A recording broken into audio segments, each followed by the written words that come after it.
The Scarlet Letter. Chapter 1. The prison door. A throng of bearded men in sad-colored garments and gray steeple-crowned hats, intermixed with women, some wearing hoods and others bareheaded, was assembled in front of a wooden edifice, the door of which was heavily timbered with oak and studded with iron spikes. The founders of a new colony, whatever utopia of human virtue and happiness they might originally project, have invariably recognized it among their earliest practical necessities, to allot a portion of the virgin soil as a cemetery, and another portion as the site of a prison. In accordance with this rule, it may safely be assumed that the forefathers of Boston had built the first prison house somewhere in the vicinity of Cornhill, almost as seasonably as they marked out the first burial ground on Isaac Johnson's lot and round about his grave, which subsequently became the nucleus of all the congregated sepulchres in the old churchyard of King's Chapel. Certain it is that some 15 or 20 years after the settlement of the town, the wooden jail was already marked with weather stains and other indications of age, which gave a yet darker aspect to its beetle-browed and gloomy front. The rust on the ponderous ironwork of its oaken door looked more antique than anything else in the New World. Like all that pertains to crime, it seemed never to have known a youthful era. Before this ugly edifice, and between it and the wheel track of the street, was a grass plot, much overgrown with burdock, pigweed, apple peru, and such unsightly vegetation, which evidently found something congenial in the soil that had so early borne the black flower of civilized society, a prison. But on one side of the portal, and rooted almost at the threshold, was a wild rose bush, covered in this month of June with its delicate gems, which might be imagined to offer their fragrance and fragile beauty to the prisoner as he went in, and to the condemned criminal as he came forth to his doom, in token that the deep heart of nature could pity and be kind to him. This rose bush, by a strange chance, has been kept alive in history, but whether it had merely survived out of the stern old wilderness, so long after the fall of the gigantic pines and oaks that originally overshadowed it, or whether, as there is fair authority for believing, it had sprung up under the footsteps of the sainted Anne Hutchinson as she entered the prison door, we shall not take upon us to determine, finding it so directly on the threshold of our narrative, which is now about to issue from that inauspicious portal. We could hardly do otherwise than pluck one of its flowers and present it to the reader. It may serve, let us hope, to symbolize some sweet moral blossom that may be found along the track, or relieve the darkening close of a tale of human frailty and sorrow. Chapter 2. The Marketplace. The grass plot before the jail in Prison Lane on a certain summer morning, not less than 2 centuries ago, was occupied by a pretty large number of the inhabitants of Boston, all with their eyes intently fastened on the iron-clamped oaken door. Amongst any other population, or at a later period in the history of New England, the grim rigidity that petrified the bearded physiognomies of these good people would have augured some awful business in hand. It could have betokened nothing short of the anticipated execution of some noted culprit, on whom the sentence of a legal tribunal had but confirmed the verdict of public sentiment. But in that early severity of the Puritan character, an inference of this kind could not so indubitably be drawn. It might be that a sluggish bondservant, or an undutiful child, whom his parents had given over to the civil authority, was to be corrected at the whipping post. It might be that an antinomian, a Quaker, or other heterodox religionist was to be scourged out of the town, or an idle and vagrant Indian, whom the white man's firewater had made riotous about the streets, was to be driven with stripes into the shadow of the forest. It might be, too, that a witch like old Mistress Hibbins, the bitter-tempered widow of the magistrate, was to die upon the gallows. In either case, there was very much the same solemnity of demeanor on the part of the spectators, as befitted a people amongst whom religion and law were almost identical, and in whose character both were so thoroughly interfused that the mildest and the severest acts of public discipline were alike made venerable and awful.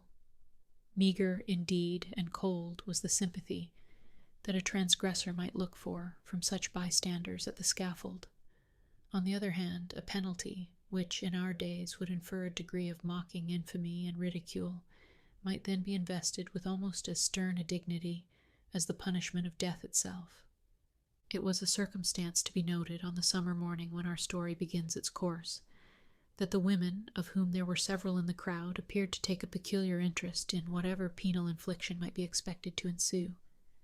The age had not so much refinement that any sense of impropriety restrained the wearers of petticoat and farthingale from stepping forth into the public ways, and wedging their not unsubstantial persons, if occasion were, into the throng nearest to the scaffold at an execution. Morally, as well as materially, there was a coarser fibre in those wives and maidens of old English birth and breeding than in their fair descendants, separated from them by a series of 6 or 7 generations. For, throughout that chain of ancestry, every successive mother has transmitted to her child a fainter bloom, a more delicate and briefer beauty, and a slighter physical frame, if not a character of less force and solidity than her own. The women who were now standing about the prison door stood within less than half a century of the period when the man-like Elizabeth had been the not altogether unsuitable representative of the sex. They were her countrywomen, and the beef and ale of their native land, with a moral diet not a whit more refined, entered largely into their composition. The bright morning sun, therefore, shone on broad shoulders and well-developed busts, and on round and ruddy cheeks that had ripened in the far-off island, and had hardly yet grown paler or thinner in the atmosphere of New England. There was, moreover, a boldness and rotundity of speech among these matrons, as most of them seemed to be, that would startle us at the present day, whether in respect to its purport or its volume of tone. "Good wives," said a hard-featured dame of 50, "I'll tell ye a piece of my mind. It would be greatly for the public behoof if we women, being of mature age and church members in good repute, should have the handling of such malefactresses as this Hester Prynne.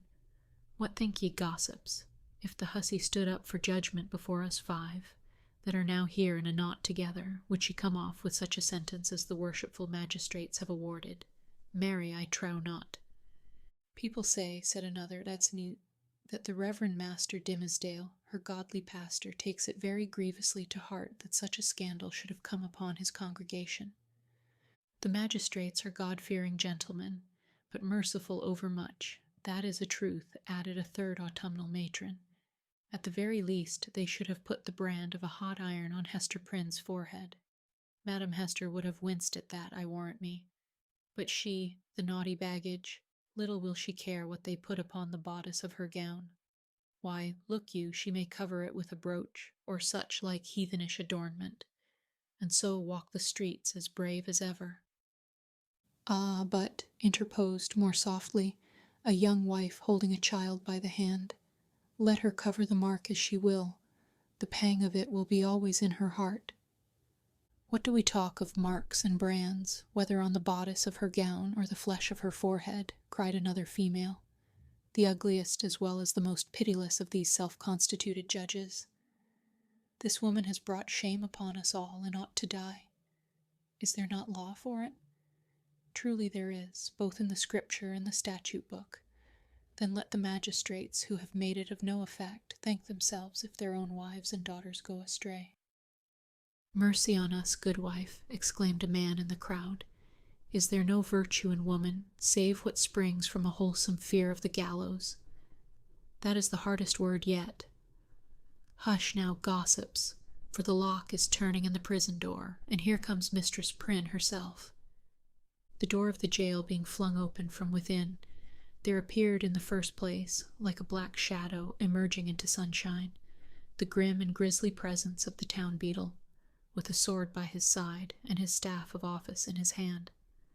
This personage prefigured and represented in his aspect the whole dismal severity of the Puritanic code of law, which it was his business to administer in its final and closest application to the offender.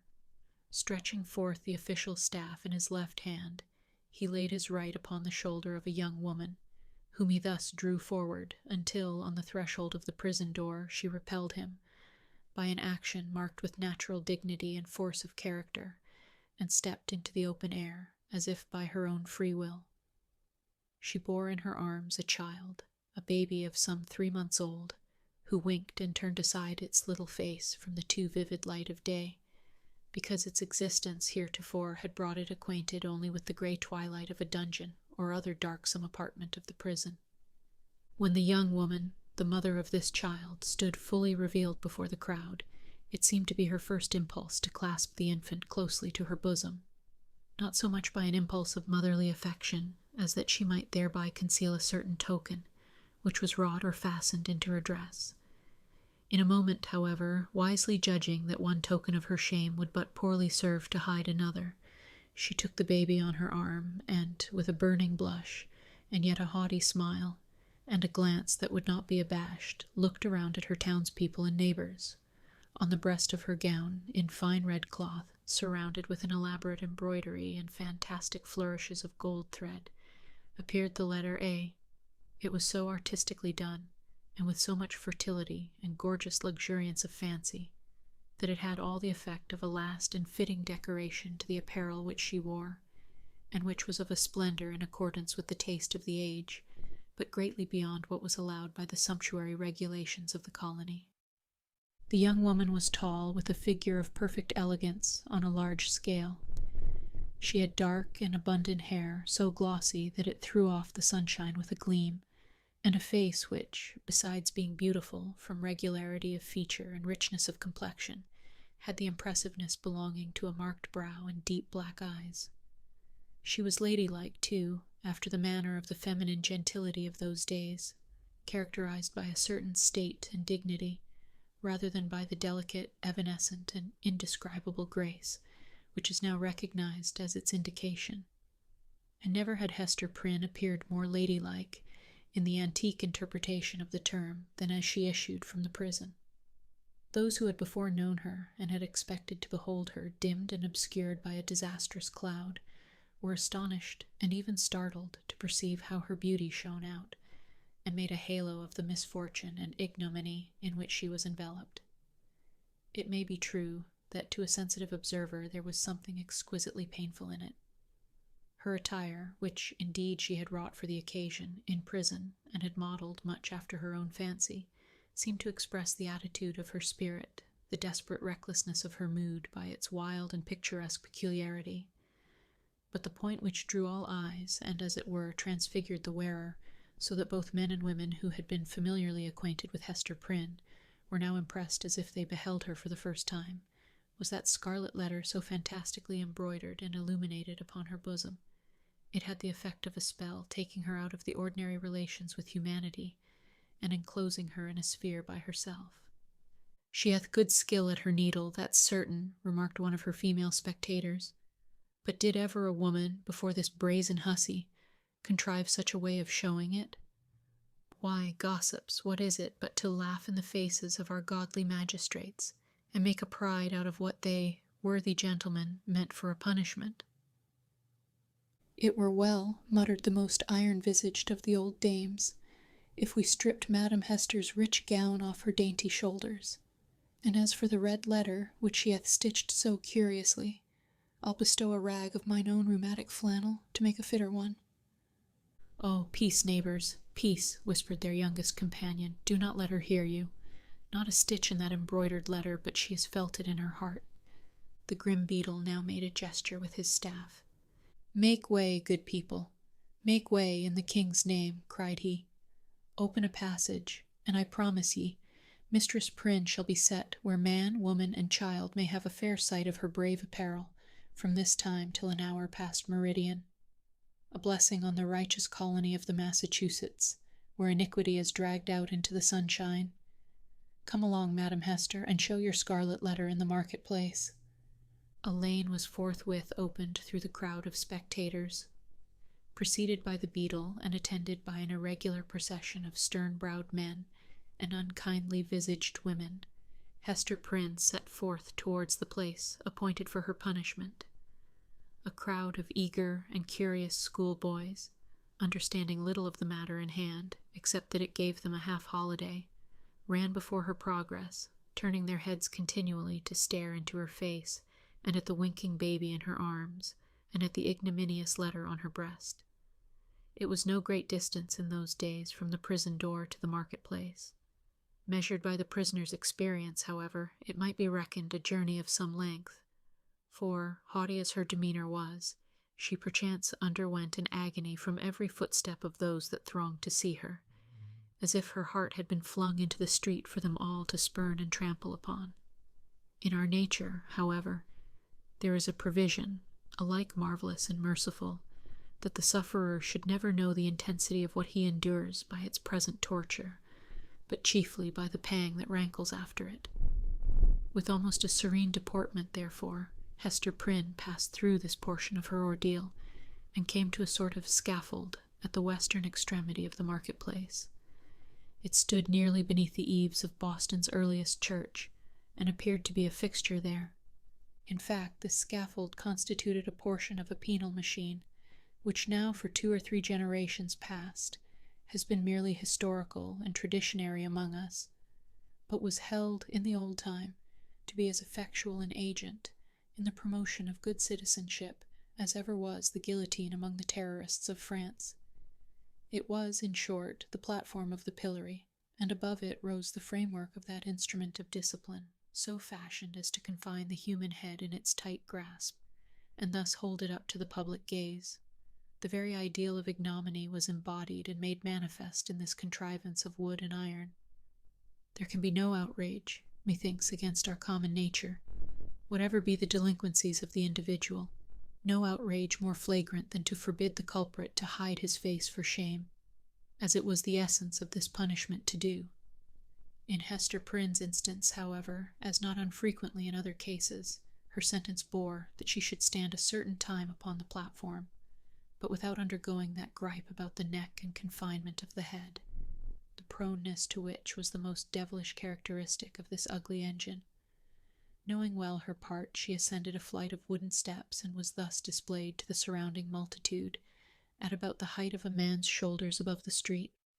Had there been a papist among the crowd of Puritans, he might have seen in this beautiful woman, so picturesque in her attire and mien, and with the infant at her bosom, an object to remind him of the image of divine maternity, which so many illustrious painters have vied with one another to represent. Something which should remind him indeed, but only by contrast, of that sacred image of sinless motherhood, whose infant was to redeem the world.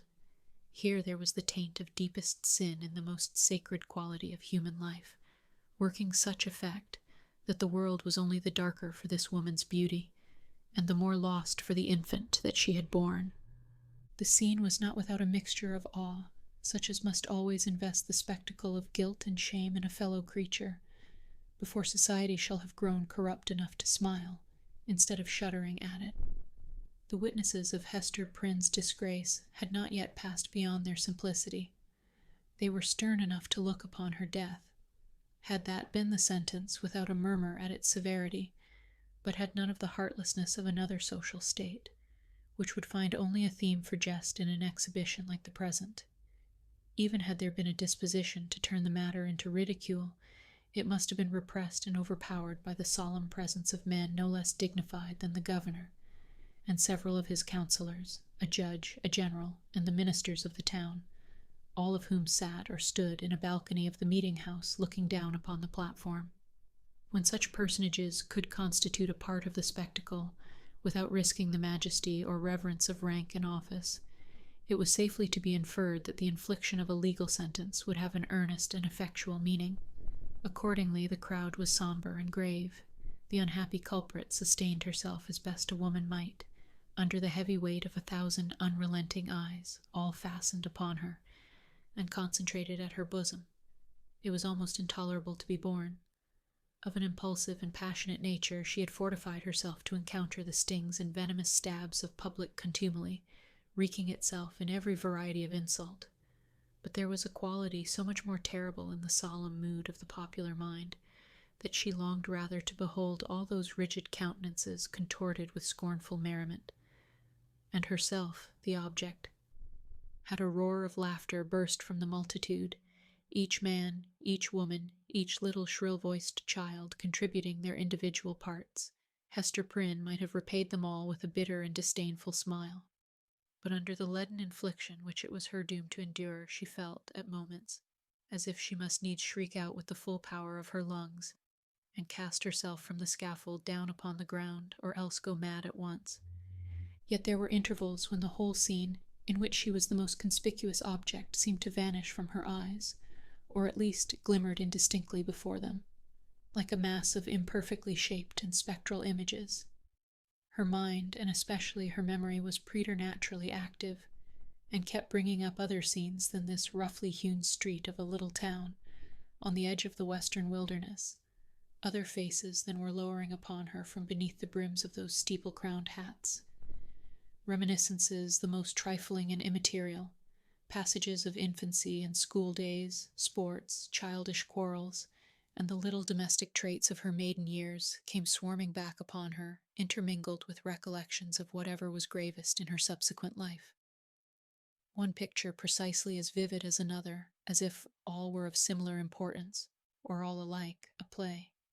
Possibly it was an instinctive device of her spirit to relieve itself, by the exhibition of these phantasmagoric forms, from the cruel weight and hardness of the reality. Be that as it might, the scaffold of the pillory was a point of view that revealed to Hester Prynne the entire track along which she had been treading, since her happy infancy. Standing on that miserable eminence, she saw again her native village in Old England and her paternal home, a decayed house of grey stone with a poverty-stricken aspect, but retaining a half-obliterated shield of arms over the portal, in token of antique gentility. She saw her father's face, with its bald brow and reverend white beard that flowed over the old-fashioned Elizabethan ruff. Her mother's, too, with the look of heedful and anxious love which it always wore in her remembrance, and which, even since her death, had so often laid the impediment of a gentle remonstrance in her daughter's pathway. She saw her own face, glowing with girlish beauty, and illuminating all the interior of the dusky mirror in which she had been wont to gaze at it. There she beheld another countenance, of a man well stricken in years, a pale, thin, scholar-like visage, with eyes dim and bleared by the lamplight that had served them to pore over many ponderous books. Yet those same bleared optics had a strange, penetrating power, when it was their owner's purpose to read the human soul. This figure of the study and the cloister, as Hester Prynne's womanly fancy failed not to recall, was slightly deformed, with the left shoulder a trifle higher than the right. Next rose before her, in memory's picture gallery, the intricate and narrow thoroughfares, the tall grey houses, the huge cathedrals, and the public edifices, ancient in date and quaint in architecture, of a continental city, where a new life had awaited her, still in connection with the misshapen scholar. A new life, but feeding itself on time-worn materials, like a tuft of green moss on a crumbling wall. Lastly, in lieu of these shifting scenes, came back the rude marketplace of the Puritan settlement, with all the townspeople assembled and leveling their stern regards at Hester Prynne, yes, at herself, who stood on the scaffold of the pillory, an infant on her arm, and the letter A in scarlet fantastically embroidered with gold thread upon her bosom. Could it be true? She clutched the child so fiercely to her breast that it sent forth a cry. She turned her eyes downward at the scarlet letter, and even touched it with her finger, to assure herself that the infant and the shame were real. Yes, these were her realities. All else had vanished. Chapter 3. The Recognition. From this intense consciousness of being the object of severe and universal observation, the wearer of the scarlet letter was at length relieved by discerning on the outskirts of the crowd a figure which irresistibly took possession of her thoughts.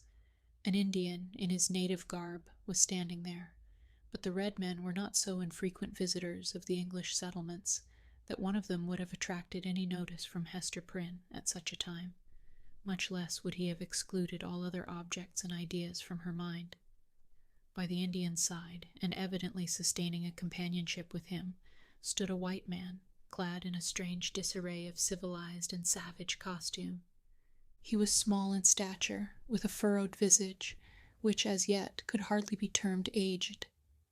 There was a remarkable intelligence in his features, as of a person who had so cultivated his mental part that it could not fail to mold the physical to itself, and become manifest by unmistakable tokens. Although by a seemingly careless arrangement of his heterogeneous garb he had endeavored to conceal or abate the peculiarity, it was sufficiently evident to Hester Prynne that one of this man's shoulders rose higher than the other. Again, at the first instant of perceiving that thin visage and the slight deformity of the figure, she pressed her infant to her bosom with so convulsive a force that the poor babe uttered another cry of pain. But the mother did not seem to hear it. At his arrival in the marketplace, and some time before she saw him, the stranger had bent his eyes on Hester Prynne. It was carelessly at first, like a man chiefly accustomed to look inward, and to whom external matters are of little value and import, unless they bear relation to something within his mind. Very soon, however, his look became keen and penetrative. A writhing horror twisted itself across his features, like a snake gliding swiftly over them, and making one little pause, with all its wreathed intervolutions in open sight. His face darkened with some powerful emotion, which, nevertheless, he so instantaneously controlled by an effort of his will that save at a single moment its expression might have passed for calmness. After a brief space, the convulsion grew almost imperceptible, and finally subsided into the depths of his nature. When he found the eyes of Hester Prynne fastened on his own, and saw that she appeared to recognize him, he slowly and calmly raised his finger, made a gesture with it in the air, and laid it on his lips. Then, touching the shoulder of a townsman who stood next to him, he addressed him in a formal and courteous manner. "I pray you, good sir," said he, "who is this woman, and wherefore is she here set up to public shame?" "You must needs be a stranger in this region, friend," answered the townsman, looking curiously at the questioner and his savage companion. "Else you would surely have heard of Mistress Hester Prynne and her evil doings. She hath raised a great scandal, I promise you, in godly Master Dimmesdale's church." "You say truly," replied the other. "I am a stranger, and have been a wanderer, sorely against my will. I have met with grievous mishaps by sea and land, and have been long held in bonds among the heathen folk to the southward, and am now brought hither by this Indian to be redeemed out of my captivity. Will it please you, therefore, to tell me of Hester Prynne's, have I her name rightly, of this woman's offences, and what has brought her to yonder scaffold?" "Truly, friend, and methinks it must gladden your heart after your troubles and sojourn in the wilderness," said the townsman, "to find yourself at length in a land where iniquity is searched out, and punished in the sight of rulers and people, as here in our godly New England. Yonder woman, sir, you must know, was the wife of a certain learned man, English by birth, but who had long dwelt in Amsterdam, whence, some good time agone, he was minded to cross over and cast in his lot with us of the Massachusetts. To this purpose he sent his wife before him, remaining himself to look after some necessary affairs. Marry, good sir, in some 2 years or less, that the woman has been a dweller here in Boston, no tidings have come of this learned gentleman, Master Prynne, and his young wife, look you, being left to her own misguidance." "Aha, I conceive you," said the stranger with a bitter smile. "So learned a man as you speak of should have learned this too in his books. And who, by your favour, sir, may be the father of yonder babe? It is some 3 or 4 months old, I should judge, which Mistress Prynne is holding in her arms."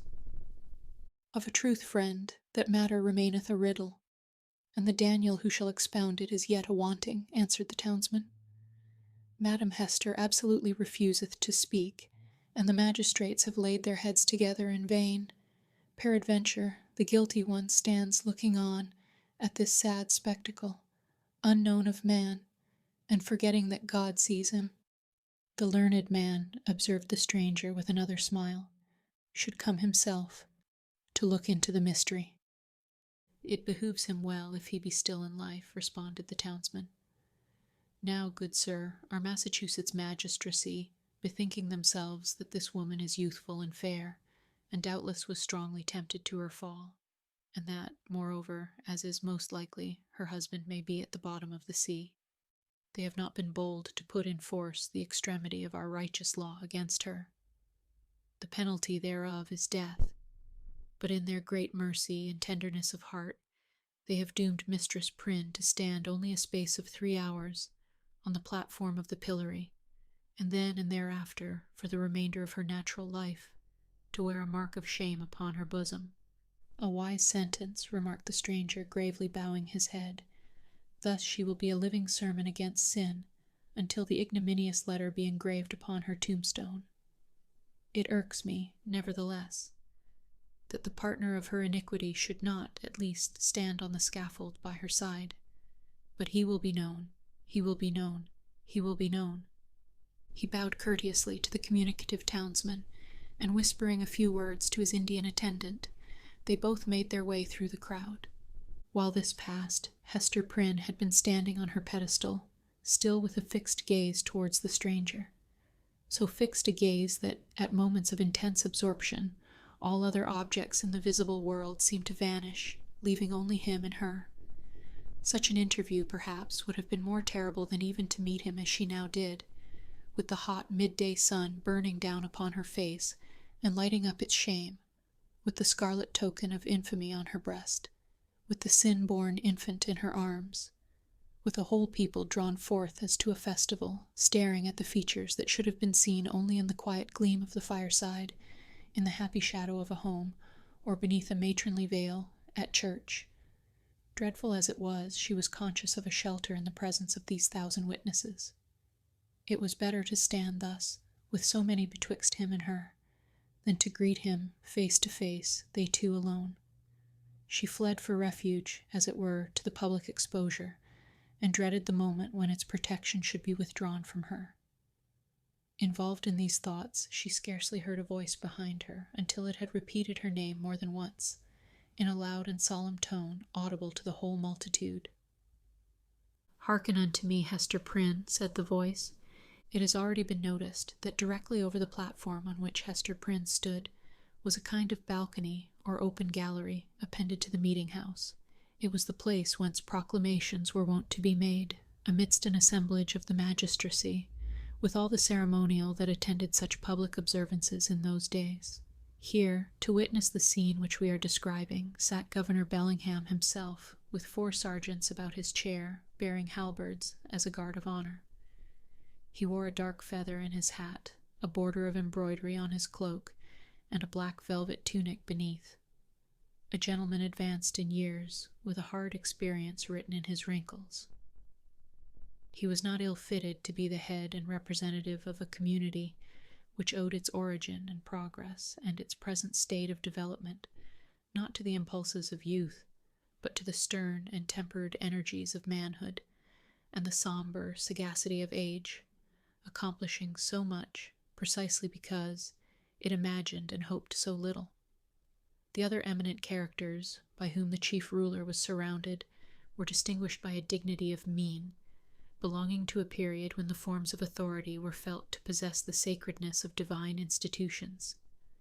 They were, doubtless, good men, just and sage, but out of the whole human family it would not have been easy to select the same number of wise and virtuous persons, who should be less capable of sitting in judgment on an erring woman's heart and disentangling its mesh of good and evil, than the sages of rigid aspect towards whom Hester Prynne now turned her face. She seemed conscious, indeed, that whatever sympathy she might expect lay in the larger and warmer heart of the multitude, for as she lifted her eyes towards the balcony, the unhappy woman grew pale and trembled. The voice which had called her attention was that of the Reverend and famous John Wilson, the eldest clergyman of Boston, a great scholar like most of his contemporaries in the profession, and withal a man of kind and genial spirit. This last attribute, however, had been less carefully developed than his intellectual gifts, and was, in truth, rather a matter of shame than self-congratulation with him. There he stood, with a border of grizzled locks beneath his skull-cap, while his grey eyes, accustomed to the shaded light of his study, were winking like those of Hester's infant, in the unadulterated sunshine.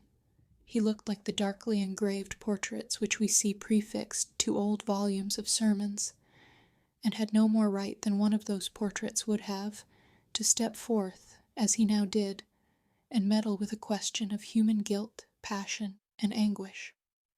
"Hester Prynne," said the clergyman, "I have striven with my young brother here, under whose preaching of the word you have been privileged to sit." Here Mr. Wilson laid his hand on the shoulder of a pale young man beside him. "I have sought, I say, to persuade this godly youth that he should deal with you here in the face of heaven, and before these wise and upright rulers, and in hearing of all the people, as touching the vileness and blackness of your sin. Knowing your natural temper better than I, he could the better judge what arguments to use, whether of tenderness or terror, such as might prevail over your hardness and obstinacy, insomuch that you should no longer hide the name of him who tempted you to this grievous fall.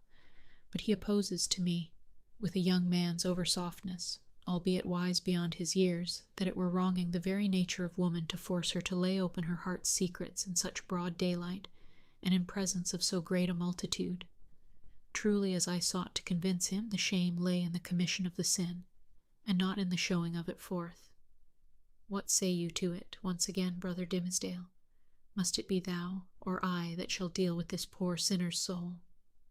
There was a murmur among the dignified and reverend occupants of the balcony, and Governor Bellingham gave expression to its purport, speaking in an authoritative voice, although tempered with respect towards the youthful clergyman whom he addressed. "Good Master Dimmesdale," said he, "the responsibility of this woman's soul lies greatly with you. It behooves you, therefore, to exhort her to repentance, and to confession as a proof and consequence thereof." The directness of this appeal drew the eyes of the whole crowd upon the Reverend Mr. Dimmesdale, a young clergyman who had come from one of the great English universities, bringing all the learning of the age into our wild forest land. His eloquence and religious fervor had already given the earnest of high eminence in his profession. He was a person of very striking aspect, with a white, lofty, and impending brow, large brown, melancholy eyes, and a mouth which, unless when he forcibly compressed it, was apt to be tremulous, expressing both nervous sensibility and a vast power of self-restraint. Notwithstanding his high native gifts and scholar-like attainments, there was an air about this young minister, an apprehensive, a startled, a half-frightened look, as of a being who felt himself quite astray and at a loss in the pathway of human existence, and could only be at ease in some seclusion of his own. Therefore, so far as his duties would permit, he trod in the shadowy bypaths, and thus kept himself simple and childlike, coming forth, when occasion was, with a freshness and fragrance, and dewy purity of thought, which, as many people said, affected them like the speech of an angel. Such was the young man whom the Reverend Mr. Wilson and the governor had introduced so openly to the public notice, bidding him speak, in the hearing of all men, to that mystery of a woman's soul, so sacred even in its pollution. The trying nature of his position drove the blood from his cheek and made his lips tremulous. "Speak to the woman, my brother," said Mr. Wilson. "It is of moment to her soul, and therefore, as the worshipful governor says, momentous to thine own, in whose charge hers is.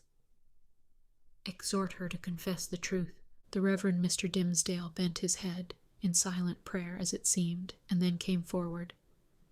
"Hester Prynne," said he, leaning over the balcony, and looking down steadfastly into her eyes, "thou hearest what this good man says, and seest the accountability under which I labor.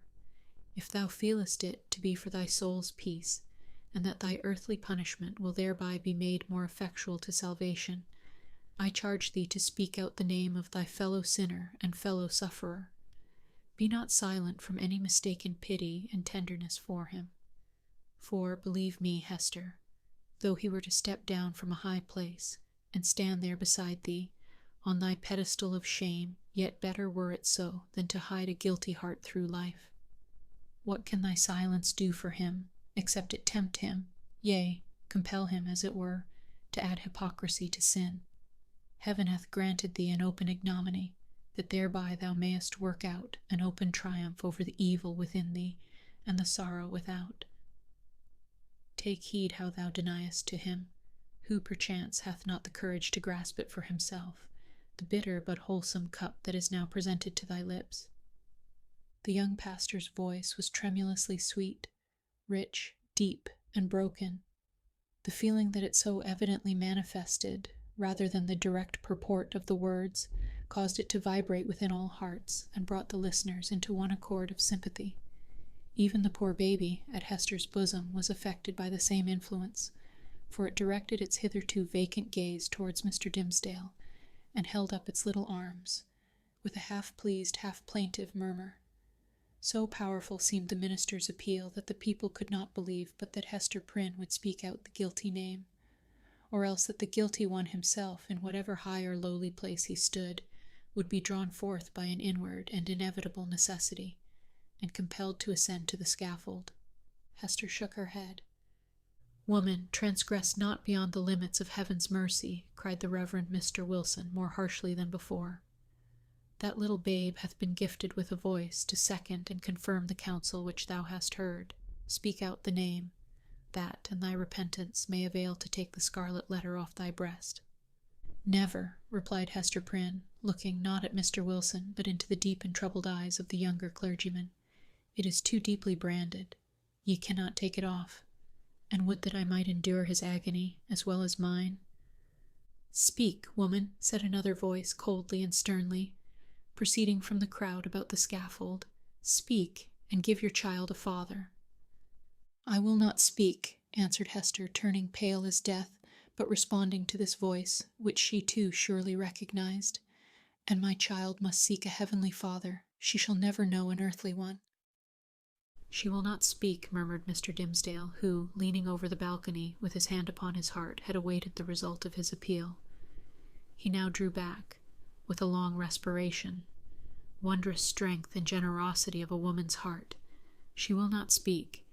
Discerning the impracticable state of the poor culprit's mind, the elder clergyman, who had carefully prepared himself for the occasion, addressed to the multitude a discourse on sin, in all its branches, but with continual reference to the ignominious letter.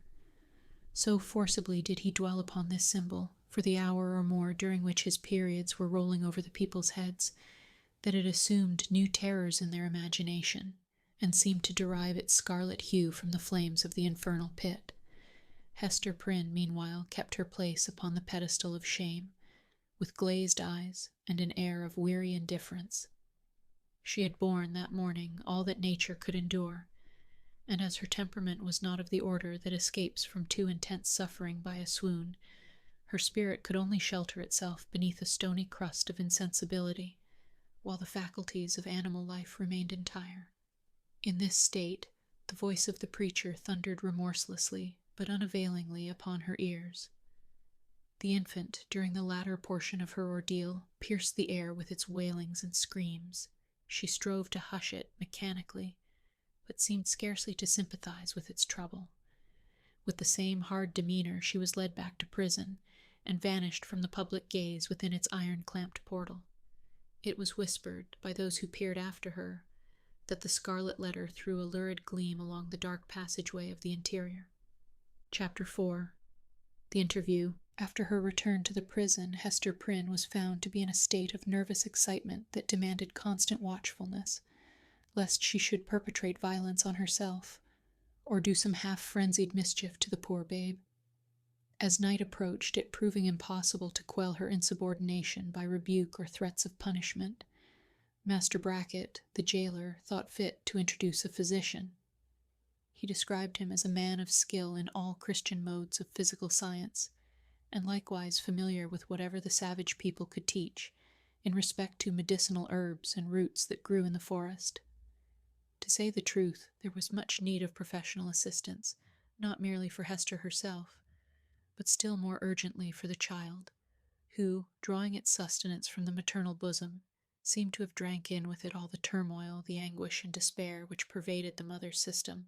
It now writhed in convulsions of pain, and was a forcible type, in its little frame, of the moral agony which Hester Prynne had borne throughout the day. Closely following the jailer into the dismal apartment appeared that individual, of singular aspect, whose presence in the crowd had been of such deep interest to the wearer of the scarlet letter. He was lodged in the prison, not as suspected of any offense, but as the most convenient and suitable mode of disposing of him, until the magistrates should have conferred with the Indian sagamores respecting his ransom. His name was announced as Roger Chillingworth. The jailer, after ushering him into the room, remained a moment, marveling at the comparative quiet that followed his entrance, for Hester Prynne had immediately become as still as death, although the child continued to moan. "Prithee, friend, leave me alone with my patient," said the practitioner. "Trust me, good jailer, you shall briefly have peace in your house, and I promise you, Mistress Prynne shall hereafter be more amenable to just authority than you may have found her heretofore." "Nay, if your worship can accomplish that," answered Master Brackett, "I shall own you for a man of skill indeed. Verily the woman hath been like a possessed one, and there lacks little, that I should take in hand to drive Satan out of her with stripes." The stranger had entered the room with the characteristic quietude of the profession, to which he announced himself as belonging, nor did his demeanor change when the withdrawal of the prison keeper left him face to face with the woman, whose absorbed notice of him in the crowd had intimated so close a relation between himself and her. His first care was given to the child, whose cries, indeed, as she lay writhing on the trundle bed, made it of peremptory necessity to postpone all other business to the task of soothing her.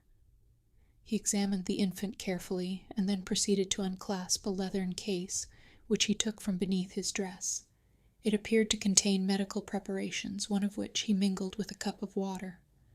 "My old studies in alchemy," observed he, "and my sojourn, for above a year past, among a people well versed in the kindly properties of simples, have made a better physician of me than many that claim the medical degree.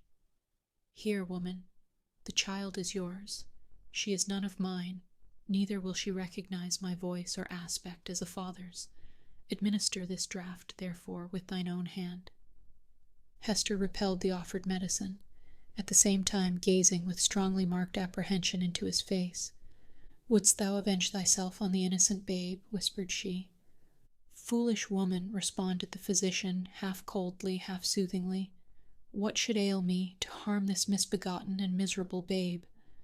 The medicine is potent for good, and were it my child, yea, mine own, as well as thine, I could do no better for it."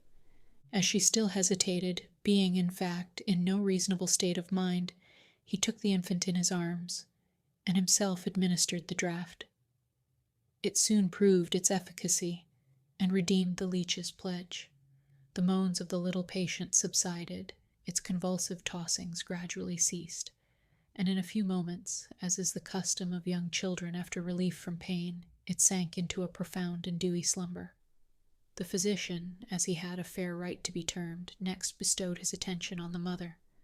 With calm and intent scrutiny, he felt her pulse, looked into her eyes, a gaze that made her heart shrink and shudder, because so familiar and yet so strange and cold, and finally, satisfied with his investigation, proceeded to mingle another draught.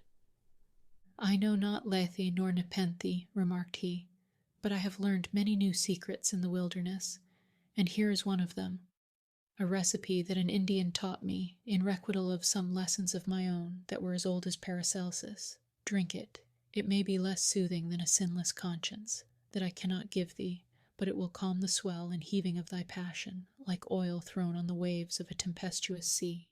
He presented the cup to Hester, who received it with a slow, earnest look into his face. Not precisely a look of fear, yet full of doubt and questioning as to what his purposes might be. She looked also at her slumbering child. "I have thought of death," said she, "have wished for it, would even have prayed for it, were it fit that such as I should pray for anything. Yet if death be in this cup, I bid thee think again, ere thou beholdest me quaff it. See, it is even now at my lips." "Drink, then," replied he, still with the same cold composure. "Dost thou know me so little, Hester Prynne? Are my purposes wont to be so shallow? Even if I imagine a scheme of vengeance, what could I do better for my object than to let thee live, than to give thee medicines against all harm and peril of life, so that this burning shame may still blaze upon thy bosom?" As he spoke, he laid his long forefinger on the scarlet letter, which forthwith seemed to scorch into Hester's breast, as if it had been red hot. He noticed her involuntary gesture, and smiled. "Live, therefore, and bear about thy doom with thee, in the eyes of men and women, in the eyes of him whom thou didst call thy husband, in the eyes of yonder child, and that thou mayest live, take off this draught." Without further expostulation or delay, Hester Prynne drained the cup, and at the motion of the man of skill, seated herself on the bed where the child was sleeping, while he drew the only chair which the room afforded, and took his own seat beside her, She could not but tremble at these preparations, for she felt that, having now done all that humanity, or principle, or, if so it were, a refined cruelty, impelled him to do for the relief of physical suffering, he was next to treat with her as the man whom she had most deeply and irreparably injured. "Hester," said he, "I ask not wherefore, nor how thou hast fallen into the pit, or say, rather, thou hast ascended to the pedestal of infamy, on which I found thee. The reason is not far to seek. It was my folly and thy weakness. I, a man of thought, the bookworm of great libraries, a man already in decay, having given my best years to feed the hungry dream of knowledge. What had I to do with youth and beauty like thine own? Misshapen from my birth hour, how could I delude myself with the idea that intellectual gifts might veil physical deformity in a young girl's fantasy? Men call me wise. If sages were ever wise in their own behoof, I might have foreseen all this. I might have known that, as I came out of the vast and dismal forest, and entered this settlement of Christian men, the very first object to meet my eyes would be thyself, Hester Prynne, standing up, a statue of ignominy, before the people. Nay, from the moment when we came down the old church steps together, a married pair, I might have beheld the bale fire of that Scarlet Letter blazing at the end of our path. Thou knowest, said Hester, so heretofore depressed as she was, she could not endure this last quiet stab at the token of her shame. Thou knowest that I was frank with thee. I felt no love, nor feigned any. True, replied he, it was my folly. I have said it, but up to that epoch of my life, I had lived in vain. The world had been so cheerless. My heart was a habitation, large enough for many guests, but lonely and chill and without a household fire. I longed to kindle one. It seemed not so wild a dream, old as I was, and somber as I was, and misshapen as I was, that the simple bliss which is scattered far and wide for all mankind to gather up might yet be mine. And so, Hester, I drew thee into my heart, into its innermost chamber, and sought to warm thee by the warmth which thy presence made there. I have greatly wronged thee, murmured Hester. We have wronged each other, answered he. Mine was the first wrong, when I betrayed thy budding youth into a false and unnatural relation with my decay. Therefore, as a man who has not thought and philosophized in vain, I seek no vengeance, plot no evil against thee. Between thee and me the scale hangs fairly balanced. But Hester, the man lives who has wronged us both. Who is he? Ask me not, replied Hester Prynne, looking firmly into his face, that thou shalt never know. Never, sayest thou, rejoined he, with a smile of dark and self-relying intelligence. Never know him. Believe me, Hester, there are few things, whether in the outward world, or to a certain depth in the invisible sphere of thought, few things hidden from the man who devotes himself earnestly and unreservedly to the solution of a mystery. Thou mayest cover up thy secret from the prying multitude. Thou mayest conceal it, too, from the ministers and magistrates, even as thou didst this day, when they sought to wrench the name out of thy heart and give thee a partner on thy pedestal. But as for me, I come to the inquest with other senses than they possess. I shall seek this man as I have sought truth in books, as I have sought gold in alchemy. There is a sympathy that will make me conscious of him. I shall see him tremble. I shall feel myself shudder suddenly and unawares. Sooner or later he must needs be mine. The eyes of the wrinkled scholar glowed so intensely upon her that Hester Prynne clasped her hands over her heart, dreading lest he should read the secret there at once. Thou wilt not reveal his name? Not the less he is mine, resumed he with a look of confidence, as if destiny were at one with him. He bears no letter of infamy wrought into his garment as thou dost, but I shall read it on his heart. Yet fear not for him. Think not that I shall interfere with heaven's own method of retribution, or to my own loss betray him to the gripe of human law. Neither do thou imagine that I shall contrive aught against his life, no, nor against his fame, if, as I judge, he be a man of fair repute. Let him live. Let him hide himself in outward honor, if he may. Not the less he shall be mine. Thy acts are like mercy, said Hester, bewildered and appalled, but thy words interpret thee as a terror. One thing, thou that wast my wife, I would enjoin upon thee, continued the scholar. Thou hast kept the secret of thy paramour. Keep likewise mine. There are none in this land that know me. Breathe not to any human soul that thou didst ever call me husband. Here, on this wild outskirt of the earth, I shall pitch my tent, for elsewhere a wanderer, and isolated from human interests. I find here a woman, a man, a child, amongst whom and myself there exist the closest ligaments. No matter whether of love or hate, no matter whether of right or wrong, thou and thine, Hester Prynne, belong to me. My home is where thou art, and where he is, but betray me not. Wherefore dost thou desire it? Inquired Hester, shrinking, she hardly knew why, from this secret bond. Why not announce thyself openly, and cast me off at once? It may be, he replied, because I will not encounter the dishonor that besmirches the husband of a faithless woman. It may be for other reasons. Enough, it is my purpose to live and die unknown. Let, therefore, thy husband be to the world as one already dead, and of whom no tidings shall ever come. Recognize me not, by word, by sign, by look. Breathe not the secret, above all, to the man thou wottest of. Shouldst thou fail me in this, beware. His fame, his position, his life will be in my hands. Beware. I will keep thy secret as I have his, said Hester. Swear it, rejoined he, and she took the oath.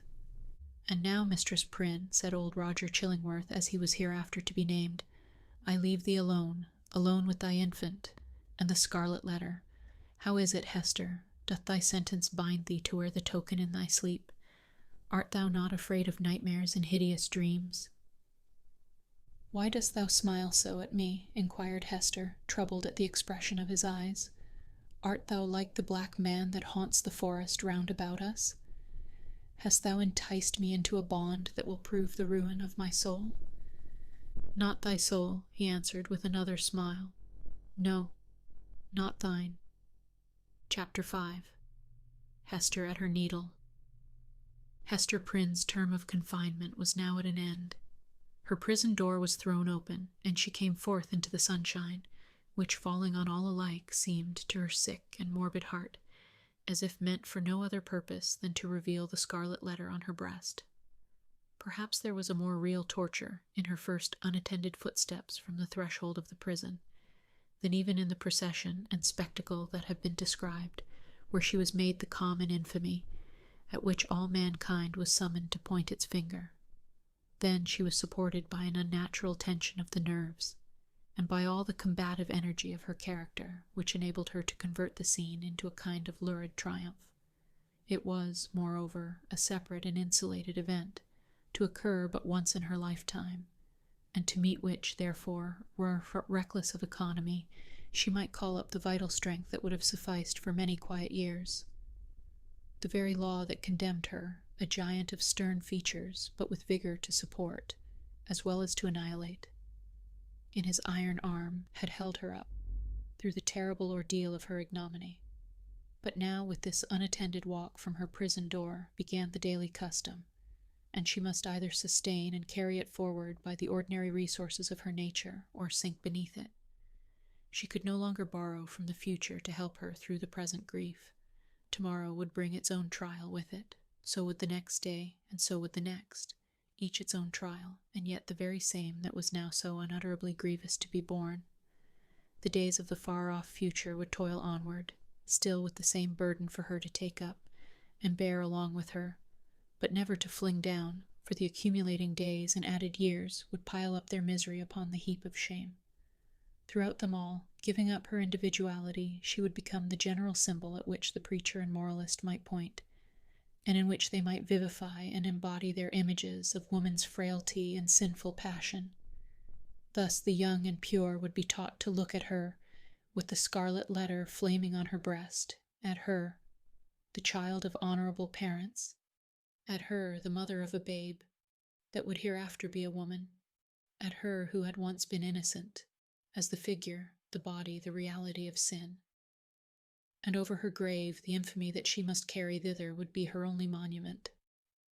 It may seem marvelous that, with the world before her, kept by no restrictive clause of her condemnation within the limits of the Puritan settlement, so remote and so obscure, free to return to her birthplace or to any other European land, and there hide her character and identity under a new exterior, as completely as if emerging into another state of being, and having also the passes of the dark, inscrutable forest open to her, where the wildness of her nature might assimilate itself with a people whose customs and life were alien from the law that had condemned her. It may seem marvelous that this woman should still call that place her home, where, and where only, she must needs be the type of shame. But there is a fatality, a feeling so irresistible and inevitable that it has the force of doom, which almost invariably compels human beings to linger around and haunt, ghost-like, the spot where some great and marked event has given the color to their lifetime, and still the more irresistibly, the darker the tinge that saddens it. Her sin, her ignominy, were the roots which she had struck into the soil. It was as if a new birth, with stronger assimilations than the first, had converted the forest land, still so uncongenial to every other pilgrim and wanderer, into Hester Prynne's wild and dreary but lifelong home.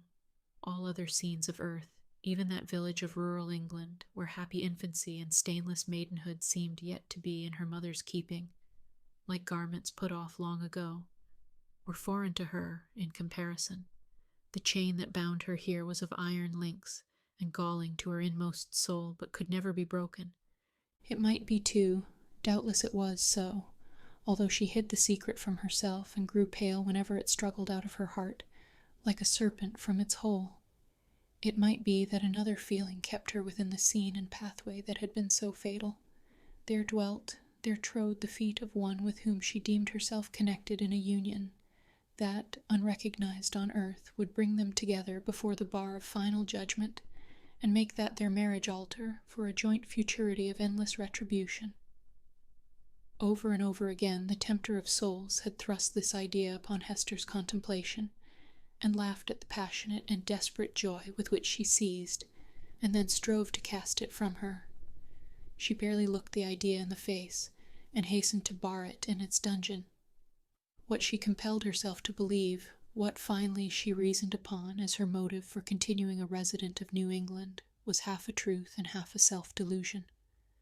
Here, she said to herself, had been the scene of her guilt, and here should be the scene of her earthly punishment.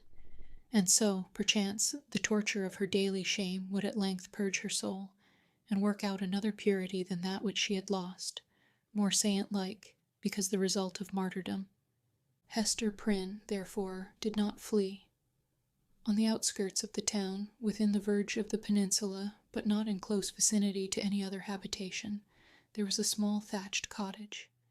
It had been built by an earlier settler, and abandoned because the soil about it was too sterile for cultivation, while its comparative remoteness put it out of the sphere of that social activity which already marked the habits of the emigrants. It stood on the shore, looking across a basin of the sea at the forest-covered hills towards the west. A clump of scrubby trees, such as alone grew on the peninsula, did not so much conceal the cottage from view, as seemed to denote that here was some object which would fain have been, or at least ought to be, concealed. In this little lonesome dwelling, with some slender means that she possessed, and by the license of the magistrates, who still kept an inquisitorial watch over her, Hester established herself with her infant child. A mystic shadow of suspicion immediately attached itself to the spot. Children, too young to comprehend wherefore this woman should be shut out from the sphere of human charities, would creep nigh enough to behold her plying her needle at the cottage window, or standing in the doorway, or laboring in her little garden, or coming forth along the pathway that led townward, and discerning the scarlet letter on her breast, would scamper off with a strange, contagious fear. Lonely as was Hester's situation, and without a friend on earth who dared to show himself, she, however, incurred no risk of want. She possessed an art that sufficed, even in a land that afforded comparatively little scope for its exercise, to supply food for her thriving infant and herself. It was the art, then as now, almost the only one within a woman's grasp, of needlework. She bore on her breast in the curiously embroidered letter a specimen of her delicate and imaginative skill, of which the dames of a court might gladly have availed themselves to add the richer and more spiritual adornment of human ingenuity to their fabrics of silk and gold. Here, indeed, in the sable simplicity that generally characterized the puritanic modes of dress, there might be an infrequent call for the finer productions of her handiwork. Yet the taste of the age, demanding whatever was elaborate in compositions of this kind, did not fail to extend its influence over our stern progenitors, who had cast behind them so many fashions which it might seem harder to dispense with. Public ceremonies, such as ordinations, the installation of magistrates, and all that could give majesty to the forms in which a new government manifested itself to the people, were, as a matter of policy, marked by a stately and well-conducted ceremonial, and a somber but yet a studied magnificence. Deep ruffs, painfully wrought bands, and gorgeously embroidered gloves were all deemed necessary to the official state of men, assuming the reins of power, and were readily allowed to individuals dignified by rank or wealth, even while sumptuary laws forbade these and similar extravagances to the plebeian order. In the array of funerals, too, whether for the apparel of the dead body, or to typify by manifold emblematic devices of sable cloth and snowy lawn the sorrow of the survivors, there was a frequent and characteristic demand for such labor as Hester Prynne could supply. Baby linen, for babies then wore robes of state, afforded still another possibility of toil and emolument. By degrees, nor very slowly, her handiwork became what would now be termed the fashion. Whether from commiseration for a woman of so miserable a destiny, or from the morbid curiosity that gives a fictitious value even to common or worthless things, or by whatever other intangible circumstance was then, as now, sufficient to bestow on some persons what others might seek in vain, or because Hester really filled a gap which must otherwise have remained vacant, it is certain that she had ready and fairly requited employment for as many hours as she saw fit to occupy with her needle. Vanity, it may be, chose to mortify itself by putting on, for ceremonials of pomp and state, the garments that had been wrought by her sinful hands. Her needlework was seen on the ruff of the governor, military men wore it on their scarfs, and the minister on his band. It decked the baby's little cap. It was shut up, to be mildewed and moulder away, in the coffins of the dead. But it is not recorded that, in a single instance, her skill was called in aid to embroider the white veil, which was to cover the pure blushes of a bride. The exception indicated the ever-relentless rigor with which society frowned upon her sin. Hester sought not to acquire anything beyond a subsistence, of the plainest and most ascetic description, for herself, and a simple abundance for her child. Her own dress was of the coarsest materials and the most somber hue, with only that one ornament, the Scarlet Letter, which it was her doom to wear.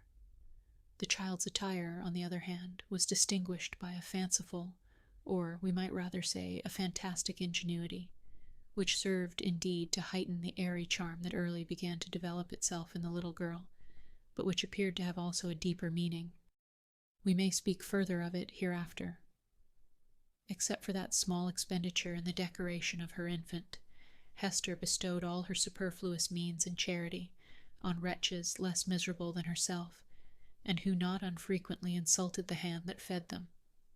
Much of the time, which she might readily have applied to the better efforts of her art, she employed in making coarse garments for the poor. It is probable that there was an idea of penance in this mode of occupation, and that she offered up a real sacrifice of enjoyment in devoting so many hours to such rude handiwork. She had in her nature a rich, voluptuous, oriental characteristic, a taste for the gorgeously beautiful, which, save in the exquisite productions of her needle, found nothing else, in all the possibilities of her life, to exercise itself upon. Women derive a pleasure incomprehensible to the other sex from the delicate toil of the needle. To Hester Prynne it might have been a mode of expressing, and therefore soothing, the passion of her life. Like all other joys, she rejected it as sin. This morbid meddling of conscience with an immaterial matter betokened, it is to be feared, no genuine and steadfast penitence, but something doubtful, something that might be deeply wrong, beneath. In this manner, Hester Prynne came to have a part to perform in the world. With her native energy of character and rare capacity, it could not entirely cast her off, although it had set a mark upon her more intolerable to a woman's heart than that which branded the brow of Cain. In all her intercourse with society, however, there was nothing that made her feel as if she belonged to it. Every gesture, every word, and even the silence of those with whom she came in contact implied and often expressed that she was banished, and as much alone as if she inhabited another sphere, or communicated with the common nature by other organs and senses than the rest of humankind. She stood apart from moral interests, yet close beside them, like a ghost that revisits the familiar fireside, and can no longer make itself seen or felt. No more smile with the household joy, nor mourn with the kindred sorrow. Or should it succeed in manifesting its forbidden sympathy, awakening only terror and horrible repugnance? These emotions, in fact, and its bitterest scorn besides, seemed to be the sole portion that she retained in the universal heart. It was not an age of delicacy, and her position, although she understood it well and was in little danger of forgetting it, was often brought before her vivid self-perception, like a new anguish, by the rudest touch upon the tenderest spot. The poor, as we have already said, whom she sought out to be the objects of her bounty, often reviled the hand that was stretched forth to succor them. Dames of elevated rank, likewise, whose doors she entered in the way of her occupation, were accustomed to distill drops of bitterness into her heart, sometimes through that alchemy of quiet malice by which women can concoct a subtle poison from ordinary trifles, and sometimes also by a coarser expression that fell upon the sufferer's defenseless breast like a rough blow upon an ulcerated wound. Hester had schooled herself long and well. She never responded to these attacks, save by a flush of crimson that rose irrepressibly over her pale cheek, and again subsided into the depths of her bosom. She was patient, a martyr indeed, but she forbore to pray for her enemies, lest, in spite of her forgiving aspirations, the words of the blessing should stubbornly twist themselves into a curse. Continually, and in 1,000 other ways, did she feel the innumerable throbs of anguish that had been so cunningly contrived for her by the undying, the ever-active sentence of the Puritan tribunal. Clergymen paused in the street to address words of exhortation that brought a crowd with its mingled grin and frown around the poor, sinful woman. If she entered a church, trusting to share the Sabbath smile of the universal Father, it was often her mishap to find herself the text of the discourse. She grew to have a dread of children, for they had imbibed from their parents a vague idea of something horrible in this dreary woman, gliding silently through the town, with never any companion but one only child. Therefore, first allowing her to pass, they pursued her at a distance with shrill cries, and the utterance of a word that had no distinct purport to their own minds, but was none the less terrible to her, as proceeding from lips that babbled it unconsciously. It seemed to argue so wide a diffusion of her shame, that all nature knew of it. It could have caused her no deeper pang, had the leaves of the trees whispered the dark story among themselves, had the summer breeze murmured about it, had the wintry blast shrieked it aloud. Another peculiar torture was felt in the gaze of a new eye. When strangers looked curiously at the Scarlet Letter, and none ever failed to do so, they branded it afresh into Hester's soul, so that oftentimes she could scarcely refrain, yet always did refrain, from covering the symbol with her hand. But then, again, an accustomed eye had likewise its own anguish to inflict. Its cool stare of familiarity was intolerable. From first to last, in short, Hester Prynne had always this dreadful agony in feeling a human eye upon the token. The spot never grew callous. It seemed, on the contrary, to grow more sensitive with daily torture. But sometimes, once in many days, or perchance in many months, she felt an eye, a human eye, upon the ignominious brand, that seemed to give a momentary relief, as if half of her agony were shared. The next instant back it all rushed again, with still a deeper throb of pain, for in that brief interval she had sinned anew. Had Hester sinned alone? Her imagination was somewhat affected, and, had she been of a softer moral and intellectual fibre, would have been still more so, by the strange and solitary anguish of her life. Walking to and fro with those lonely footsteps in the little world with which she was outwardly connected, it now and then appeared to Hester, if altogether fancy, it was nevertheless too potent to be resisted. She felt or fancied then that the Scarlet Letter had endowed her with a new sense. She shuddered to believe, yet could not help believing, that it gave her a sympathetic knowledge of the hidden sin in other hearts. She was terror-stricken by the revelations that were thus made. What were they? Could they be other than the insidious whispers of the bad angel, who would fain have persuaded the struggling woman, as yet only half his victim, that the outward guise of purity was but a lie, and that, if truth were everywhere to be shown, a Scarlet Letter would blaze forth on many a bosom besides Hester Prynne's? Or must she receive those intimations, so obscure yet so distinct, as truth? In all her miserable experience, there was nothing else so awful and so loathsome as this sense. It perplexed as well as shocked her, by the irreverent inopportuneness of the occasions that brought it into vivid action. Sometimes the red infamy upon her breast would give a sympathetic throb as she passed near a venerable minister or magistrate, the model of piety and justice, to whom that age of antique reverence looked up, as to a mortal man in fellowship with angels. What evil thing is at hand, would Hester say to herself? Lifting her reluctant eyes, there would be nothing human within the scope of view, save the form of this earthly saint. Again a mystic sisterhood would contumaciously assert itself as she met the sanctified frown of some matron, who, according to the rumor of all tongues, had kept cold snow within her bosom throughout life. That unsunned snow in the matron's bosom, and the burning shame on Hester Prynne's, what had the two in common? Or once more the electric thrill would give her warning. Behold, Hester, here is a companion. And looking up, she would detect the eyes of a young maiden glancing at the Scarlet Letter shyly and aside, and quickly averted with a faint chill crimson in her cheeks, as if her purity were somewhat sullied by that momentary glance. O fiend, whose talisman was that fatal symbol, wouldst thou leave nothing, whether in youth or age, for this poor sinner to revere? Such loss of faith is ever one of the saddest results of sin. Be it accepted as a proof that all was not corrupt in this poor victim of her own frailty, and man's hard law that Hester Prynne yet struggled to believe that no fellow mortal was guilty like herself. The vulgar, who, in those dreary old times, were always contributing a grotesque horror to what interested their imaginations, had a story about the Scarlet Letter which we might readily work up into a terrific legend.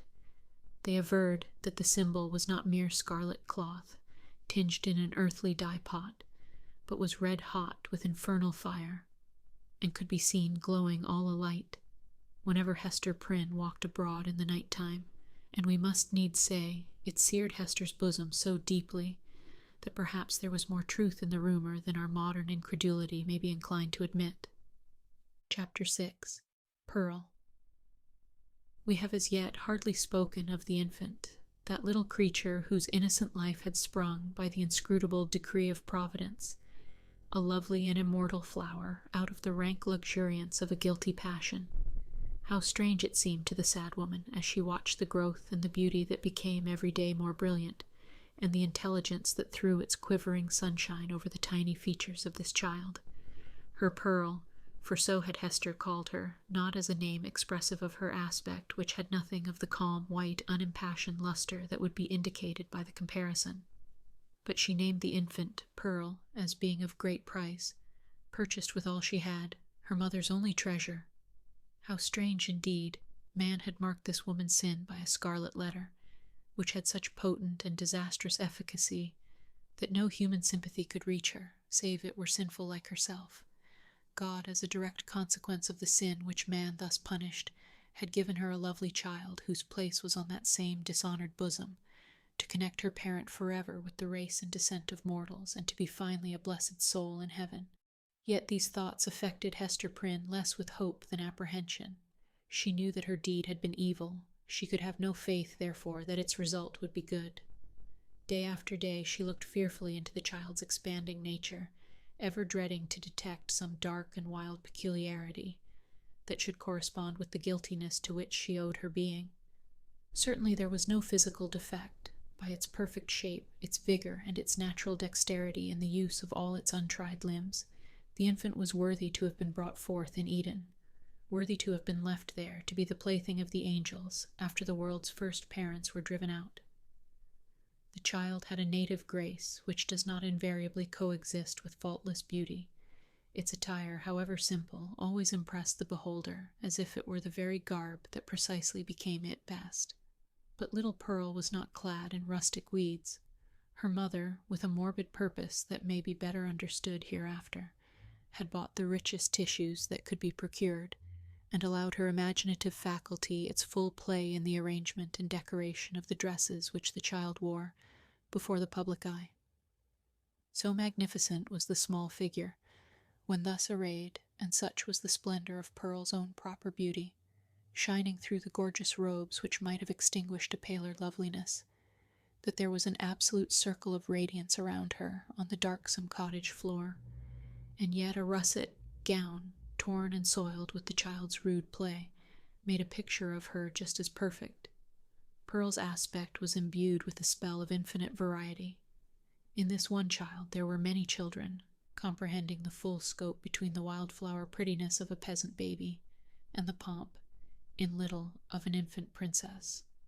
Throughout all, however, there was a trait of passion, a certain depth of hue, which she never lost, and if, in any of her changes, she had grown fainter or paler, she would have ceased to be herself.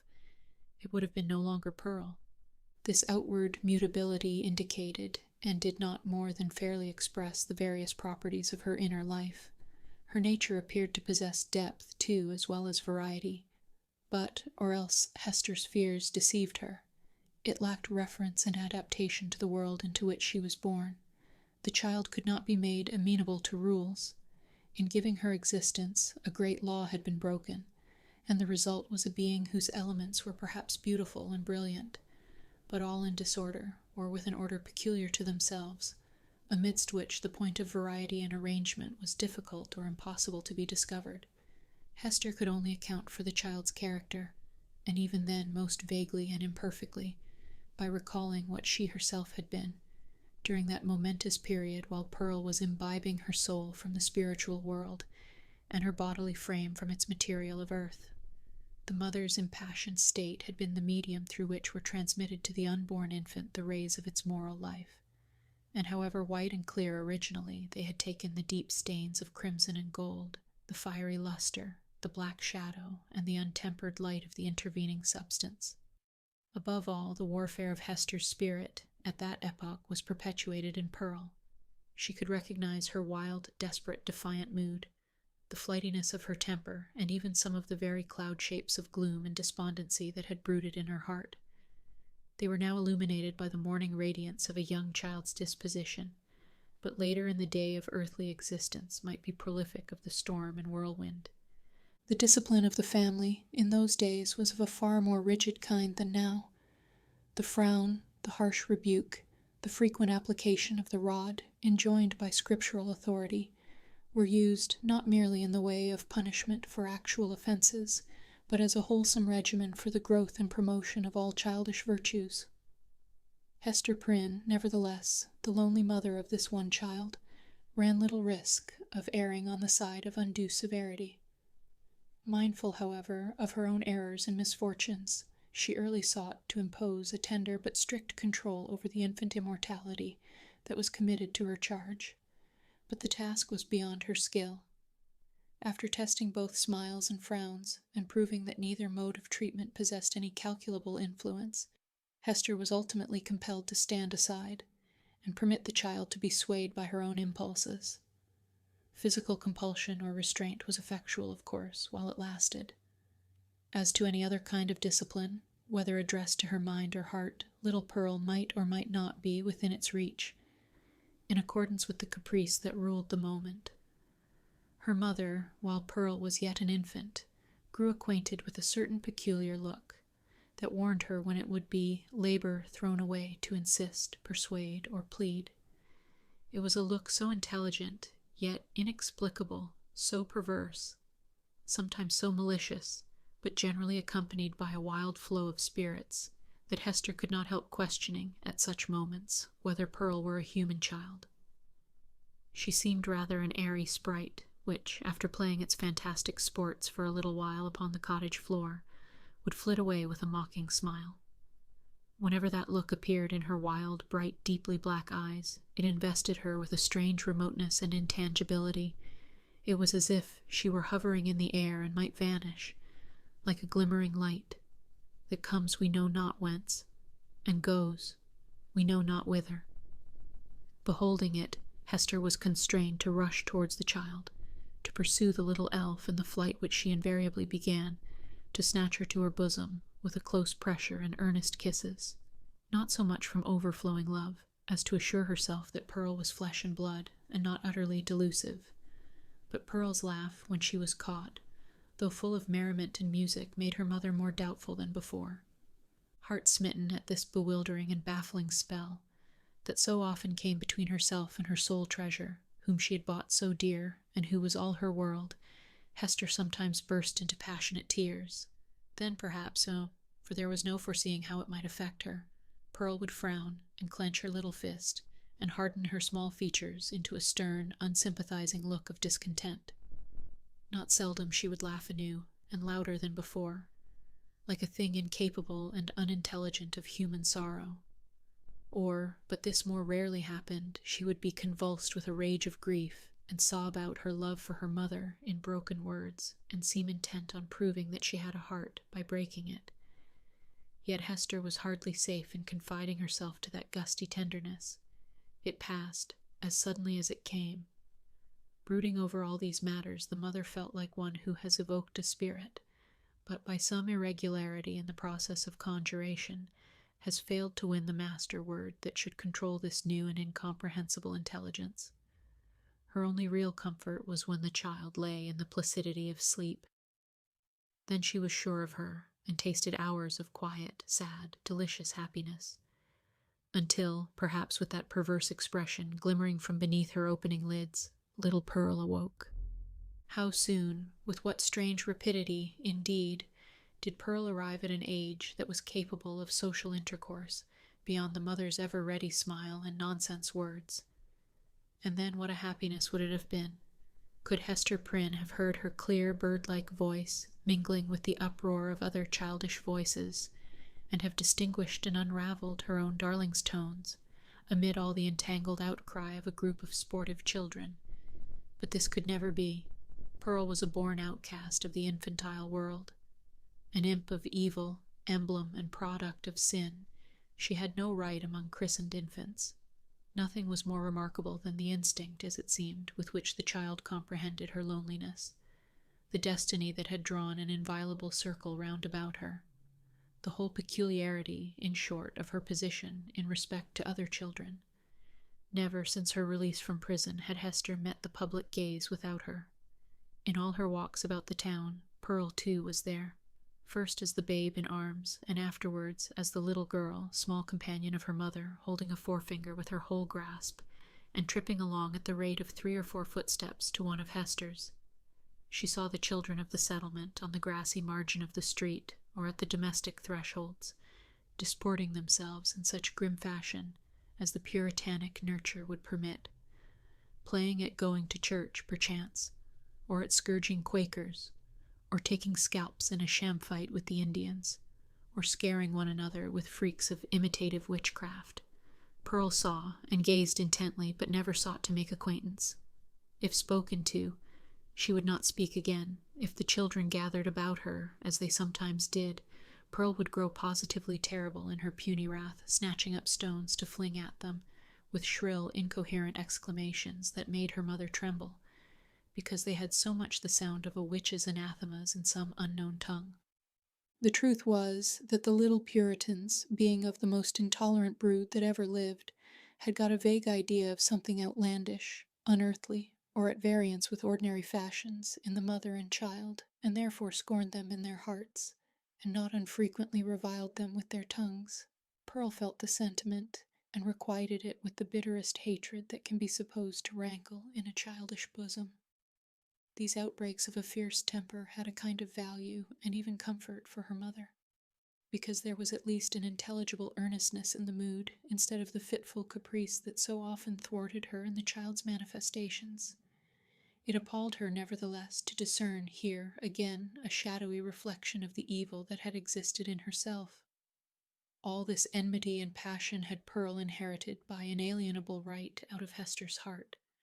Mother and daughter stood together in the same circle of seclusion from human society, and in the nature of the child seemed to be perpetuated those unquiet elements that had distracted Hester Prynne before Pearl's birth, but had since begun to be soothed away by the softening influences of maternity. At home, within and around her mother's cottage, Pearl wanted not a wide and various circle of acquaintance. The spell of life went forth from her ever-creative spirit, and communicated itself to 1,000 objects, as a torch kindles a flame wherever it may be applied. The unlikeliest materials, a stick, a bunch of rags, a flower, were the puppets of Pearl's witchcraft, and, without undergoing any outward change, became spiritually adapted to whatever drama occupied the stage of her inner world. Her one baby voice served a multitude of imaginary personages, old and young, to talk withal. The pine trees, aged, black, and solemn, and flinging groans and other melancholy utterances on the breeze, needed little transformation to figure as Puritan elders. The ugliest weeds of the garden were their children, whom Pearl smote down and uprooted most unmercifully. It was wonderful, the vast variety of forms into which she threw her intellect, with no continuity, indeed, but darting up and dancing, always in a state of preternatural activity, soon sinking down, as if exhausted by so rapid and feverish a tide of life, and succeeded by other shapes of a similar wild energy. It was like nothing so much as the phantasmagoric play of the northern lights. In the mere exercise of the fancy, however, and the sportiveness of a growing mind, there might be little more than was observable in other children of bright faculties, except as Pearl, in the dearth of human playmates, was thrown more upon the visionary throng which she created. The singularity lay in the hostile feelings with which the child regarded all these offspring of her own heart and mind. She never created a friend, but seemed always to be sowing. Broadcast the dragon's teeth whence sprung a harvest of armed enemies, against whom she rushed to battle. It was inexpressibly sad. Then what depth of sorrow to a mother who felt in her own heart the cause, to observe in one so young this constant recognition of an adverse world, and so fierce a training of the energies that were to make good her cause in the contest that must ensue. Gazing at Pearl, Hester Prynne often dropped her work upon her knees, and cried out with an agony which she would fain have hidden, but which made utterance for itself betwixt speech and a groan. O Father in heaven, if thou art still my Father, what is this being which I have brought into the world? And Pearl, overhearing the ejaculation, or aware, through some more subtle channel, of those throbs of anguish, would turn her vivid and beautiful little face upon her mother, smile with sprite-like intelligence, and resume her play. One peculiarity of the child's deportment remains yet to be told. The very first thing which she had noticed in her life was, what? Not the mother's smile, responding to it as other babies do by that faint embryo smile of the little mouth, remembered so doubtfully afterwards, and with such fond discussion whether it were indeed a smile. By no means, but that first object of which Pearl seemed to become aware was, shall we say it, the scarlet letter on Hester's bosom. One day, as her mother stooped over the cradle, the infant's eyes had been caught by the glimmering of the gold embroidery about the letter, and putting up her little hand, she grasped at it, smiling, not doubtfully, but with a decided gleam, that gave her face the look of a much older child. Then, gasping for breath, did Hester Prynne clutch the fatal token, instinctively endeavoring to tear it away, so infinite was the torture inflicted by the intelligent touch of Pearl's baby hand. Again, as if her mother's agonized gesture were meant only to make sport for her, did little Pearl look into her eyes, and smile. From that epoch, except when the child was asleep, Hester had never felt a moment's safety, not a moment's calm enjoyment of her. Weeks, it is true, would sometimes elapse, during which Pearl's gaze might never once be fixed upon the scarlet letter. But then again it would come at unawares, like the stroke of sudden death, and always with that peculiar smile, an odd expression of the eyes. Once this freakish, elvish cast came into the child's eyes, while Hester was looking at her own image in them, as mothers are fond of doing, and suddenly, for women in solitude and with troubled hearts are pestered with unaccountable delusions, she fancied that she beheld not her own miniature portrait but another face in the small black mirror of Pearl's eye. It was a face, fiend-like, full of smiling malice, yet bearing the semblance of features that she had known full well, though seldom with a smile, and never with malice in them. It was as if an evil spirit possessed the child, and had just then peeped forth in mockery. Many a time afterwards had Hester been tortured, though less vividly, by the same illusion.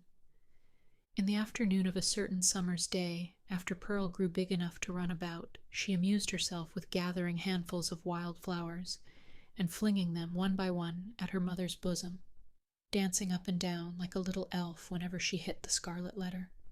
Hester's first motion had been to cover her bosom with her clasped hands, but whether from pride or resignation, or a feeling that her penance might best be wrought out by this unutterable pain, she resisted the impulse, and sat erect, pale as death, looking sadly into little Pearl's wild eyes.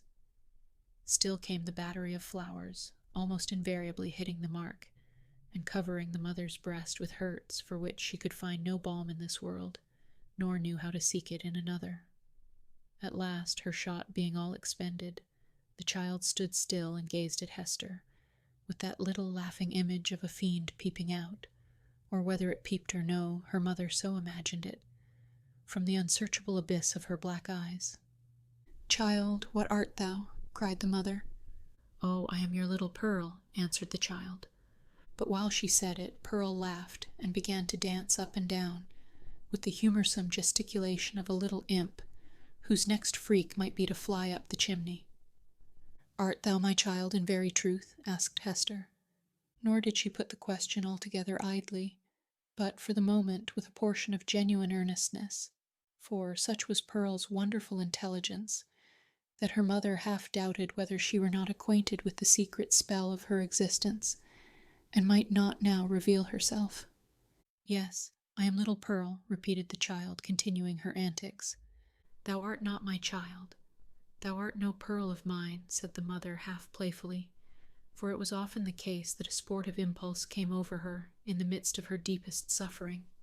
"Tell me, then, what thou art, and who sent thee hither." "Tell me, mother," said the child, seriously coming up to Hester and pressing herself close to her knees. "Do thou tell me." "Thy heavenly Father sent thee," answered Hester Prynne, but she said it with a hesitation that did not escape the acuteness of the child. Whether moved only by her ordinary freakishness, or because an evil spirit prompted her, she put up her small forefinger and touched the Scarlet Letter. "He did not send me," cried she, positively. "I have no heavenly Father." "Hush, Pearl, hush." "Thou must not talk so," answered the mother, suppressing a groan. "He sent us all into this world. He sent even me, thy mother, then much more thee. Or if not, thou strange and elfish child, whence didst thou come?" Tell me," repeated Pearl, no longer seriously, but laughing and capering about the floor. "It is thou that must tell me." But Hester could not resolve the query, being herself in a dismal labyrinth of doubt. She remembered, betwixt a smile and a shudder, the talk of the neighboring townspeople, who, seeking vainly elsewhere for the child's paternity, and observing some of her odd attributes, had given out that poor little Pearl was a demon offspring, such as ever since old Catholic times had occasionally been seen on earth through the agency of their mother's sin, and to promote some foul and wicked purpose. Luther, according to the scandal of his monkish enemies, was a brat of that hellish breed, nor was Pearl the only child to whom this inauspicious origin was assigned among the New England Puritans. Chapter 7. The Governor's Hall. Hester Prynne went one day to the mansion of Governor Bellingham with a pair of gloves which she had fringed and embroidered to his order, and which were to be worn on some great occasion of state. For though the chances of a popular election had caused this former ruler to descend a step or two from the highest rank, he still held an honorable and influential place among the colonial magistracy. Another and far more important reason than the delivery of a pair of embroidered gloves impelled Hester, at this time, to seek an interview with a personage of so much power and activity in the affairs of the settlement.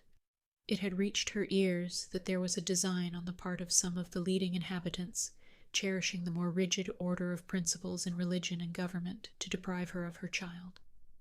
On the supposition that Pearl, as already hinted, was of demon origin, these good people not unreasonably argued that a Christian interest in the mother's soul required them to remove such a stumbling block from her path.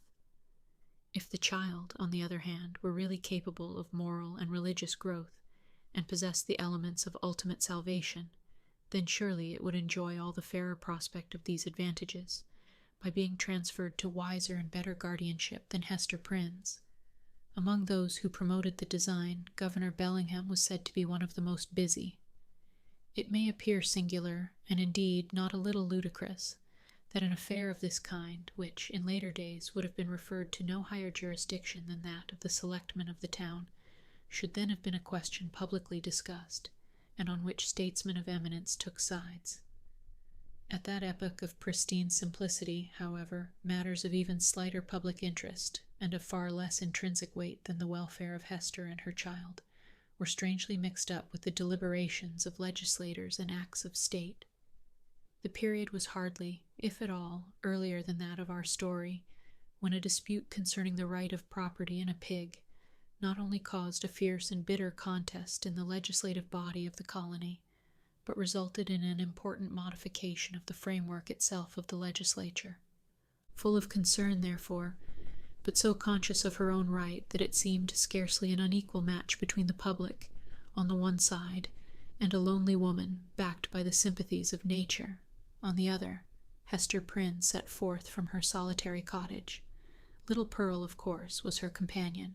She was now of an age to run lightly along by her mother's side, and constantly in motion, from morn till sunset, could have accomplished a much longer journey than that before her.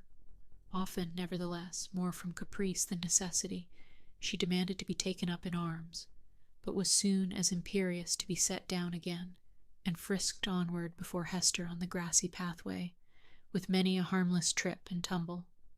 We have spoken of Pearl's rich and luxuriant beauty, a beauty that shone with deep and vivid tints, a bright complexion, eyes possessing intensity both of depth and glow, and hair already of a deep, glossy brown, and which, in after years, would be nearly akin to black. There was fire in her, and throughout her, she seemed the unpremeditated offshoot of a passionate moment. Her mother, in contriving the child's garb, had allowed the gorgeous tendencies of her imagination their full play, arraying her in a crimson velvet tunic of a peculiar cut, abundantly embroidered with fantasies and flourishes of gold thread.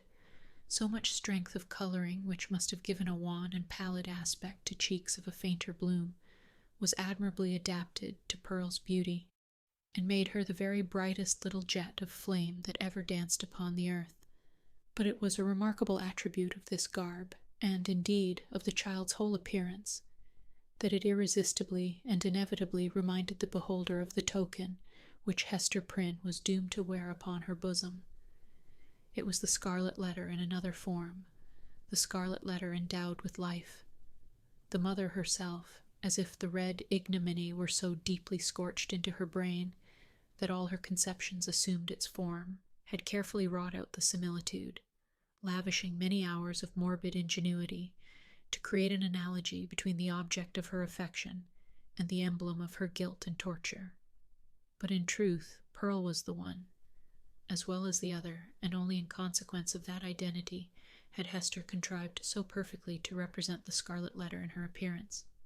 As the two wayfarers came within the precincts of the town, the children of the Puritans looked up from their play, or what passed for play with those sombre little urchins, and spake gravely one to another.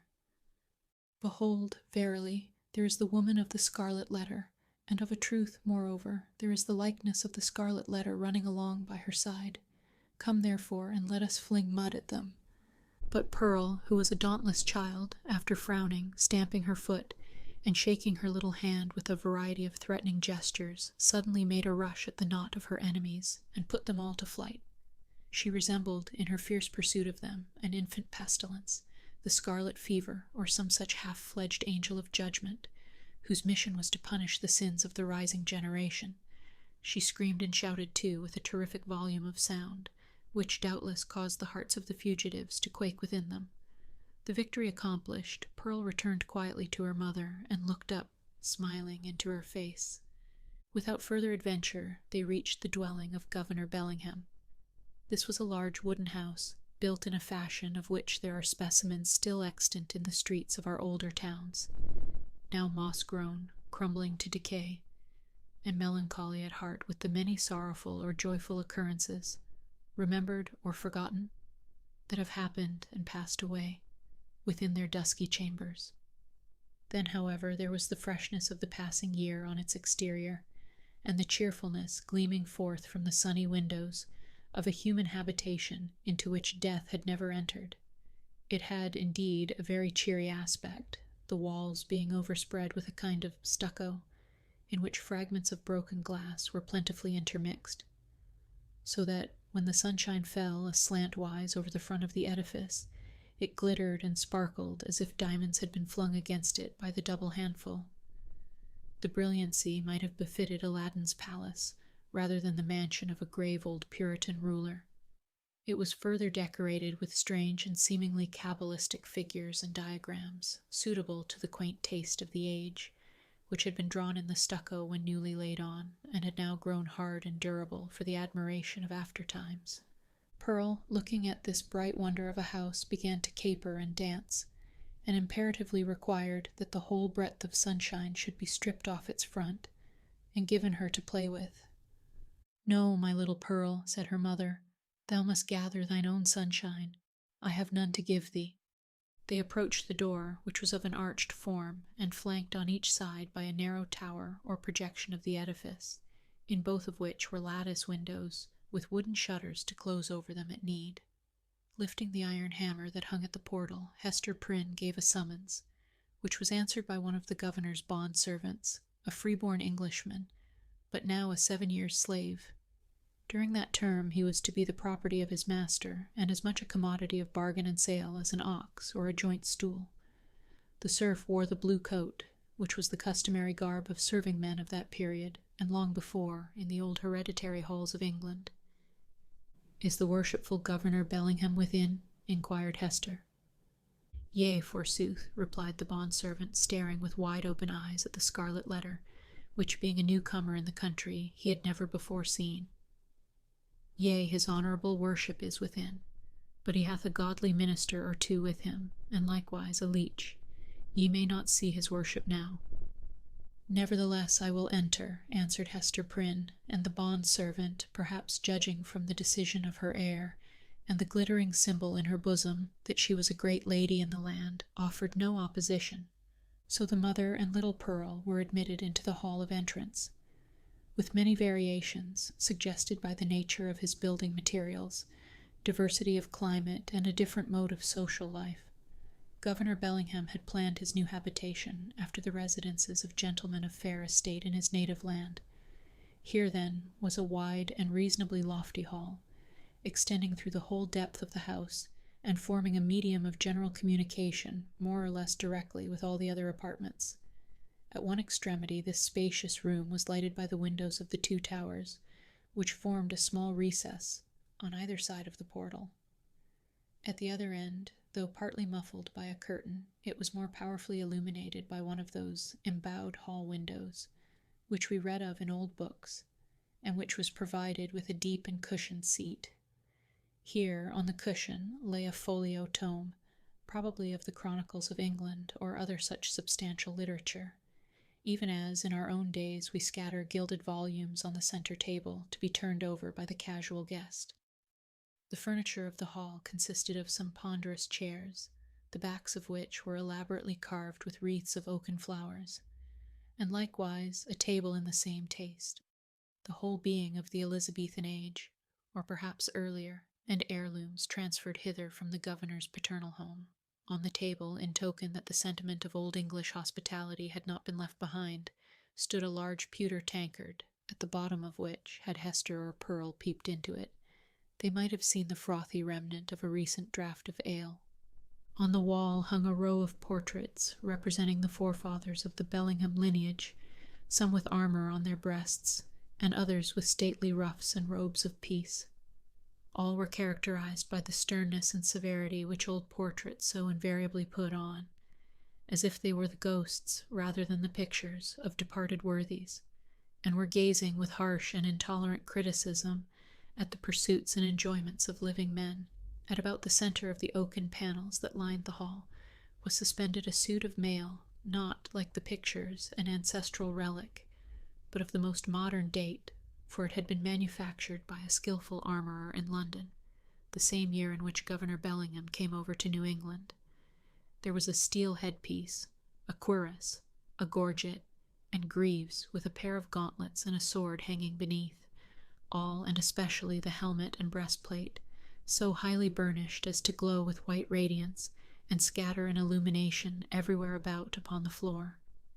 This bright panoply was not meant for mere idle show, but had been worn by the governor on many a solemn muster and training field, and had glittered, moreover, at the head of a regiment in the Pequod War.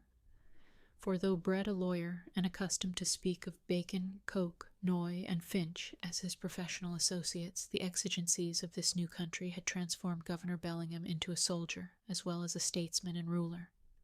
Little Pearl, who was as greatly pleased with the gleaming armor as she had been with the glittering frontispiece of the house, spent some time looking into the polished mirror of the breastplate. "Mother," cried she, "I see you here.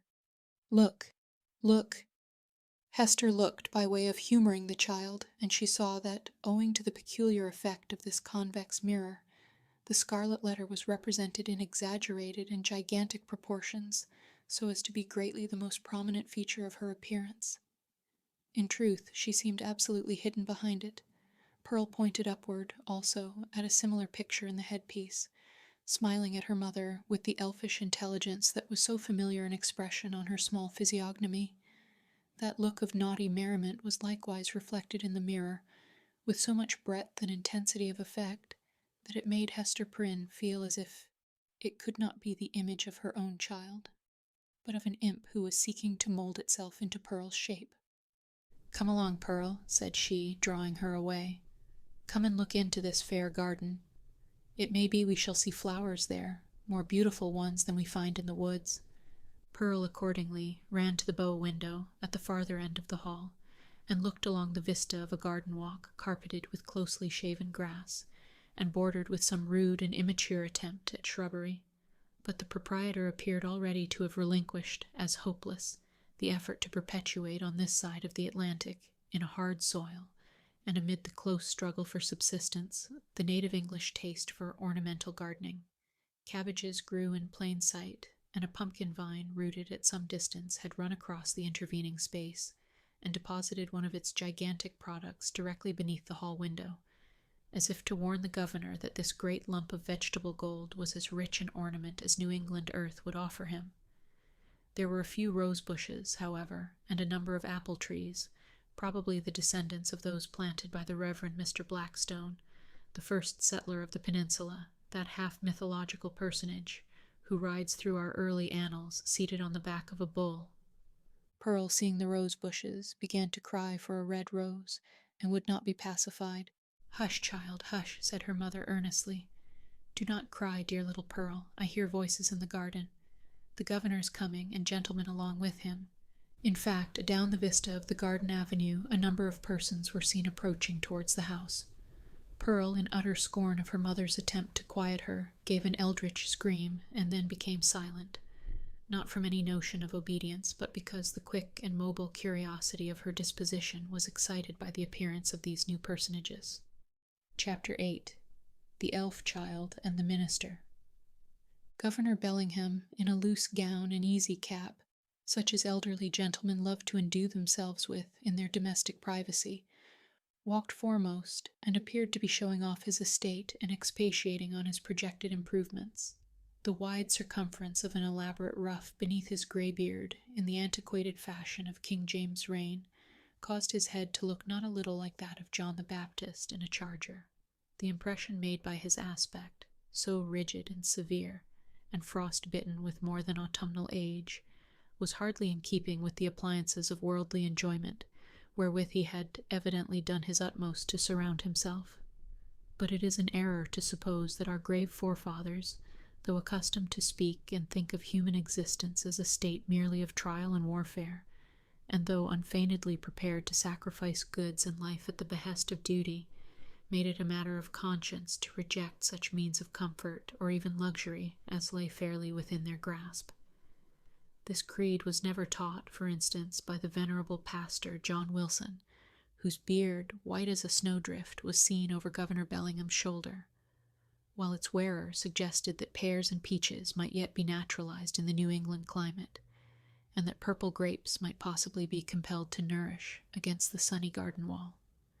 The old clergyman, nurtured at the rich bosom of the English Church, had a long-established and legitimate taste for all good and comfortable things, and however stern he might show himself in the pulpit, or in his public reproof of such transgressions as that of Hester Prynne, still the genial benevolence of his private life had won him warmer affection than was accorded to any of his professional contemporaries. Behind the governor and Mr. Wilson came two other guests, one the Reverend Arthur Dimmesdale, whom the reader may remember as having taken a brief and reluctant part in the scene of Hester Prynne's disgrace, and in close companionship with him, old Roger Chillingworth, a person of great skill in physics, who, for 2 or 3 years past, had been settled in the town. It was understood that this learned man was the physician as well as friend of the young minister, whose health had severely suffered of late by his too unreserved self-sacrifice to the labors and duties of the pastoral relation. The governor, in advance of his visitors, ascended 1 or 2 steps, and throwing open the leaves of the great hall window, found himself close to little Pearl. The shadow of the curtain fell on Hester Prynne and partially concealed her. "What have we here?" said Governor Bellingham, looking with surprise at the scarlet little figure before him. "I profess I have never seen the like since my days of vanity in old King James's time, when I was wont to esteem it a high favor to be admitted to a court masque. There used to be a swarm of these small apparitions in holiday time, and we called them children of the Lord of Misrule. But how got such a guest into my hall?" "Aye, indeed," cried good old Mr. Wilson. "What little bird of scarlet plumage may this be? Methinks I have seen just such figures, when the sun has been shining through a richly painted window, and tracing out the golden and crimson images across the floor. But that was in the old land. Prithee, young one, who art thou, and what has ailed thy mother to bedizen thee in this strange fashion? Art thou a Christian child, Dost know thy catechism? Or art thou one of those naughty elves or fairies, whom we thought to have left behind us with other relics of papistry in merry old England?"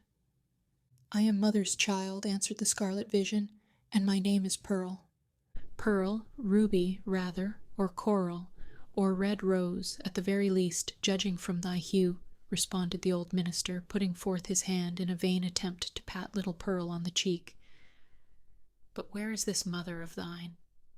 Ah, I see," he added, and turning to Governor Bellingham, whispered, "This is the self-same child of whom we have held speech together, and behold here the unhappy woman, Hester Prynne, her mother." "Sayest thou so?" cried the governor. "Nay, we might have judged that such a child's mother must needs be a scarlet woman, and a worthy type of her of Babylon. But she comes at a good time, and we will look into this matter forthwith." Governor Bellingham stepped through the window into the hall, followed by his 3 guests. "Hester Prynne," said he, fixing his naturally stern regard on the wearer of the Scarlet Letter, "there hath been much question concerning thee of late. The point hath been weightily discussed, whether we, that are of authority and influence, do well discharge our consciences by trusting an immortal soul, such as there is in yonder child, to the guidance of one who hath stumbled and fallen amid the pitfalls of this world. Speak thou, the child's own mother, were it not, thinkest thou, for thy little one's temporal and eternal welfare, that she be taken out of thy charge, and clad soberly, and disciplined strictly, and instructed in the truths of heaven and earth? What canst thou do for the child in this kind?" "I can teach my little Pearl what I have learned from this," answered Hester Prynne, laying her finger on the red token. "Woman, it is thy badge of shame," replied the stern magistrate.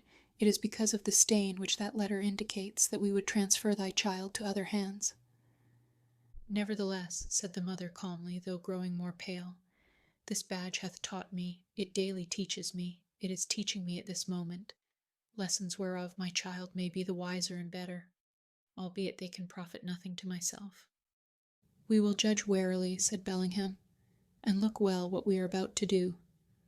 Good Master Wilson, I pray you, examine this Pearl, since that is her name, and see whether she hath had such Christian nurture as befits a child of her age. The old minister seated himself in an armchair, and made an effort to draw Pearl betwixt his knees. But the child, unaccustomed to the touch or familiarity of any but her mother, escaped through the open window and stood on the upper step, looking like a wild tropical bird, of rich plumage, ready to take flight into the upper air. Mr. Wilson, not a little astonished at this outbreak, for he was a grandfatherly sort of personage, and usually a vast favorite with children, however, to proceed with the examination. Pearl, said he, with great solemnity, thou must take heed to instruction, that so, in due season, thou mayest wear in thy bosom the pearl of great price. Canst thou tell me, my child, who made thee? Now Pearl knew well enough who made her, for Hester Prynne, the daughter of a pious home, very soon after her talk with the child about her heavenly Father, had begun to inform her of those truths which the human spirit, at whatever stage of immaturity, imbibes with such eager interest. Pearl, therefore, so large were the attainments of her 3 years' lifetime, could have borne a fair examination in the New England Primer, or the first column of the Westminster Catechisms, although unacquainted with the outward form of either of those celebrated works. But that perversity which all children have more or less of, and of which little Pearl had a tenfold portion, now, at the most inopportune moment, took thorough possession of her, and closed her lips, or impelled her to speak words amiss. After putting her finger in her mouth with many ungracious refusals to answer good Mr. Wilson's question, the child finally announced that she had not been made at all, but had been plucked by her mother off the bush of wild roses that grew by the prison door. This fantasy was probably suggested by the near proximity of the governor's red roses, as Pearl stood outside of the window, together with her recollection of the prison rose-bush which she had passed in coming hither. Old Roger Chillingworth, with a smile on his face, whispered something in the young clergyman's ear. Hester Prynne looked at the man of skill, and even then, with her fate hanging in the balance, was startled to perceive what a change had come over his features, how much uglier they were, how his dark complexion seemed to have grown duskier, and his figure more misshapen, since the days when she had familiarly known him. She met his eyes for an instant, but was immediately constrained to give all her attention to the scene now going forward. "This is awful," cried the governor, slowly recovering from the astonishment into which Pearl's response had thrown him. "Here is a child of 3 years old, and she cannot tell who made her. Without question, she is equally in the dark as to her soul, its present depravity, and future destiny. Methinks, gentlemen, we need inquire no further." Hester caught hold of Pearl and drew her forcibly into her arms, confronting the old Puritan magistrate with almost a fierce expression. Alone in the world, cast off by it, and with this sole treasure to keep her heart alive, she felt that she possessed indefeasible rights against the world and was ready to defend them to the death. "God gave me the child," cried she. "He gave her in requital of all things else, which he had taken from me. She is my happiness. She is my torture, none the less. Pearl keeps me here in life. Pearl punishes me, too. See ye not, she is the Scarlet Letter, only capable of being loved, and so endowed with a millionfold the power of retribution for my sin? Ye shall not take her. I will die first." "My poor woman," said the not unkind old minister, "the child shall be well cared for, far better than thou canst do it." "God gave her into my keeping," repeated Hester Prynne, raising her voice almost to a shriek. "I will not give her up." And here, by a sudden impulse, she turned to the young clergyman, Mr. Dimmesdale, at whom, up to this moment, she had seemed hardly so much as once to direct her eyes. "Speak thou for me," cried she. "Thou wast my pastor, and hadst charge of my soul, and knowest me better than these men can. I will not lose the child. Speak for me. Thou knowest, for thou hast sympathies which these men lack. Thou knowest what is in my heart, and what are a mother's rights, and how much the stronger they are, when that mother has but her child in the Scarlet Letter. Look thou to it, I will not lose the child. Look to it." At this wild and singular appeal, which indicated that Hester Prynne's situation had provoked her to little less than madness, the young minister at once came forward, pale, and holding his hand over his heart, as was his custom whenever his peculiarly nervous temperament was thrown into agitation. He looked now more careworn and emaciated than as we described him at the scene of Hester's public ignominy, and whether it were his failing health, or whatever the cause might be, his large dark eyes had a world of pain in their troubled and melancholy depth. "There is truth in what she says," began the minister, with a voice sweet, tremulous, but powerful, insomuch that the hall re-echoed, and the hollow armor rang with it. "Truth in what Hester says, and in the feeling which inspires her. God gave her the child, and gave her, too, an instinctive knowledge of its nature and requirements, both seemingly so peculiar, which no other mortal being can possess. And moreover, is there not a quality of awful sacredness in the relation between this mother and this child?" "Ay, how is that, good Master Dimmesdale?" interrupted the governor. "Make that plain, I pray you." "It must be even so," resumed the minister. "For, if we deem it otherwise, do we not thereby say that the Heavenly Father, the Creator of all flesh, hath lightly recognized a deed of sin, and made of no account the distinction between unhallowed lust and holy love? This child of its father's guilt and its mother's shame hath come from the hand of God, to work in many ways upon her heart, who pleads so earnestly and with such bitterness of spirit the right to keep her.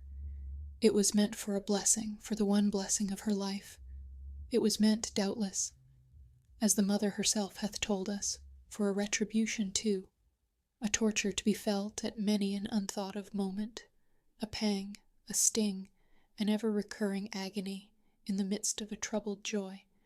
Hath she not expressed this thought in the garb of the poor child, so forcibly reminding us of that red symbol which sears her bosom?" "Well said, again," cried good Mr. Wilson. "I feared the woman had no better thought than to make a mountebank of her child."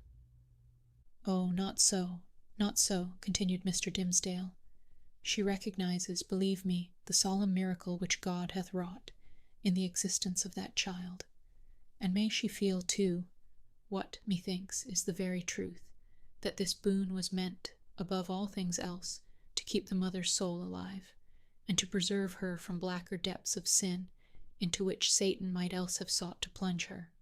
Therefore it is good for this poor, sinful woman, that she hath an infant immortality, a being capable of eternal joy or sorrow, confided to her care, to be trained up by her to righteousness, to remind her, at every moment of her fall, but yet to teach her, as it were by the Creator's sacred pledge, that if she bring the child to heaven, the child also will bring its parent thither.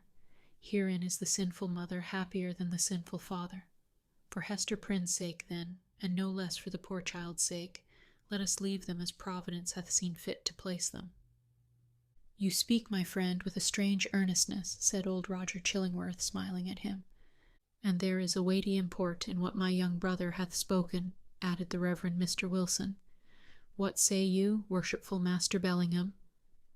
Hath he not pleaded well for the poor woman?" "Indeed hath he," answered the magistrate, "and hath adduced such arguments that we will even leave the matter as it now stands.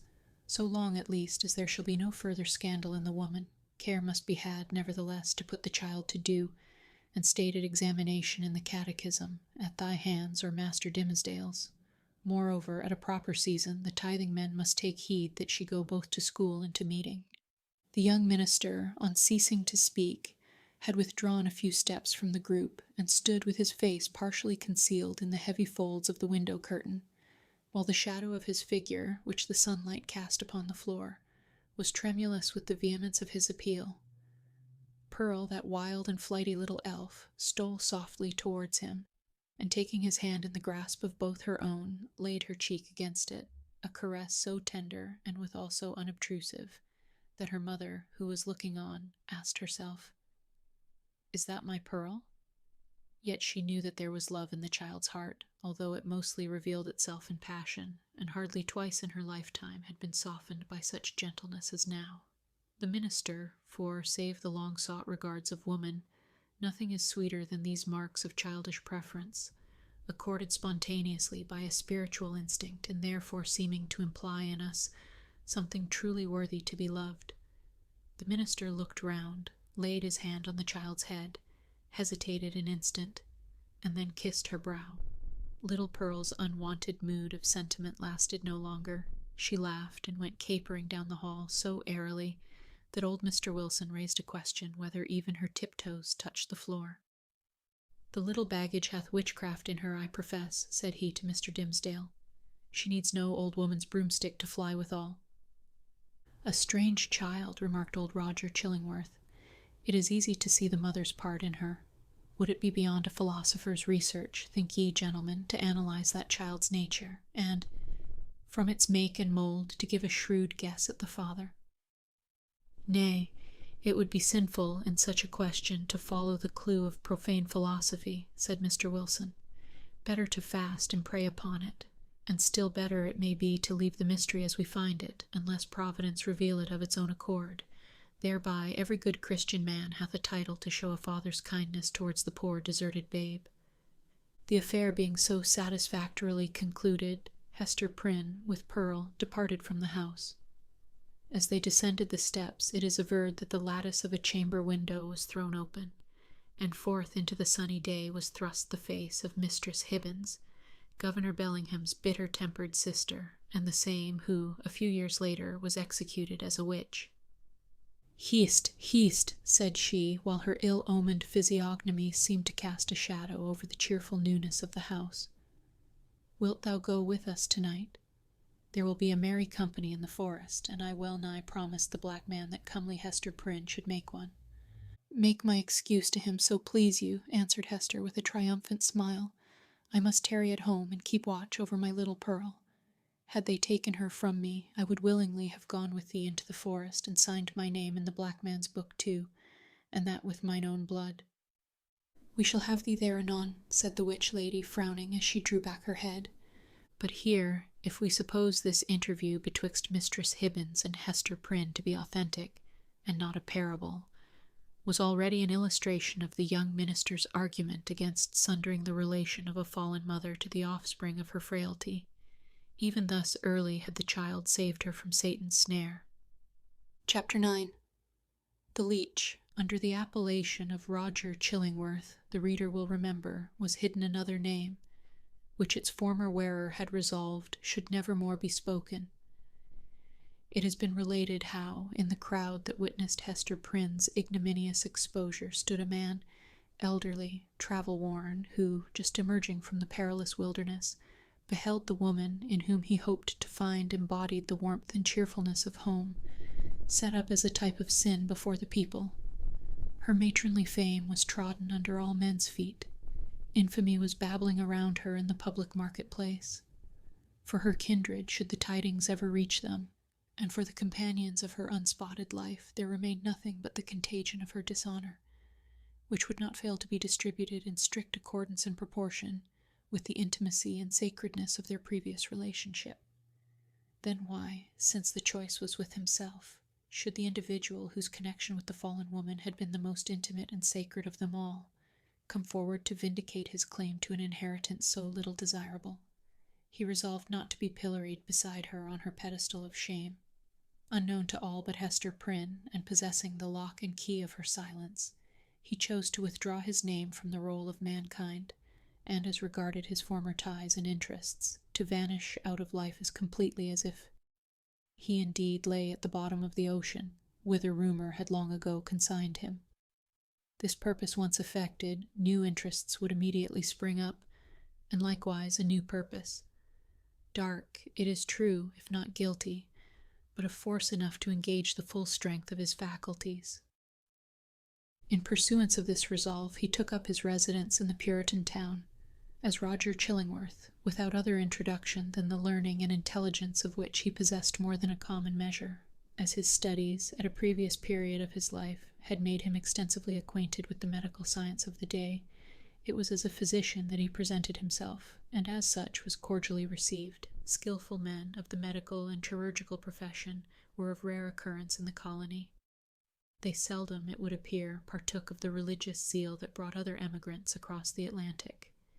In their researches into the human frame, it may be that the higher and more subtle faculties of such men were materialized, and that they lost the spiritual view of existence amid the intricacies of that wondrous mechanism, which seemed to involve art enough to comprise all of life within itself. At all events, the health of the good town of Boston, so far as medicine had aught to do with it, had hitherto lain in the guardianship of an aged deacon and apothecary, whose piety and godly deportment were stronger testimonials in his favor than any that he could have produced in the shape of a diploma. The only surgeon was one who combined the occasional exercise of that noble art with the daily and habitual flourish of a razor. To such a professional body, Roger Chillingworth was a brilliant acquisition. He soon manifested his familiarity with the ponderous and imposing machinery of antique physics, in which every remedy contained a multitude of far-fetched and heterogeneous ingredients, as elaborately compounded as if the proposed result had been the elixir of life. In his Indian captivity, moreover, he had gained much knowledge of the properties of native herbs and roots, nor did he conceal from his patients that these simple medicines, nature's boon to the untutored savage, had quite as large a share of his own confidence as the European pharmacopoeia, which so many learned doctors had spent centuries in elaborating. This learned stranger was exemplary, as regarded at least the outward forms of a religious life, and, early after his arrival, had chosen for his spiritual guide the Reverend Mr. Dimmesdale. The young divine, whose scholar-like renown still lived in Oxford, was considered by his more fervent admirers as little less than a heaven-ordained apostle, destined, should he live and labor for the ordinary term of life, to do as great deeds for the now feeble New England Church as the early fathers had achieved for the infancy of the Christian faith. About this period, however, the health of Mr. Dimmesdale had evidently begun to fail.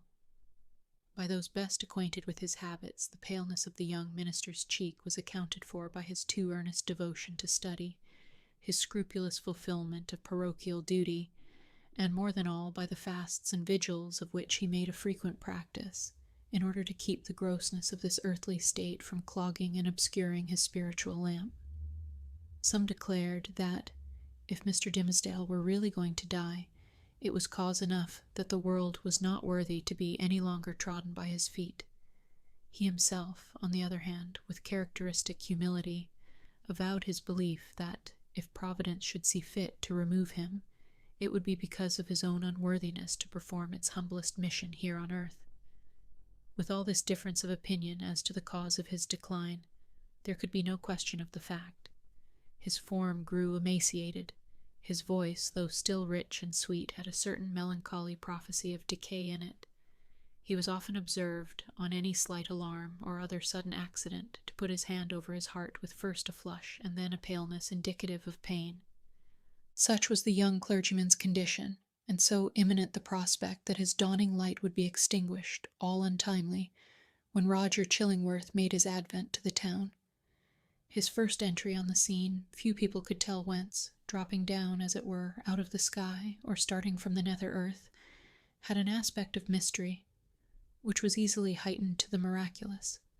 He was now known to be a man of skill.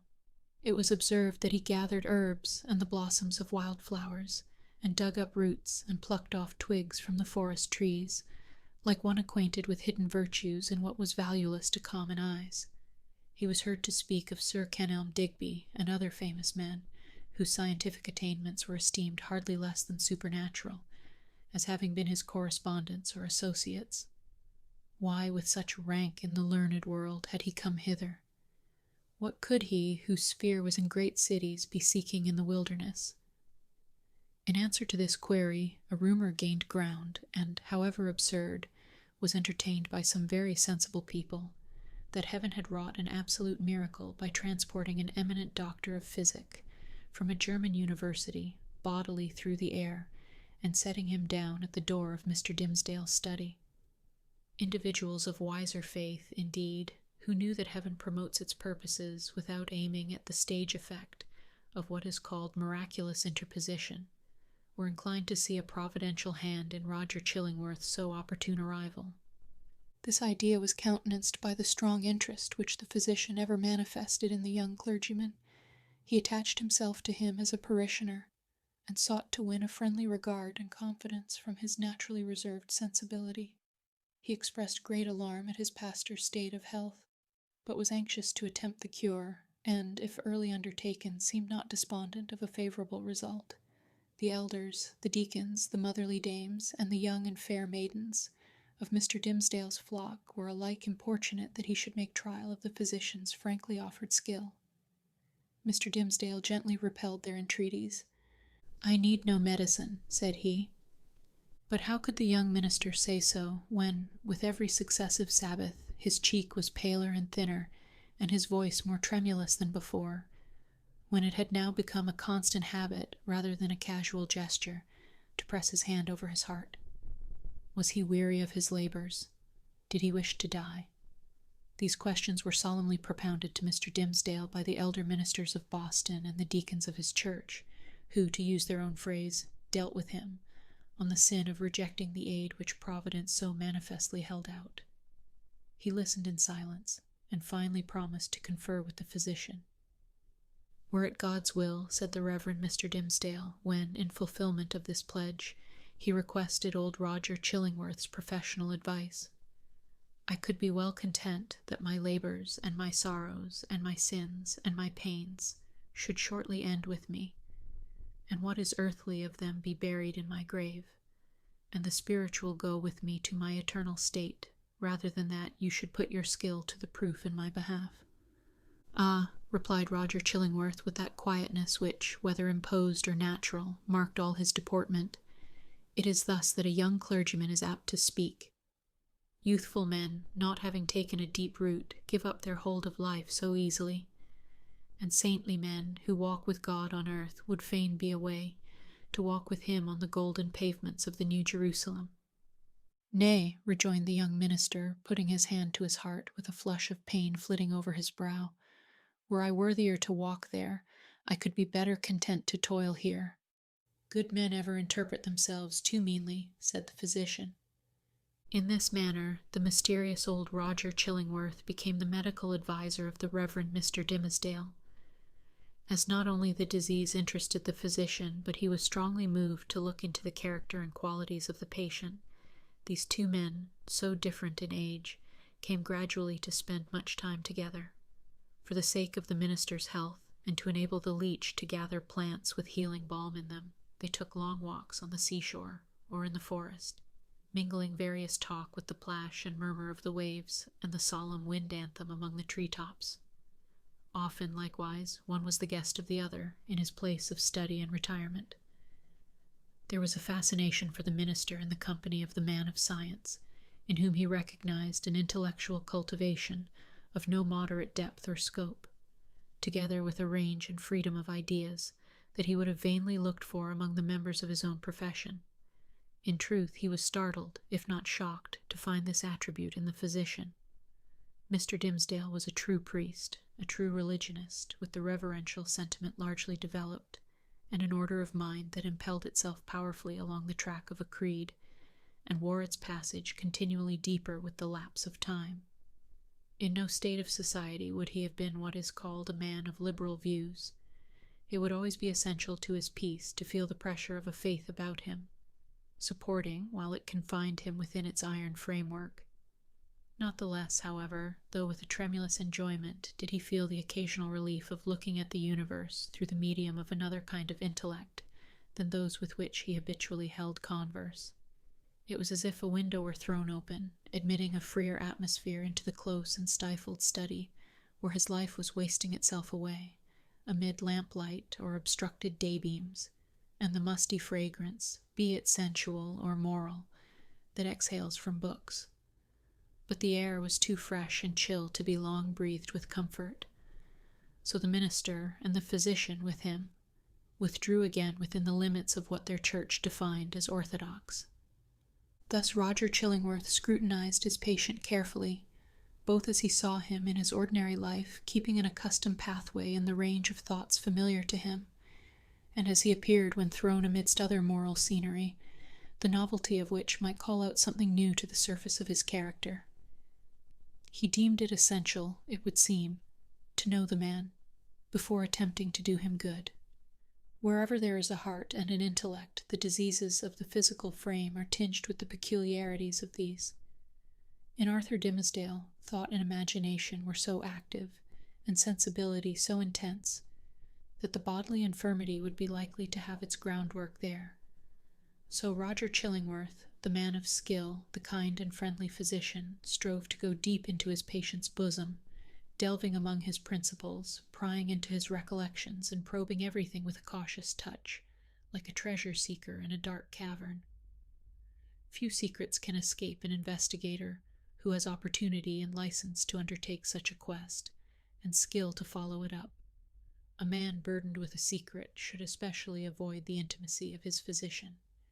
If the latter possess native sagacity, and a nameless something more, let us call it intuition. If he show no intrusive egotism, nor disagreeably prominent characteristics of his own, if he have the power, which must be born with him, to bring his mind into such affinity with his patient's, that this last shall unawares have spoken what he imagines himself only to have thought, if such revelations be received without tumult, and acknowledged not so often by an uttered sympathy as by silence, an inarticulate breath, and here and there a word to indicate that all is understood. If to these qualifications of a confidant be joined the advantages afforded by his recognized character as a physician, then at some inevitable moment will the soul of the sufferer be dissolved, and flow forth in a dark but transparent stream, bringing all its mysteries into the daylight. Roger Chillingworth possessed all or most of the attributes above enumerated. Nevertheless, time went on. A kind of intimacy, as we have said, grew up between these two cultivated minds, which had as wide a field as the whole sphere of human thought and study to meet upon. They discussed every topic of ethics and religion, of public affairs and private character. They talked much on both sides of matters that seemed personal to themselves, and yet no secret, such as the physician fancied must exist there, ever stole out of the minister's consciousness into his companion's ear. The latter had his suspicions, indeed, that even the nature of Mr. Dimmesdale's bodily disease had never fairly been revealed to him. It was a strange reserve. After a time, at a hint from Roger Chillingworth, the friends of Mr. Dimmesdale effected an arrangement by which the two were lodged in the same house, so that every ebb and flow of the minister's life-tide might pass under the eye of his anxious and attached physician. There was much joy throughout the town when this greatly desirable object was attained. It was held to be the best possible measure for the young clergyman's welfare, unless indeed, as often urged by such as felt authorized to do so, he had selected someone of the many blooming damsels, spiritually devoted to him, to become his devoted wife. This latter step, however, there was no present prospect that Arthur Dimmesdale would be prevailed upon to take. He rejected all suggestions of the kind, as if priestly celibacy were one of his articles of church discipline. Doomed by his own choice, therefore, as Mr. Dimmesdale so evidently was, to eat his unsavory morsel always at another's board, and endure the lifelong chill which must be his lot who seeks to warm himself only at another's fireside, it truly seemed that this sagacious, experienced, benevolent old physician, with his concord of paternal and reverential love for the young pastor, was the very man of all mankind to be constantly within reach of his voice. The new abode of the two friends was with a pious widow, of good social rank, who dwelt in a house covering pretty nearly the site on which the venerable structure of King's Chapel has since been built. It had the graveyard, originally Isaac Johnson's home field, on one side, and so was well adapted to call up serious reflections, suited to their respective employments, in both minister and man of physic. The motherly care of the good widow assigned to Mr. Dimmesdale a front apartment, with a sunny exposure and heavy window curtains to create a noontide shadow when desirable. The walls were hung round with tapestry, said to be from the Gobelin looms, and, at all events, representing the scriptural story of David and Bathsheba, and Nathan the prophet, in colors still unfaded, but which made the fair woman of the scene almost as grimly picturesque as the woe-denouncing seer, Here the pale clergyman piled up his library, rich with parchment-bound folios of the Fathers and the lore of rabbis, and monkish erudition, of which the Protestant divines, even while they vilified and decried that class of writers, were yet constrained often to avail themselves. On the other side of the house, old Roger Chillingworth arranged his study and laboratory, not such as a modern man of science would reckon even tolerably complete, but provided with a distilling apparatus and the means of compounding drugs and chemicals, which the practiced alchemist knew well how to turn to purpose. With such commodiousness of situation, these two learned persons sat themselves down, each in his own domain, yet familiarly passing from one apartment to the other, and bestowing a mutual and not incurious inspection into one another's business. And the Reverend Arthur Dimmesdale's best discerning friends, as we have intimated, very reasonably imagined that the hand of Providence had done all this, for the purpose, besought in so many public and domestic and secret prayers, of restoring the young minister to health. But, it must now be said, another portion of the community had latterly begun to take its own view of the relation betwixt Mr. Dimmesdale and the mysterious old physician. When an uninstructed multitude attempts to see with its eyes, it is exceedingly apt to be deceived. When, however, it forms its judgment, as it usually does, on the intuitions of its great and warm heart, the conclusions thus attained are often so profound and so unerring as to possess the character of truths supernaturally revealed. The people in the case of which we speak could justify its prejudice against Roger Chillingworth by no fact or argument worthy of serious refutation. There was an aged handicraftsman, it is true, who had been a citizen of London at the period of Sir Thomas Overbury's murder, now some 30 years agone. He testified to having seen the physician, under some other name, which the narrator of the story had now forgotten, in company with Dr. Foreman, the famous old conjurer, who was implicated in the affair of Overbury. 2 or 3 individuals hinted that the man of skill, during his Indian captivity, had enlarged his medical attainments by joining in the incantations of the savage priests, who were universally acknowledged to be powerful enchanters, often performing seemingly miraculous cures by their skill in the black art. A large number, and many of these were persons of such sober sense and practical observation that their opinions would have been valuable in other matters, affirmed that Roger Chillingworth's aspect had undergone a remarkable change while he had dwelt in town, and especially since his abode with Mr. Dimmesdale. At first his expression had been calm, meditative, scholar-like. Now there was something ugly and evil in his face which they had not previously noticed, and which grew still the more obvious to sight the oftener they looked upon him. According to the vulgar idea, the fire in his laboratory had been brought from the lower regions, and was fed with infernal fuel. And so, as might be expected, his visage was getting sooty with the smoke. To sum up the matter, it grew to be a widely diffused opinion that the Reverend Arthur Dimmesdale, like many other personages of especial sanctity, in all ages of the Christian world, was haunted either by Satan himself or Satan's emissary, in the guise of old Roger Chillingworth. This diabolical agent had the divine permission, for a season, to burrow into the clergyman's intimacy and plot against his soul. No sensible man, it was confessed, could doubt on which side the victory would turn. The people looked with an unshaken hope to see the minister come forth out of the conflict, transfigured with the glory which he would unquestionably win. Meanwhile, nevertheless, it was sad to think of the perchance mortal agony through which he must struggle towards his triumph. Alas, to judge from the gloom and terror in the depths of the poor minister's eyes, the battle was a sore one, and the victory anything but secure. Chapter 10. The Leech and his Patient. Old Roger Chillingworth throughout life had been calm in temperament, kindly though not of warm affections, but ever, and in all his relations with the world, a pure and upright man.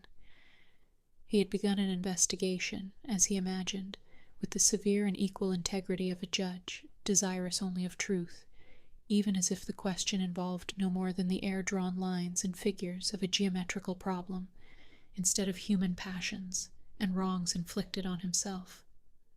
But, as he proceeded, a terrible fascination, a kind of fierce, though still calm necessity, seized the old man within its gripe, and never set him free again, until he had done all its bidding. He now dug into the poor clergyman's heart like a miner searching for gold, or rather like a sexton delving into a grave, possibly in quest of a jewel that had been buried on the dead man's bosom, but likely to find nothing save mortality and corruption. Alas for his own soul, if these were what he sought. Sometimes a light glimmered out of the physician's eyes, burning blue and ominous, like the reflection of a furnace, or let us say, like one of those gleams of ghastly fire that darted from Bunyan's awful doorway in the hillside, and quivered on the pilgrim's face. The soil where this dark miner was working had perchance shown indications that encouraged him. "This man," said he at one such moment to himself, "pure as they deem him, all spiritual as he seems, hath inherited a strong animal nature from his father or his mother. Let us dig a little further in the direction of this vein." Then, after long search into the minister's dim interior, and turning over many precious materials, in the shape of high aspirations for the welfare of his race, warm love of souls, pure sentiments, natural piety, strengthened by thought and study, and illuminated by revelation, all of which invaluable gold was perhaps no better than rubbish to the seeker, he would turn back, discouraged, and begin his quest towards another point. He groped along as stealthily, with as cautious a tread, and as wary an outlook, as a thief entering a chamber where a man lies only half asleep, or, it may be, broad awake, with purpose to steal the very treasure which this man guards as the apple of his eye. In spite of his premeditated carefulness, the floor would now and then creak, his garments would rustle, the shadow of his presence, in a forbidden proximity, would be thrown across his victim. In other words, Mr. Dimmesdale, whose sensibility of nerve often produced the effect of spiritual intuition, would become vaguely aware that something inimical to his peace had thrust itself into relation with him. But old Roger Chillingworth, too, had perceptions that were almost intuitive, and when the minister threw his startled eyes towards him, there the physician sat, his kind, watchful, sympathizing, but never intrusive friend. Yet Mr. Dimmesdale would perhaps have seen this individual's character more perfectly, if a certain morbidness, to which sick hearts are liable, had not rendered him suspicious of all mankind. Trusting no man as his friend, he could not recognize his enemy when the latter actually appeared. He therefore still kept up a familiar intercourse with him, daily receiving the old physician in his study, or visiting the laboratory, and for recreation's sake watching the processes by which weeds were converted into drugs of potency. One day, leaning his forehead on his hand and his elbow on the sill of the open window that looked towards the graveyard, he talked with Roger Chillingworth, while the old man was examining a bundle of unsightly plants. "Where," asked he, with a look askance at them, for it was the clergyman's peculiarity that he seldom, nowadays, looked straight forth at any object, whether human or inanimate, "where, my kind doctor, did you gather those herbs with such a dark flabby leaf?" "Even in the graveyard here at hand," answered the physician, continuing his employment. "They are new to me. I found them growing on a grave which bore no tombstone, nor other memorial of the dead man, save these ugly weeds that have taken upon themselves to keep him in remembrance. They grew out of his heart, and typify, it may be, some hideous secret that was buried with him, and which he had done better to confess during his lifetime." "Perchance," said Mr. Dimmesdale, "he earnestly desired it, but could not." "And wherefore," rejoined the physician, "wherefore not, since all the powers of nature call so earnestly for the confession of sin, that these black weeds have sprung up out of a buried heart to make manifest an unspoken crime?" "That, good sir, is but a fantasy of yours," replied the minister. "There can be, if I forebode aright, no power short of the divine mercy, to disclose, whether by uttered words or by type or emblem, the secrets that may be buried with a human heart. The heart, making itself guilty of such secrets, must perforce hold them, until the day when all hidden things shall be revealed. Nor have I so read or interpreted Holy Writ as to understand that the disclosure of human thoughts and deeds then to be made is intended as a part of the retribution. That surely were a shallow view of it." No, these revelations, unless I greatly err, are meant merely to promote the intellectual satisfaction of all intelligent beings who will stand waiting on that day to see the dark problem of this life made plain. A knowledge of men's hearts will be needful to the completest solution of that problem, and I conceive, moreover, that the hearts holding such miserable secrets as you speak of will yield them up, at that last day, not with reluctance, but with a joy unutterable. "Then why not reveal them here?" asked Roger Chillingworth, glancing quietly aside at the minister. "Why should not the guilty ones sooner avail themselves of this unutterable solace?" "They mostly do," said the clergyman, griping hard at his breast as if afflicted with an importunate throb of pain. "Many, many a poor soul hath given its confidence to me, not only on the deathbed, but while strong in life and fair in reputation. And ever after such an outpouring, oh, what a relief have I witnessed in those sinful brethren, even as in one who at last draws free air, after long stifling with his own polluted breath. How can it be otherwise? Why should a wretched man, guilty, we will say, of murder, prefer to keep the dead corpse buried in his own heart, rather than fling it forth at once and let the universe take care of it? Yet some men bury their secrets thus," observed the calm physician. "True, there are such men," answered Mr. Dimmesdale. "But not to suggest more obvious reasons, it may be that they are kept silent by the very constitution of their nature. Or can we not suppose it, guilty as they may be, retaining nevertheless a zeal for God's glory and man's welfare, they shrink from displaying themselves black and filthy in the view of men, because thenceforward no good can be achieved by them, no evil of the past be redeemed by better service. So, to their own unutterable torment, they go about among their fellow creatures, looking pure as new-fallen snow, while their hearts are all speckled and spotted with iniquity, of which they cannot rid themselves." "These men deceive themselves," said Roger Chillingworth with somewhat more emphasis than usual, and making a slight gesture with his forefinger. "They fear to take up the shame that rightfully belongs to them. Their love for man, their zeal for God's service, these holy impulses may or may not coexist in their hearts with the evil inmates, to which their guilt has unbarred the door, and which must needs propagate a hellish breed within them. But if they seek to glorify God, let them not lift heavenward their unclean hands. If they would serve their fellow men, let them do it by making manifest the power and reality of conscience, in constraining them to penitential self-abasement. Wouldst thou have me to believe, O wise and pious friend, that a false show can be better, can be more for God's glory or man's welfare, than God's own truth? Trust me, such men deceive themselves." "It may be so," said the young clergyman indifferently, as waiving a discussion that he considered irrelevant or unseasonable. He had a ready faculty, indeed, of escaping from any topic that agitated his too sensitive and nervous temperament. "But now I would ask of my well-skilled physician whether, in good sooth, he deems me to have profited by his kindly care of this weak frame of mine." Before Roger Chillingworth could answer, they heard the clear, wild laughter of a young child's voice, proceeding from the adjacent burial ground. Looking instinctively from the open window, for it was summer-time, the minister beheld Hester Prynne and little Pearl passing along the footpath that traversed the enclosure. Pearl looked as beautiful as the day, but was in one of those moods of perverse merriment which, whenever they occurred, seemed to remove her entirely out of the sphere of sympathy or human contact.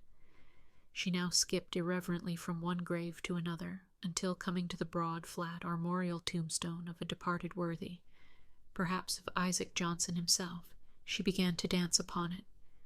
In reply to her mother's command and entreaty that she would behave more decorously, little Pearl paused to gather the prickly burrs from a tall burdock which grew beside the tomb. Taking a handful of these, she arranged them along the lines of the scarlet letter that decorated the maternal bosom, to which the burrs, as their nature was, tenaciously adhered. Hester did not pluck them off. Roger Chillingworth had by this time approached the window and smiled grimly down. "There is no law, nor reverence for authority, no regard for human ordinances or opinions, right or wrong, mixed up with that child's composition," remarked he, as much to himself as to his companion. "I saw her the other day. bespatter the governor himself with water at the cattle trough in Spring Lane. What in heaven's name is she? Is the imp altogether evil? Hath she affections? Hath she any discoverable principle of being? None, save the freedom of a broken law, answered Mr. Dimmesdale, in a quiet way, as if he had been discussing the point within himself. Whether capable of good, I know not. The child probably overheard their voices, for, looking up to the window with a bright but naughty smile of mirth and intelligence, she threw one of the prickly burrs at the Reverend Mr. Dimmesdale. The sensitive clergyman shrunk with nervous dread from the light missile. Detecting his emotion, Pearl clapped her little hands in the most extravagant ecstasy. Hester Prynne, likewise, had involuntarily looked up, and all these 4 persons, old and young, regarded one another in silence till the child laughed aloud and shouted, "Come away, mother! Come away, or yonder old black man will catch you. He hath got hold of the minister already. Come away, mother, or he will catch you, but he cannot catch little Pearl." So she drew her mother away, skipping, dancing, and frisking fantastically among the hillocks of the dead people, like a creature that had nothing in common with a bygone and buried generation, nor owned herself akin to it. It was as if she had been made afresh, out of new elements, and must perforce be permitted to live her own life, and be a law unto herself, without her eccentricities being reckoned to her for a crime. "There goes a woman," resumed Roger Chillingworth after a pause, "who, be her demerits what they may, hath none of that mystery of hidden sinfulness, which you deem so grievous to be borne. Is Hester Prynne the less miserable, think you, for that scarlet letter on her breast?" "I do verily believe it," answered the clergyman. "Nevertheless, I cannot answer for her. There was a look of pain in her face, which I would gladly have been spared the sight of. But still, methinks, it must needs be better for the sufferer to be free to show his pain, as this poor woman Hester is, than to cover it all up in his heart." There was another pause, and the physician began anew to examine and arrange the plants which he had gathered. "You inquired of me a little time agone," said he, at length, "my judgment is touching your health." "I did," answered the clergyman, "and would gladly learn it. Speak frankly, I pray you, be it for life or death." "Freely, then, and plainly," said the physician, still busy with his plants, but keeping a wary eye on Mr. Dimmesdale. "The disorder is a strange one, not so much in itself, nor as outwardly manifested, in so far, at least, as the symptoms have been laid open to my observation. Looking daily at you, my good sir, and watching the tokens of your aspect, now for months gone by, I should deem you a man sore sick, it may be, yet not so sick, but that an instructed and watchful physician might well hope to cure you. But I know not what to say. The disease is what I seem to know, yet know it not." "You speak in riddles, learned sir," said the pale minister, glancing aside out of the window. "Then, to speak more plainly," continued the physician, "and I crave pardon, sir, should it seem to require pardon, for this needful plainness of my speech, let me ask, as your friend, as one having charge, under providence, of your life and physical well-being, hath all the operation of this disorder been fairly laid open and recounted to me?" "How can you question it?" asked the minister. "Surely it were child's play to call in a physician and then hide the sore." "You would tell me then that I know all," said Roger Chillingworth deliberately, and fixing an eye, bright with intense and concentrated intelligence, on the minister's face. "Be it so. But again, he to whom only the outward and physical evil is laid open, knoweth, oftentimes, but half the evil which he is called upon to cure. A bodily disease which we look upon as whole and entire within itself may, after all, be but a symptom of some ailment in the spiritual part. Your pardon once again, good sir, if my speech give the shadow of offense. You, sir, of all men whom I have known, are he whose body is the closest, conjoined and imbued and identified, so to speak, with the spirit whereof it is the instrument." "Then I need ask no further," said the clergyman, somewhat hastily rising from his chair. "You deal not, I take it, in medicine for the soul."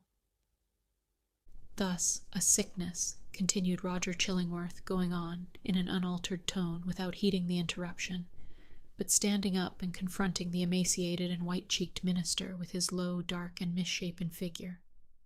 "A sickness, A sore place, if we may so call it, in your spirit, hath immediately its appropriate manifestation in your bodily frame. Would you therefore that your physician heal the bodily evil? How may this be, unless you first lay open to him the wound or trouble in your soul? No, not to thee, not to an earthly physician, cried Mr. Dimmesdale passionately, and turning his eyes, full and bright, and with a kind of fierceness on old Roger Chillingworth. Not to thee. But if it be the soul's disease, then do I commit myself to the one physician of the soul. He, if it stand with his good pleasure, can cure, or he can kill. Let him do with me as, in his justice and wisdom, he shall see good. But who art thou that meddlest in this matter, that dares thrust himself between the sufferer and his God? With a frantic gesture he rushed out of the room. It is as well to have made this step, said Roger Chillingworth to himself, looking after the minister with a grave smile. There is nothing lost. We shall be friends again anon. But see now how passion takes hold upon this man, and hurrieth him out of himself. As with one passion, so with another. He hath done a wild thing ere now, this pious Master Dimmesdale, in the hot passion of his heart. It proved not difficult to re-establish the intimacy of the two companions, on the same footing and in the same degree as heretofore.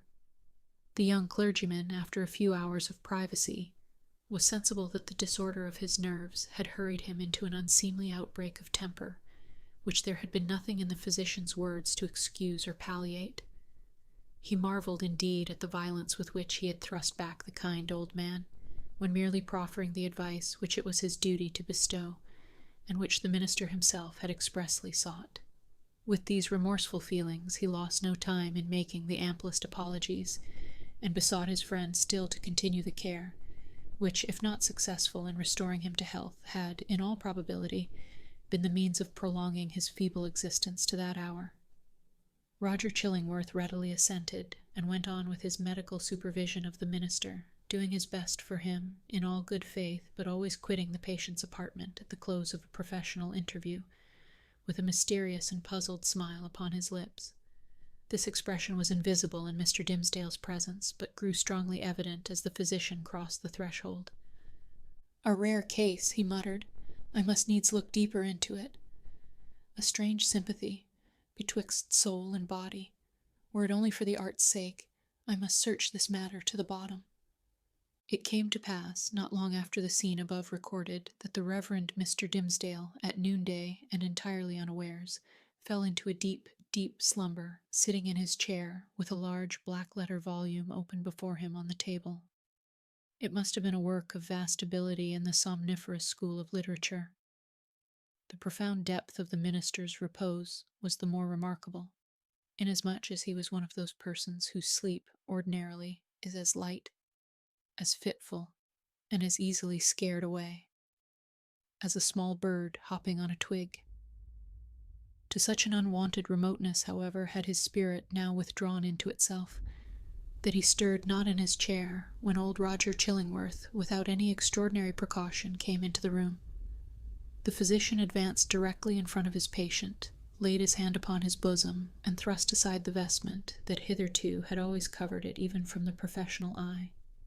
Then indeed Mr. Dimmesdale shuddered and slightly stirred. After a brief pause the physician turned away. But with what a wild look of wonder, joy, and horror, with what a ghastly rapture, as it were, too mighty to be expressed only by the eye and features, and therefore bursting forth through the whole ugliness of his figure, and making itself even riotously manifest by the extravagant gestures with which he threw up his arms toward the ceiling, and stamped his foot upon the floor. Had a man seen old Roger Chillingworth at that moment of his ecstasy, he would have had no need to ask how Satan comports himself when a precious human soul is lost to heaven and won into his kingdom. But what distinguished the physician's ecstasy from Satan's was the trait of wonder in it. Chapter 11.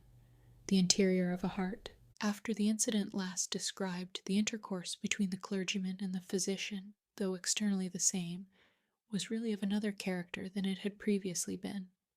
The intellect of Roger Chillingworth had now a sufficiently plain path before it. It was not, indeed, precisely that which he had laid out for himself to tread. calm, gentle, passionless. As he appeared, there was yet, we fear, a quiet depth of malice, hitherto latent, but active now, in this unfortunate old man, which led him to imagine a more intimate revenge than any mortal had ever wreaked upon an enemy. To make himself the one trusted friend, to whom should be confided all the fear, the remorse, the agony, the ineffectual repentance, the backward rush of sinful thoughts, expelled in vain, all that guilty sorrow, hidden from the world, whose great heart would have pitied and forgiven, to be revealed to him, the pitiless, to him, the unforgiving, all that dark treasure to be lavished on the very man to whom nothing else could so adequately pay the debt of vengeance. The clergyman's shy and sensitive reserve had balked this scheme. Roger Chillingworth, however, was inclined to be hardly, if at all, less satisfied with the aspect of affairs, which Providence, using the avenger and his victim for its own purposes, and perchance pardoning where it seemed most to punish, had substituted for his black devices. A revelation, he could almost say, had been granted to him. It mattered little for his object, whether celestial or from what other region. By its aid in all the subsequent relations betwixt him and Mr. Dimmesdale, not merely the external presence, but the very inmost soul of the latter seemed to be brought out before his eyes, so that he could see and comprehend its every movement. He became thenceforth not a spectator only, but a chief actor in the poor minister's interior world. He could play upon him as he chose. Would he arouse him with a throb of agony? The victim was forever on the rack. It needed only to know the spring that controlled the engine, and the physician knew it well. Would he startle him with sudden fear? As at the waving of a magician's wand, uprose a grisly phantom, uprose 1,000 phantoms, in many shapes, of death or more awful shame, all flocking round about the clergyman, and pointing with their fingers at his breast. All this was accomplished with a subtlety so perfect, that the minister, though he had constantly a dim perception of some evil influence watching over him, could never gain a knowledge of its actual nature. True, he looked doubtfully, fearfully, even at times with horror and the bitterness of hatred, at the deformed figure of the old physician. His gestures, his gait, his grizzled beard, his slightest and most indifferent acts, the very fashion of his garments, were odious in the clergyman's sight, a token implicitly to be relied on of a deeper antipathy in the breast of the latter than he was willing to acknowledge to himself. For, as it was impossible to assign a reason for such distrust and abhorrence, so Mr. Dimmesdale, conscious that the poison of one morbid spot was infecting his heart's entire substance, attributed all his presentiments to no other cause. He took himself to task for his bad sympathies in reference to Roger Chillingworth, disregarded the lesson that he should have drawn from them, and did his best to root them out. Unable to accomplish this, he nevertheless, as a matter of principle, continued his habits of social familiarity with the old man, and thus gave him constant opportunities for perfecting the purpose to which, poor, forlorn creature that he was, and more wretched than his victim, the avenger had devoted himself. While thus suffering under bodily disease, and gnawed and tortured by some black trouble of the soul, and given over to the machinations of his deadliest enemy, the Reverend Mr. Dimmesdale had achieved a brilliant popularity in his sacred office. He won it, indeed, in great part by his sorrows. His intellectual gifts, his moral perceptions, his power of experiencing and communicating emotion, were kept in a state of preternatural activity by the prick and anguish of his daily life. His fame, though still on its upward slope, already overshadowed the soberer reputations of his fellow clergymen, eminent as several of them were. There were scholars among them who had spent more years in acquiring abstruse lore connected with the divine profession than Mr. Dimmesdale had lived, and who might well, therefore, be more profoundly versed in such solid and valuable attainments than their youthful brother. There were men, too, of a sturdier texture of mind than his, and endowed with a far greater share of shrewd, hard, iron, or granite understanding, which, duly mingled with a fair proportion of doctrinal ingredient, constitutes a highly respectable, efficacious, and unamiable variety of the clerical species. There were others, again, true saintly fathers, whose faculties had been elaborated by weary toil among their books, and by patient thought, and etherealized, moreover, by spiritual communications with the better world, into which their purity of life had almost introduced these holy personages, with their garments of mortality still clinging to them. All that they lacked was the gift that descended upon the chosen disciples at Pentecost, in tongues of flame, symbolizing, it would seem, not the power of speech in foreign and unknown languages, but that of addressing the whole human brotherhood in the heart's native language. These fathers, otherwise so apostolic, lacked heaven's last and rarest attestation of their office, the tongue of flame. They would have vainly sought, had they ever dreamed of seeking, to express the highest truths through the humblest medium of familiar words and images. Their voices came down, afar and indistinctly, from the upper heights where they habitually dwelt. Not improbably, it was to this latter class of men that Mr. Dimmesdale, by many of his traits of character, naturally belonged. To the high mountain peaks of faith and sanctity he would have climbed, had not the tendency been thwarted by the burden, whatever it might be, of crime or anguish, beneath which it was his doom to totter. It kept him down, on a level with the lowest. Him, the man of ethereal attributes, whose voice the angels might else have listened to and answered. But this very burden it was that gave him sympathies so intimate with the sinful brotherhood of mankind, so that his heart vibrated in unison with theirs, and received their pain into itself, and sent its own throb of pain through 1,000 other hearts, in gushes of sad, persuasive eloquence. Oftenest persuasive, but sometimes terrible. The people knew not the power that moved them thus. They deemed the young clergyman a miracle of holiness. They fancied him the mouthpiece of heaven's messages of wisdom and rebuke and love. In their eyes, the very ground on which he trod was sanctified. The virgins of his church grew pale around him, victims of a passion so imbued with religious sentiment that they imagined it to be all religion, and brought it openly, in their white bosoms, as their most acceptable sacrifice before the altar. The aged members of his flock, beholding Mr. Dimmesdale's frame so feeble, while they were themselves so rugged in their infirmity, believed that he would go heavenward before them, and enjoined it upon their children, that their old bones should be buried close to their young pastor's holy grave. And all this time, perchance when poor Mr. Dimmesdale was thinking of his grave, he questioned with himself whether the grass would ever grow on it, because an accursed thing must there be buried. It is inconceivable the agony with which this public veneration tortured him. It was his genuine impulse to adore the truth, and to reckon all things shadow-like and utterly devoid of weight or value, that had not its divine essence as the life within their life. Then what was he?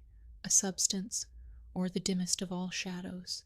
He longed to speak out, from his own pulpit, at the full height of his voice, and tell the people what he was. I, whom you behold in these black garments of the priesthood, I who ascend the sacred desk and turn my pale face heavenward, taking upon myself to hold communion in your behalf with the Most High Omniscience. I, in whose daily life you discern the sanctity of Enoch.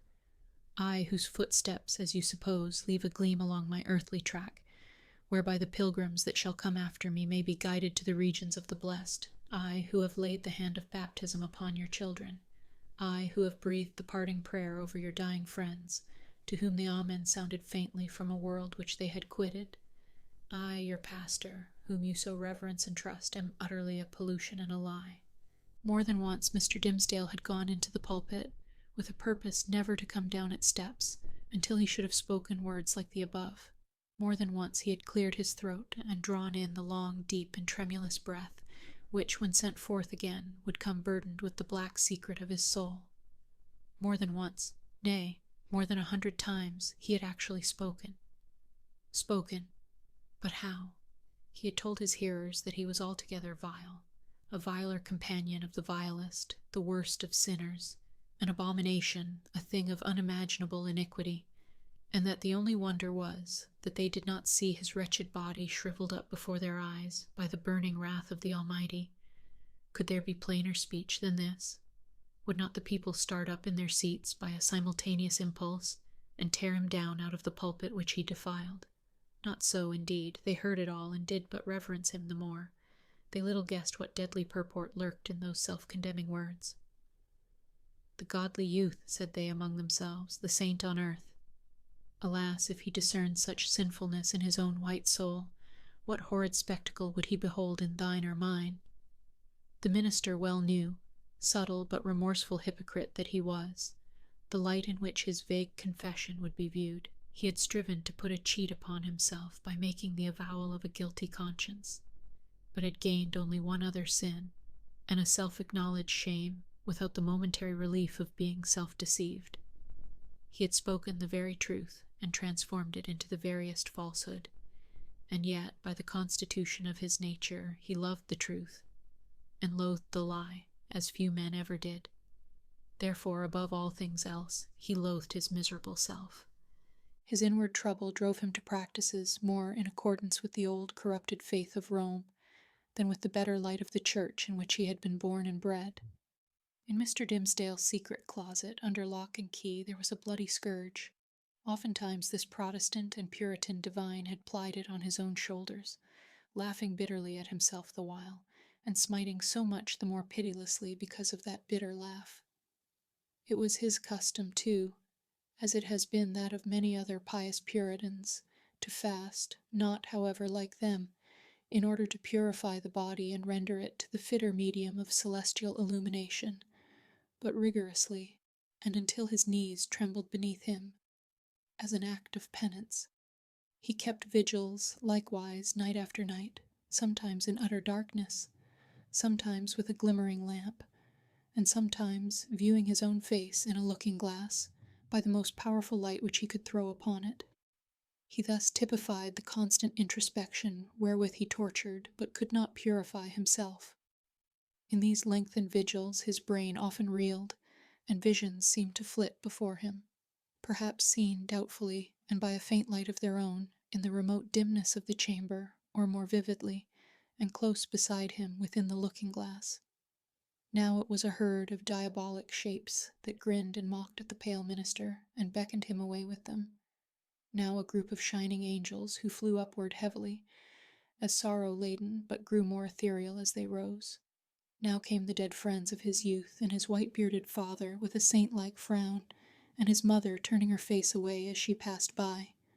Ghost of a mother, thinnest fantasy of a mother, methinks she might yet have thrown a pitying glance towards her son. And now, through the chamber which these spectral thoughts had made so ghastly, glided Hester Prynne, leading along little Pearl in her scarlet garb, and pointing her forefinger first at the scarlet letter on her bosom, and then at the clergyman's own breast. None of these visions ever quite deluded him. At any moment, by an effort of his will, he could discern substances through their misty lack of substance, and convince himself that they were not solid in their nature, like yonder table of carved oak, or that big, square, leathern-bound and brazen-clasped volume of divinity. But for all that, they were, in one sense, the truest and most substantial things which the poor minister now dealt with.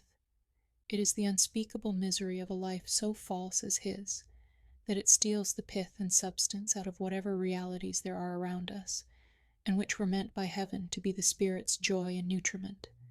To the untrue man the whole universe is false, it is impalpable, it shrinks to nothing within his grasp, and he himself, in so far as he shows himself in a false light, becomes a shadow, or indeed ceases to exist.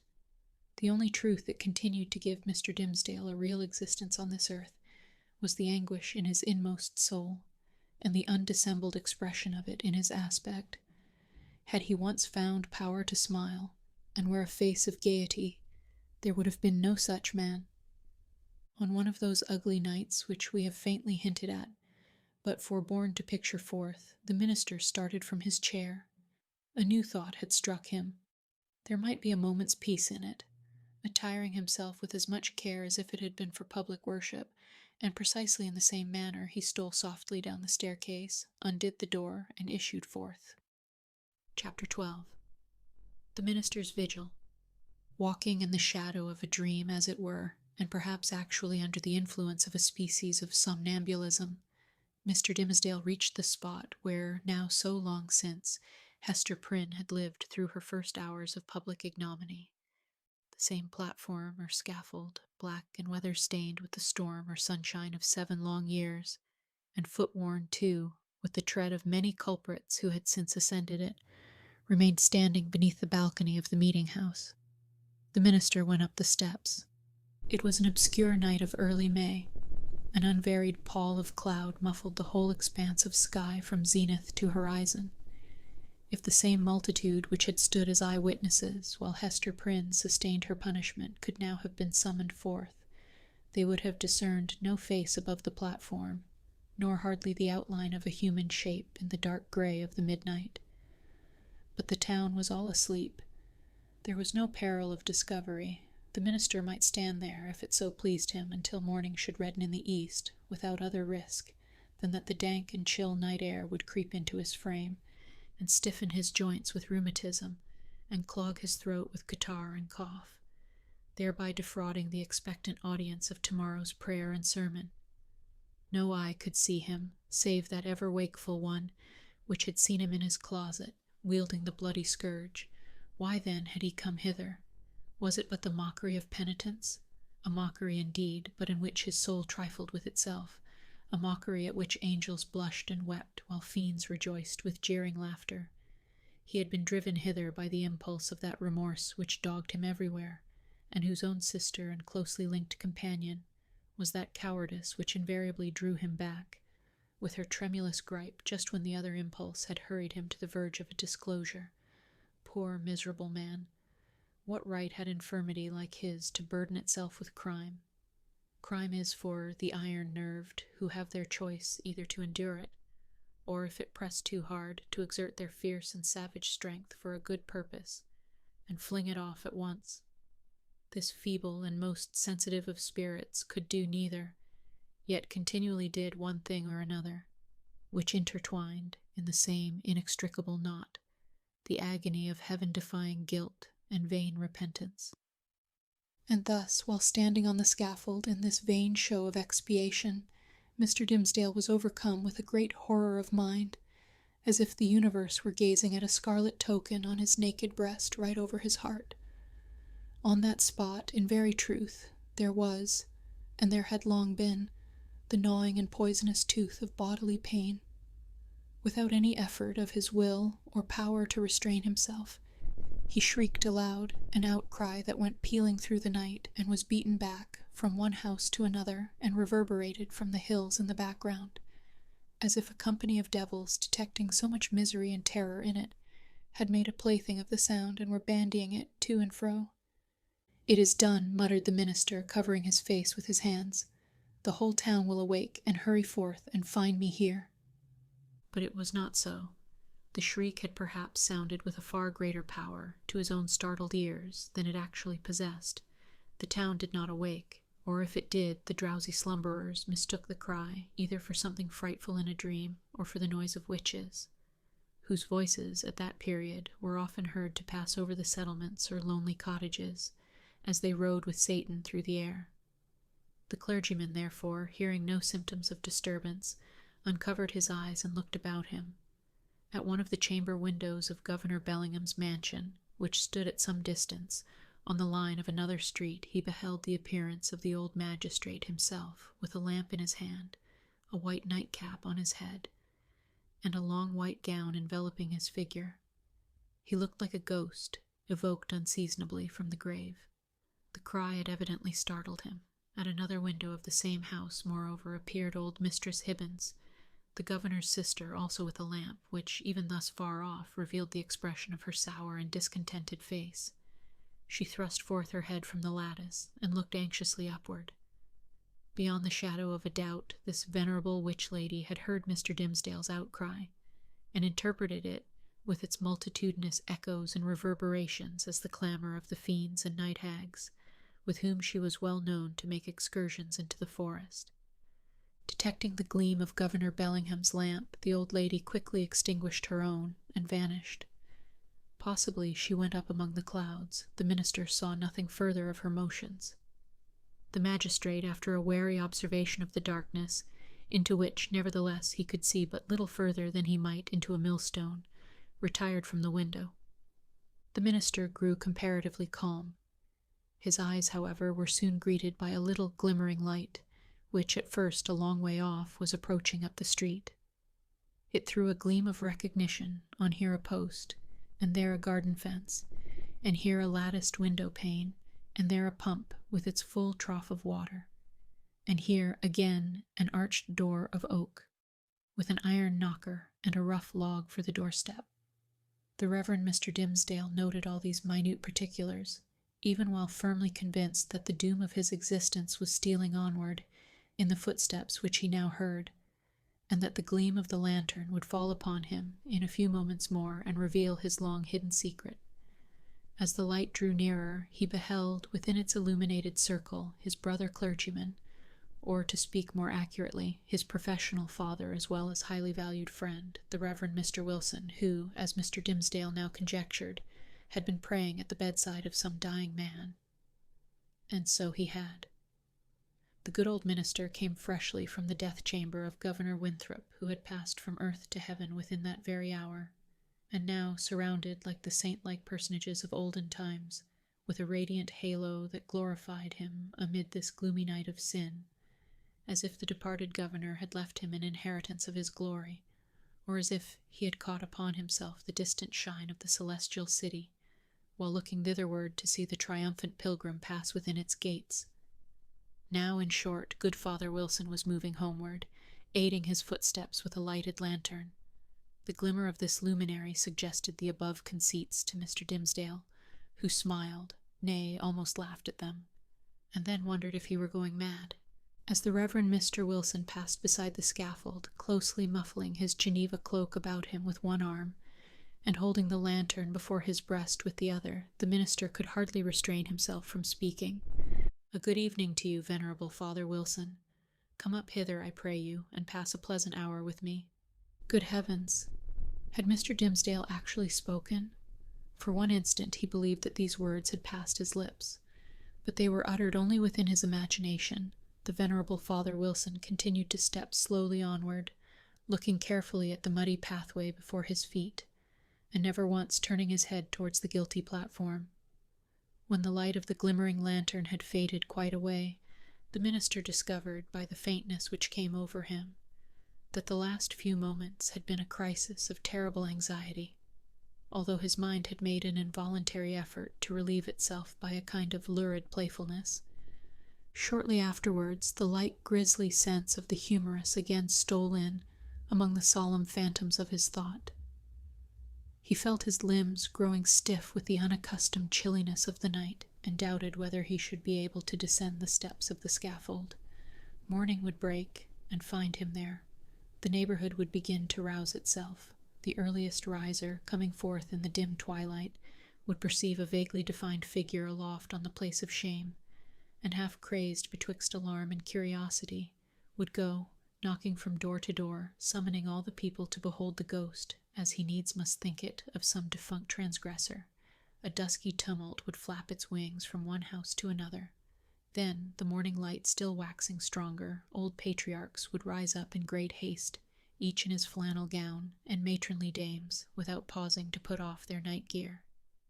The whole tribe of decorous personages, who had never heretofore been seen with a single hair of their heads awry, would start into public view with the disorder of a nightmare in their aspects. Old Governor Bellingham would come grimly forth, with his King James's ruff fastened askew, and Mistress Hibbins, with some twigs of the forest clinging to her skirts, and looking sourer than ever, as having hardly got a wink of sleep after her night ride, and good Father Wilson, too, after spending half the night at a deathbed, and liking ill to be disturbed thus early out of his dreams about the glorified saints. Hither likewise would come the elders and deacons of Mr. Dimmesdale's church, and the young virgins who so idolized their minister, and had made a shrine for him in their white bosoms, which now, by the by, in their hurry and confusion, they would scantly have given themselves time to cover with their kerchiefs. All people, in a word, would come stumbling over their thresholds, and turning up their amazed and horror-stricken visages around the scaffold. Whom would they discern there with the red eastern light upon his brow? Whom but the Reverend Arthur Dimmesdale, half frozen to death, overwhelmed with shame, and standing where Hester Prynne had stood. Carried away by the grotesque horror of this picture, the minister, unawares, and to his own infinite alarm, burst into a great peal of laughter. It was immediately responded to by a light, airy, childish laugh, in which, with a thrill of the heart, but he knew not whether of exquisite pain or pleasure as acute, he recognized the tones of little Pearl. "Pearl, little Pearl," cried he after a moment's pause, then suppressing his voice, "Hester, Hester Prynne, are you there?" "Yes, it is Hester Prynne," she replied in a tone of surprise, and the minister heard her footsteps approaching from the sidewalk, along which she had been passing. "It is I and my little Pearl." "Whence come you, Hester?" asked the minister. "What sent you hither?" "I have been watching at a deathbed," answered Hester Prynne, "at Governor Winthrop's deathbed, and have taken his measure for a robe, and am now going homeward to my dwelling." "Come up hither, Hester, thou and little Pearl," said the Reverend Mr. Dimmesdale. "Ye have both been here before, but I was not with you. Come up hither once again, and we will stand all three together." She silently ascended the steps and stood on the platform, holding little Pearl by the hand. The minister felt for the child's other hand and took it. The moment that he did so, there came what seemed a tumultuous rush of new life, other life than his own, pouring like a torrent into his heart and hurrying through all his veins, as if the mother and the child were communicating their vital warmth to his half-torpid system. The three formed an electric chain. "Minister," whispered little Pearl. "What wouldst thou say, child?" asked Mr. Dimmesdale. "Wilt thou stand here with mother and me tomorrow noontide?" inquired Pearl. "Nay, not so, my little Pearl," answered the minister, for with the new energy of the moment all the dread of public exposure that had so long been the anguish of his life had returned upon him, and he was already trembling at the conjunction in which, with a strange joy nevertheless, he now found himself. "Not so, my child. I shall indeed stand with thy mother and thee one other day, but not tomorrow." Pearl laughed, and attempted to pull away her hand, but the minister held it fast. "A moment longer, my child," said he. "But wilt thou promise," asked Pearl, "to take my hand and mother's hand tomorrow noontide?" "Not then, Pearl," said the minister, "but another time." "And what other time?" persisted the child. "At the great judgment day," whispered the minister, and, strangely enough, the sense that he was a professional teacher of the truth impelled him to answer the child so. "Then and there, before the judgment seat, thy mother and thou and I must stand together. But the daylight of this world shall not see our meeting." Pearl laughed again, but before Mr. Dimmesdale had done speaking, a light gleamed far and wide over all the muffled sky. It was doubtless caused by one of those meteors which the night watcher may so often observe burning out to waste in the vacant regions of the atmosphere. So powerful was its radiance that it thoroughly illuminated the dense medium of cloud betwixt the sky and earth. The great vault brightened like the dome of an immense lamp. It showed the familiar scene of the street with the distinctness of midday, but also with the awfulness that is always imparted to familiar objects by an unaccustomed light. The wooden houses with their jutting stories and quaint gable peaks, the doorsteps and thresholds with the early grass springing up about them, the garden plots black with freshly turned earth, the wheel track little worn, and, even in the marketplace, margined with green on either side. All were visible, but with a singularity of aspect that seemed to give another moral interpretation to the things of this world than they had ever borne before. And there stood the minister with his hand over his heart, and Hester Prynne with the embroidered letter glimmering on her bosom, and little Pearl, herself a symbol, and the connecting link between those two. They stood in the noon of that strange and solemn splendor, as if it were the light that is to reveal all secrets, and the daybreak that shall unite all who belong to one another. There was witchcraft in little Pearl's eyes, and her face, as she glanced upward at the minister, wore that naughty smile which made its expression frequently so elvish. She withdrew her hand from Mr. Dimmesdale's and pointed across the street, but he clasped both his hands over his breast and cast his eyes towards the zenith. Nothing was more common in those days than to interpret all meteoric appearances and other natural phenomena that occurred with less regularity than the rise and set of sun and moon as so many revelations from a supernatural source. Thus a blazing spear, a sword of flame, A bow or a sheaf of arrows, seen in the midnight sky, prefigured Indian warfare. Pestilence was known to have been foreboded by a shower of crimson light. We doubt whether any marked event, for good or evil, ever befell New England, from its settlement down to Revolutionary times, of which the inhabitants had not been previously warned by some spectacle of this nature. Not seldom it had been seen by multitudes. Oftener, however, its credibility rested on the faith of some lonely eyewitness, who beheld the wonder through the colored, magnifying, and distorting medium of his imagination, and shaped it more distinctly in his afterthought. It was, indeed, a majestic idea that the destiny of nations should be revealed in these awful hieroglyphics on the cope of heaven. A scroll so wide might not be deemed too expansive for Providence to write a people's doom upon. The belief was a favorite one with our forefathers, as betokening that their infant commonwealth was under a celestial guardianship of peculiar intimacy and strictness. But what shall we say when an individual discovers a revelation, addressed to himself alone, on the same vast sheet of record? In such a case it could only be the symptom of a highly disordered mental state, when a man, rendered morbidly self-contemplative by long, intense, and secret pain, had extended his egotism over the whole expanse of nature, until the firmament itself should appear no more than a fitting page for his soul's history and fate. We impute it, therefore, solely to the disease in his own eye and heart, that the minister, looking upward to the zenith, beheld there the appearance of an immense letter, the letter A, marked out in lines of dull red light. Not but the meteor may have shown itself at that point, burning duskily through a veil of cloud, but with no such shape as his guilty imagination gave it, or at least with so little definiteness that another's guilt might have seen another symbol in it. There was a singular circumstance that characterized Mr. Dimmesdale's psychological state at this moment. All the time that he gazed upward to the zenith, he was, nevertheless, perfectly aware that little Pearl was pointing her finger towards old Roger Chillingworth, who stood at no great distance from the scaffold.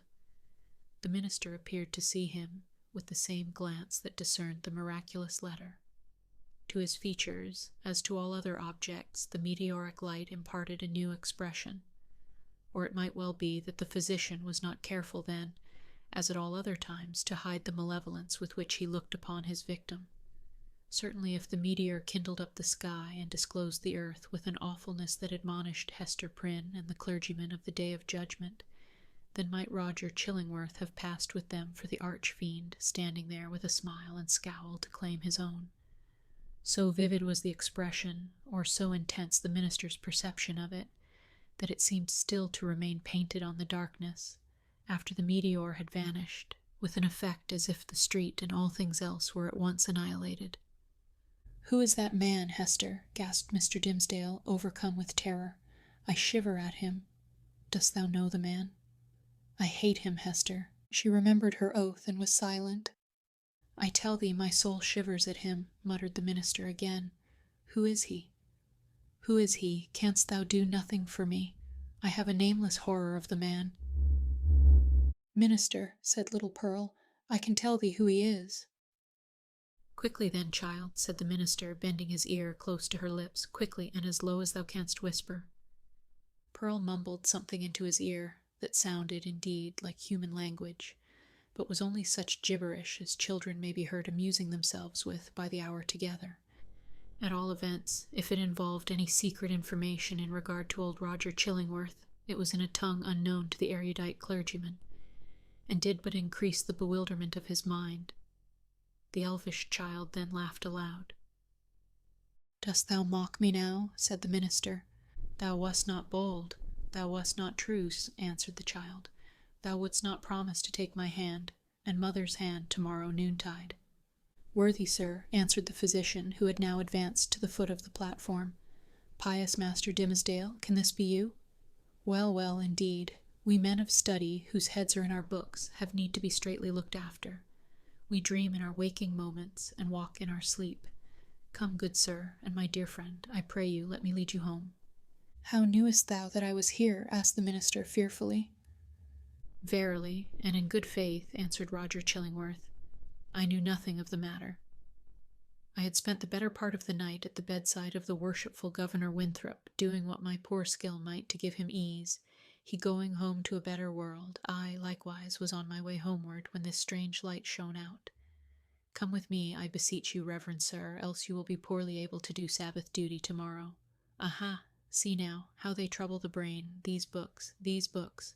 You should study less, good sir, and take a little pastime, or these night whimsies will grow upon you. I will go home with you, said Mr. Dimmesdale.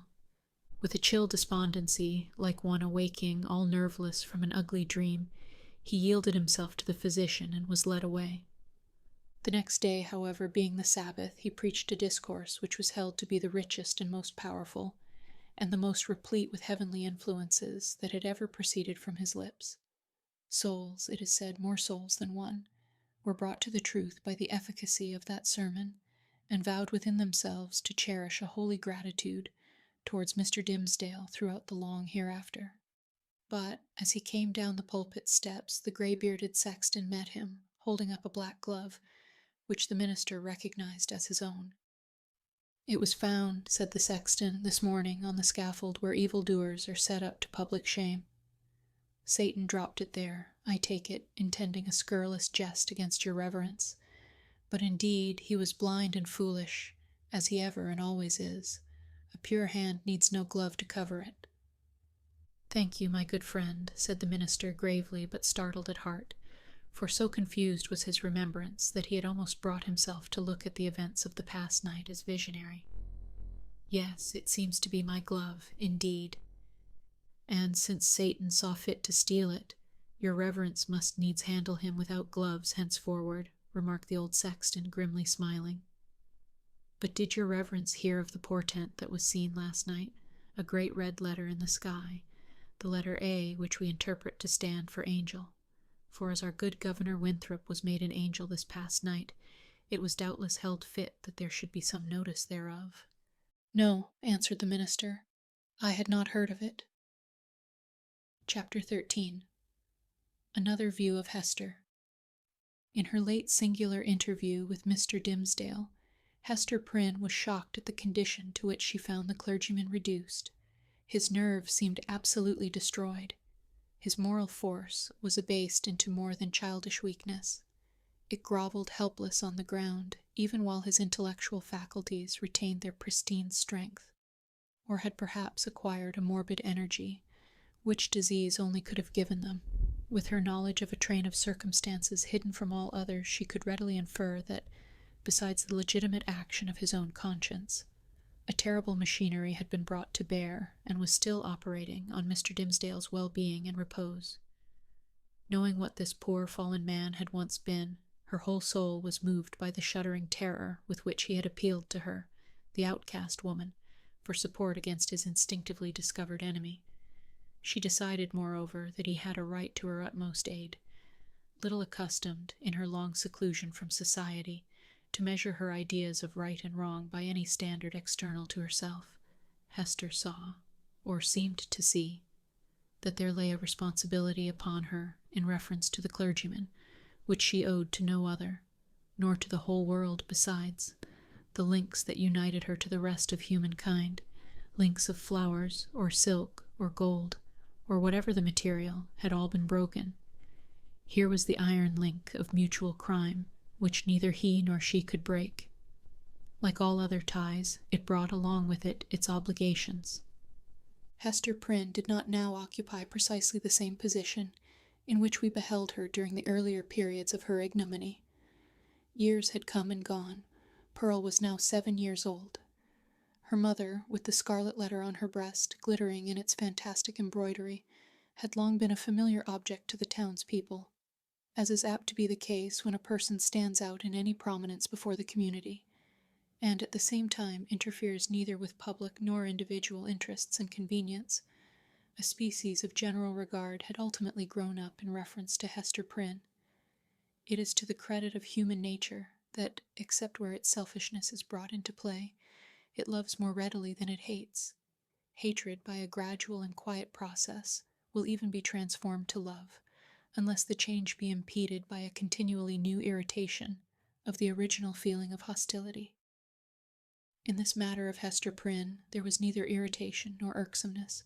She never battled with the public, but submitted uncomplainingly to its worst usage. She made no claim upon it. In requital for what she suffered, she did not weigh upon its sympathies. Then also the blameless purity of her life during all these years in which she had been set apart to infamy was reckoned largely in her favor. With nothing now to lose in the sight of mankind, and with no hope and seemingly no wish of gaining anything, it could only be a genuine regard for virtue that had brought back the poor wanderer to its paths.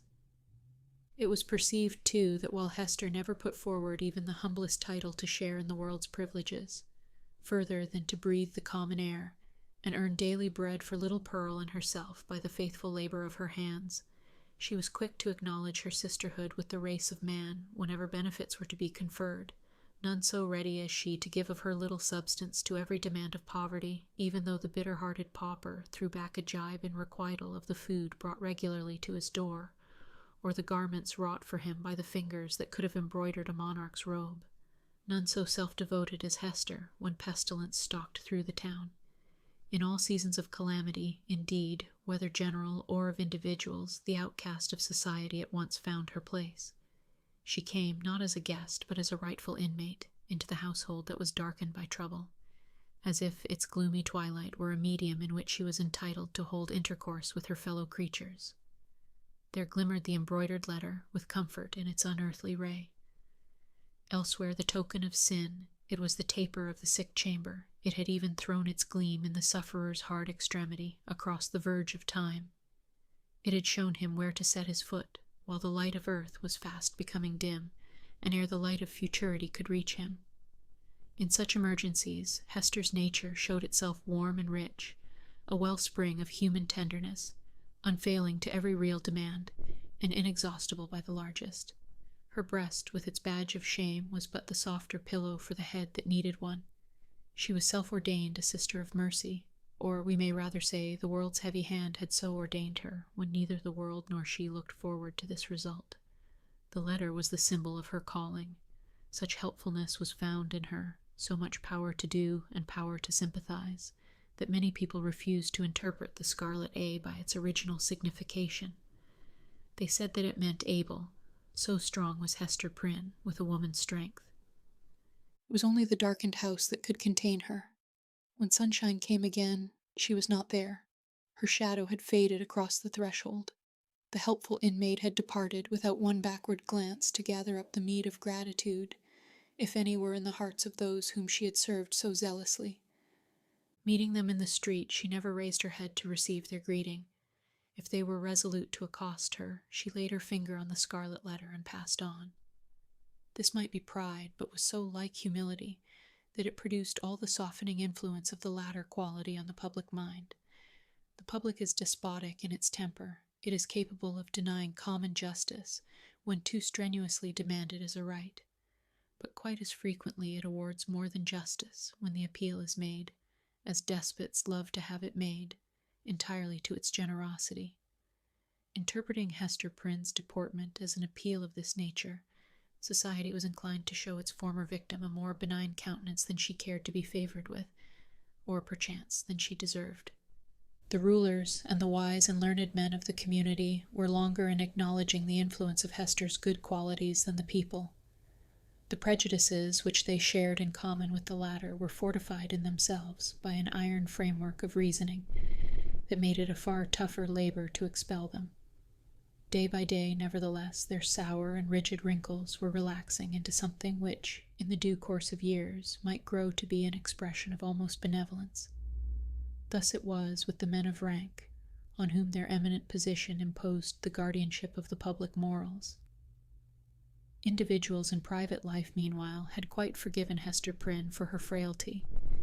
Nay, more, they had begun to look upon the scarlet letter as the token, not of that one sin for which she had borne so long and dreary a penance, but of her many good deeds since. "Do you see that woman with the embroidered badge?" they would say to strangers. "It is our Hester, the town's own Hester, who is so kind to the poor, so helpful to the sick, so comfortable to the afflicted." Then it is true, the propensity of human nature to tell the very worst of itself, when embodied in the person of another, would constrain them to whisper the black scandal of bygone years. It was none the less a fact, however, that, in the eyes of the very men who spoke thus, the Scarlet Letter had the effect of the cross on a nun's bosom. It imparted to the wearer a kind of sacredness, which enabled her to walk securely amid all peril. Had she fallen among thieves, it would have kept her safe. It was reported and believed by many that an Indian had drawn his arrow against the badge, and that the missile struck it, but fell harmless to the ground. The effect of the symbol, or rather of the position in respect to society that was indicated by it, on the mind of Hester Prynne herself, was powerful and peculiar. All the light and graceful foliage of her character had been withered up by this red-hot brand, and had long ago fallen away, leaving a bare and harsh outline, which might have been repulsive, had she possessed friends or companions to be repelled by it. Even the attractiveness of her person had undergone a similar change. It might be partly owing to the studied austerity of her dress, and partly to the lack of demonstration in her manners. It was a sad transformation, too, that her rich and luxuriant hair had either been cut off, or was so completely hidden by a cap that not a shining lock of it ever once gushed into the sunshine. It was due in part to all these causes, but still more to something else, that there seemed to be no longer anything in Hester's face for love to dwell upon, nothing in Hester's form, though majestic and statue-like, that passion would ever dream of clasping in its embrace, nothing in Hester's bosom to make it ever again the pillow of affection. Some attribute had departed from her, the permanence of which had been essential to keep her a woman. Such is frequently the fate, and such the stern development of the feminine character and person, when the woman has encountered and lived through an experience of peculiar severity. If she be all tenderness, she will die. If she survive, the tenderness will either be crushed out of her, or, and the outward semblance is the same, crushed so deeply into her heart that it can never show itself more. The latter is perhaps the truest theory. She who has once been woman and ceased to be so might at any moment become a woman again, if there were only the magic touch to effect the transfiguration. We shall see whether Hester Prynne were ever afterwards so touched and so transfigured. Much of the marble coldness of Hester's impression was to be attributed to the circumstance that her life had turned, in a great measure, from passion and feeling to thought. Standing alone in the world, alone as to any dependence on society, and with little Pearl to be guided and protected, alone and hopeless of retrieving her position, even had she not scorned to consider it desirable, she cast away the fragments of a broken chain. The world's law was no law for her mind. It was an age in which the human intellect, newly emancipated, had taken a more active and a wider range than for many centuries before. Men of the sword had overthrown nobles and kings. Men bolder than these had overthrown and rearranged, not actually, but within the sphere of theory, which was their most real abode, the whole system of ancient prejudice, wherewith was linked much of ancient principle. Hester Prynne imbibed this spirit. She assumed a freedom of speculation, then common enough on the other side of the Atlantic, but which our forefathers, had they known it, would have held to be a deadlier crime than that stigmatized by the Scarlet Letter. In her lonesome cottage by the seashore, thoughts visited her, such as dared to enter no other dwelling in New England, shadowy guests that would have been as perilous as demons to their entertainer, could they have been seen so much as knocking at her door. It is remarkable that persons who speculate the most boldly often conform with the most perfect quietude to the external regulations of society. The thought suffices them, without investing itself in the flesh and blood of action. So it seemed to be with Hester. Yet, had little Pearl never come to her from the spiritual world, it might have been far otherwise. Then she might have come down to us in history, hand in hand with Anne Hutchinson, as the foundress of a religious sect. She might, in one of her phases, have been a prophetess. She might, and not improbably would, have suffered death from the stern tribunals of the period, for attempting to undermine the foundations of the Puritan establishment. But in the education of her child, the mother's enthusiasm of thought had something to wreak itself upon. Providence, in the person of this little girl, had assigned to Hester's charge the germ and blossom of womanhood, to be cherished and developed amid a host of difficulties. Everything was against her. The world was hostile. The child's own nature had something wrong in it, which continually betokened that she had been born amiss, the effluence of her mother's lawless passion, and often impelled Hester to ask in bitterness of heart whether it were for ill or good that the poor little creature had been born at all. Indeed, the same dark question often rose into her mind, with reference to the whole race of womanhood. Was existence worth accepting, even to the happiest among them? As concerned her own individual existence, she had long ago decided in the negative, and dismissed the point as settled. A tendency to speculation, though it may keep woman quiet as it does man, yet makes her sad. She discerns, it may be, such a hopeless task before her. As a first step, the whole system of society is to be torn down and built up anew. Then the very nature of the opposite sex, or its long hereditary habit, which has become like nature, is to be essentially modified, before woman can be allowed to assume what seems a fair and suitable position. Finally, all other difficulties being obviated, woman cannot take advantage of these preliminary reforms until she herself shall have undergone a still mightier change, in which perhaps the ethereal essence wherein she has her truest life will be found to have evaporated. A woman never overcomes these problems by any exercise of thought. They are not to be solved, or only in one way. If her heart chance to come uppermost, they vanish. Thus Hester Prynne, whose heart had lost its regular and healthy throb, wandered without a clue in the dark labyrinth of mind, now turned aside by an insurmountable precipice, now starting back from a deep chasm. There was wild and ghastly scenery all around her, and a home and comfort nowhere. At times, a fearful doubt strove to possess her soul, whether it were not better to send Pearl at once to heaven, and go herself to such futurity as eternal justice should provide. The Scarlet Letter had not done its office. Now, however, her interview with the Reverend Mr. Dimmesdale, on the night of his vigil, had given her a new theme of reflection, and held up to her an object that appeared worthy of any exertion and sacrifice for its attainment. She had witnessed the intense misery beneath which the minister struggled, or, to speak more accurately, had ceased to struggle.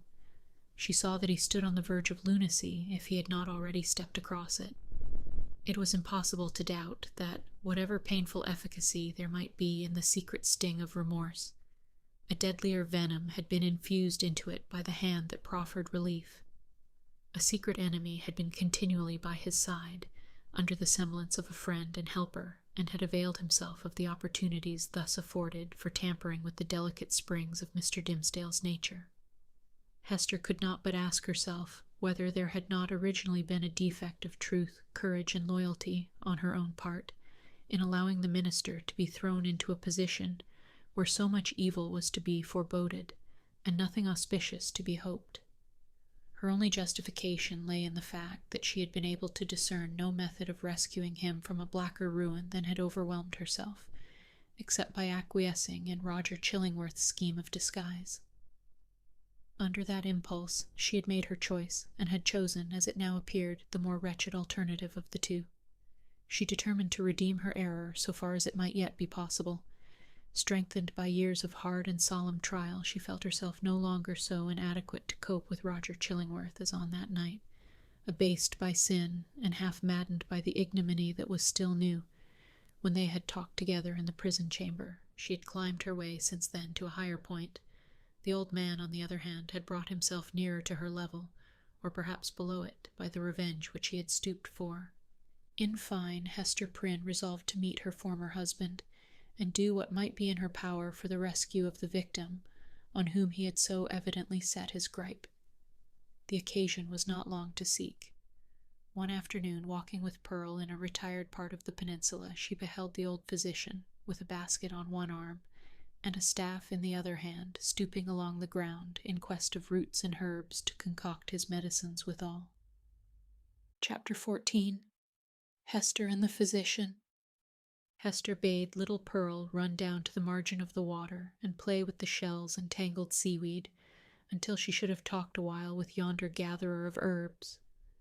So the child flew away like a bird, and making bare her small white feet, went pattering along the moist margin of the sea. Here and there she came to a full stop and peeped curiously into a pool, left by the retiring tide as a mirror for Pearl to see her face in. Forth peeped at her, out of the pool, with dark glistening curls around her head, and an elf smile in her eyes, the image of a little maid, whom Pearl, having no other playmate, invited to take her hand and run a race with her. But the visionary little maid, on her part, beckoned likewise, as if to say, "This is a better place. Come thou into the pool." And Pearl, stepping in, mid-leg deep, beheld her own white feet at the bottom, while out of a still lower depth came the gleam of a kind of fragmentary smile, floating to and fro in the agitated water. Meanwhile her mother had accosted the physician. "I would speak a word with you," said she, "a word that concerns us much." "Uh-huh. And is it Mistress Hester that has a word for old Roger Chillingworth?" answered he, raising himself from his stooping posture. "With all my heart. Why, mistress, I hear good tidings of you on all hands. No longer ago than yester eve, a magistrate, a wise and godly man, was discoursing of your affairs, Mistress Hester, and whispered me that there had been question concerning you in the council. It was debated whether or no, with safety to the common weal, yonder scarlet letter might be taken off your bosom. On my life, Hester, I made my entreaty to the worshipful magistrate that it might be done forthwith. "It lies not in the pleasure of the magistrates to take off this badge," calmly replied Hester. "Were I worthy to be quit of it, it would fall away of its own nature, or be transformed into something that should speak a different purport." "Nay, then, wear it, if it suit you better," rejoined he. "A woman must needs follow her own fancy, touching the adornment of her person. The letter is gaily embroidered, and shows right bravely on your bosom." All this while Hester had been looking steadily at the old man, and was shocked, as well as wonder-smitten, to discern what a change had been wrought upon him within the past 7 years. It was not so much that he had grown older, for though the traces of advancing life were visible, he bore his age well, and seemed to retain a wiry vigor and alertness. But the former aspect of an intellectual and studious man, calm and quiet, which was what she best remembered in him, had altogether vanished, and been succeeded by an eager, searching, almost fierce, yet carefully guarded look. It seemed to be his wish and purpose to mask this expression with a smile, but the latter played him false, and flickered over his visage so derisively that the spectator could see his blackness all the better for it. Ever and anon, too, there came a glare of red light out of his eyes, as if the old man's soul were on fire, and kept on smouldering duskily within his breast until, by some casual puff of passion, it was blown into a momentary flame. This he repressed as speedily as possible, and strove to look as if nothing of the kind had happened. In a word, old Roger Chillingworth was a striking evidence of man's faculty of transforming himself into a devil, if he will only, for a reasonable space of time, undertake a devil's office. This unhappy person had effected such a transformation by devoting himself, for 7 years, to the constant analysis of a heart full of torture, and deriving his enjoyment thence, and adding fuel to those fiery tortures which he analyzed and gloated over. The scarlet letter burned on Hester Prynne's bosom. Here was another ruin, the responsibility of which came partly home to her. "What see you in my face," asked the physician, "that you look at it so earnestly?" "Something that would make me weep, if there were any tears bitter enough for it," answered she. "But let it pass. It is of yonder miserable man that I would speak." "And what of him?" cried Roger Chillingworth eagerly, as if he loved the topic, and were glad of an opportunity to discuss it with the only person of whom he could make a confidant. "Not to hide the truth, Mistress Hester, my thoughts happen just now to be busy with the gentleman. So speak freely, and I will make answer." "When we last spake together," said Hester, "now 7 years ago, it was your pleasure to extort a promise of secrecy, as touching the former relation betwixt yourself and me. As the life and good fame of yonder man were in your hands, there seemed no choice to me, save to be silent, in accordance with your behest. Yet it was not without heavy misgivings that I thus bound myself, For having cast off all duty towards other human beings, there remained a duty towards him. And something whispered me that I was betraying it, in pledging myself to keep your counsel. Since that day no man is so near to him as you. You tread behind his every footstep. You are beside him, sleeping and waking. You search his thoughts. You burrow and rankle in his heart. Your clutch is on his life, and you cause him to die daily a living death. And still he knows you not. In permitting this, I have surely acted a false part by the only man to whom the power was left me to be true. What choice had you? Asked Roger Chillingworth. My finger pointed at this man would have hurled him from his pulpit into a dungeon, thence, peradventure, to the gallows. It had been better so, said Hester Prynne. What evil have I done the man? Asked Roger Chillingworth again. I tell thee, Hester Prynne, the richest fee that ever physician earned from monarch could not have bought such care as I have wasted on this miserable priest. But for my aid his life would have burned away in torments within the first 2 years, after the perpetration of his crime and thine. For Hester, his spirit lacked the strength that could have borne up, as thine has, beneath a burden like thy Scarlet Letter.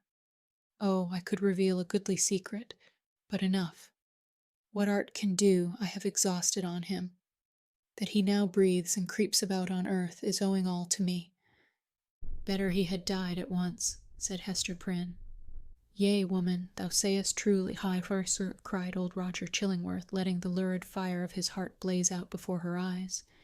Better had he died at once.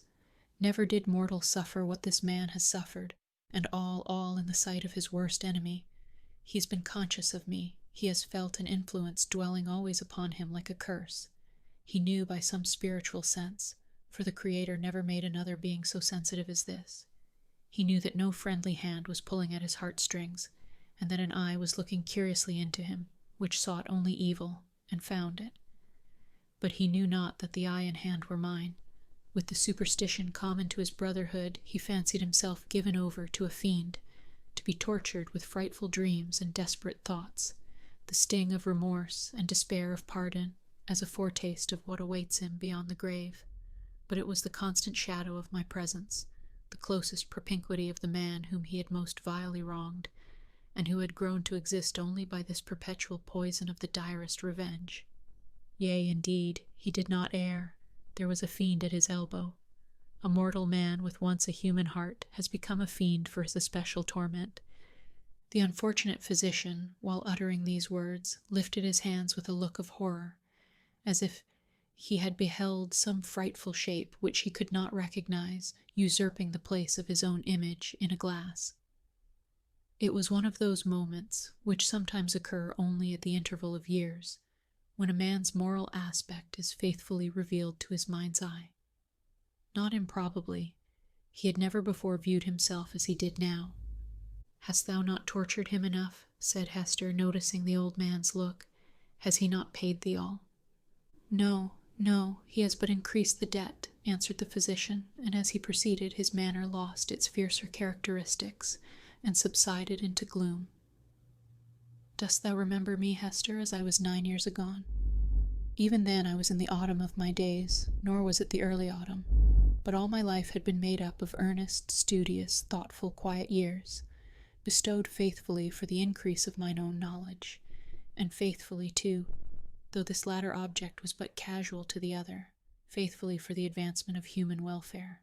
No life had been more peaceful and innocent than mine, few lives so rich with benefits conferred. Dost thou remember me? Was I not, though you might deem me cold, nevertheless a man thoughtful for others, craving little for himself, kind, true, just, and of constant, if not warm affections? Was I not all this? All this and more, said Hester. And what am I now? Demanded he, looking into her face and permitting the whole evil within him to be written on his features. I have already told thee what I am. A fiend. Who made me so? It was myself, cried Hester, shuddering. It was I, not less than he. Why hast thou not avenged thyself on me? I have left thee to the Scarlet Letter, replied Roger Chillingworth. If that have not avenged me, I can do no more. He laid his finger on it with a smile. "It has avenged thee," answered Hester Prynne. "I judged no less," said the physician. "And now, what wouldst thou with me touching this man?" "I must reveal the secret," answered Hester firmly. "He must discern thee in thy true character. What may be the result, I know not. But this long debt of confidence, due from me to him, whose bane and ruin I have been, shall at length be paid. So far as concerns the overthrow or preservation of his fair fame, and his earthly state, and perchance his life, he is in thy hands. Nor do I, whom the Scarlet Letter has disciplined to truth, though it be the truth of red-hot iron entering into the soul, nor do I perceive such advantage in his living any longer a life of ghastly emptiness, that I shall stoop to implore thy mercy. Do with him as thou wilt. There is no good for him, no good for me, no good for thee. There is no good for little Pearl. There is no path to guide us out of this dismal maze."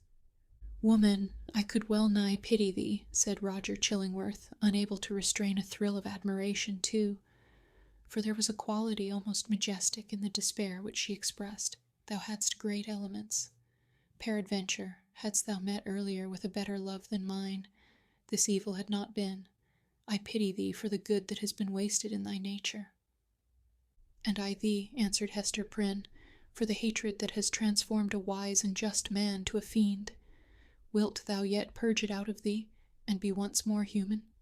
If not for his sake, then doubly for thine own. Forgive, and leave his further retribution to the power that claims it." I said, "But now that there could be no good event for him, or thee, or me, who are here wandering together in this gloomy maze of evil, and stumbling at every step over the guilt wherewith we have strewn our path. It is not so. There might be good for thee, and thee alone, since thou hast been deeply wronged, and hast it at thy will to pardon. Wilt thou give up that only privilege? Wilt thou reject that priceless benefit?" "Peace, Hester, peace," replied the old man with gloomy sternness. "It is not granted me to pardon. I have no such power as thou tellest me of. My old faith, long forgotten, comes back to me, and explains all that we do, and all we suffer. By thy first step awry thou didst plant the germ of evil, but since that moment it has all been a dark necessity. Ye that have wronged me are not sinful, save in a kind of typical illusion. Neither am I fiend-like, who have snatched a fiend's office from his hands. It is our fate. Let the black flower blossom as it may. Now go thy ways, and deal as thou wilt with yonder man." He waved his hand and betook himself again to his employment of gathering herbs. Chapter 15. Hester and Pearl. So Roger Chillingworth, a deformed old figure with a face that haunted men's memories longer than they liked, took leave of Hester Prynne, and went stooping away along the earth. He gathered here and there an herb, or grubbed up a root, and put it into the basket on his arm. His grey beard almost touched the ground as he crept onward. Hester gazed after him a little while, looking with a half-fantastic curiosity to see whether the tender grass of early spring would not be blighted beneath him, and show the wavering track of his footsteps sere and brown across its cheerful verdure. She wondered what sort of herbs they were, which the old man was so sedulous to gather. Would not the earth, quickened to an evil purpose by the sympathy of his eye, greet him with poisonous shrubs of species hitherto unknown, that would start up under his fingers? Or might it suffice him that every wholesome growth should be converted into something deleterious and malignant at his touch? Did the sun, which shone so brightly everywhere else, really fall upon him? Or was there, as it rather seemed, a circle of ominous shadow, moving along with his deformity, whichever way he turned himself? And whither was he now going? Would he not suddenly sink into the earth, leaving a barren and blasted spot, where, in due course of time, would be seen deadly nightshade, dogwood, henbane, and whatever else of vegetable wickedness the climate could produce, all flourishing with hideous luxuriance? Or would he spread bat's wings and flee away, looking so much the uglier, the higher he rose towards heaven? "Be it sin or no," said Hester Prynne bitterly as she still gazed after him, "I hate the man." She upbraided herself for the sentiment, but could not overcome or lessen it. Attempting to do so, she thought of those long-past days, in a distant land, when he used to emerge at eventide from the seclusion of his study and sit down in the firelight of their home and in the light of her nuptial smile. He needed to bask himself in that smile, he said, in order that the chill of so many lonely hours among his books might be taken off the scholar's heart. Such scenes had once appeared not otherwise than happy, but now, as viewed through the dismal medium of her subsequent life, they classed themselves among her ugliest remembrances. She marveled how such scenes could have been. She marveled how she could ever have been wrought upon to marry him. She deemed it her crime most to be repented of, that she had ever endured and reciprocated the lukewarm grasp of his hand, and had suffered the smile of her lips and eyes to mingle and melt into his own. And it seemed a fouler offense committed by Roger Chillingworth than any which had since been done him, that in the time when her heart knew no better, he had persuaded her to fancy herself happy by his side. "Yes, I hate him," repeated Hester more bitterly than before. "He betrayed me. He has done me worse wrong than I did him. Let men tremble to win the hand of woman unless they win, along with it, the utmost passion of her heart. Else it may be their miserable fortune, as it was Roger Chillingworth's, when some mightier touch than their own may have awakened all her sensibilities, to be reproached even for the calm content, the marble image of happiness, which they will have imposed upon her as the warm reality. But Hester ought long ago to have done with this injustice. What did it betoken? Had 7 long years, under the torture of the Scarlet Letter, inflicted so much of misery, and wrought out no repentance? The emotions of that brief space, while she stood gazing after the crooked figure of old Roger Chillingworth, threw a dark light on Hester's state of mind, revealing much that she might not otherwise have acknowledged to herself. He being gone, she summoned back her child. "Pearl! Little Pearl! Where are you?"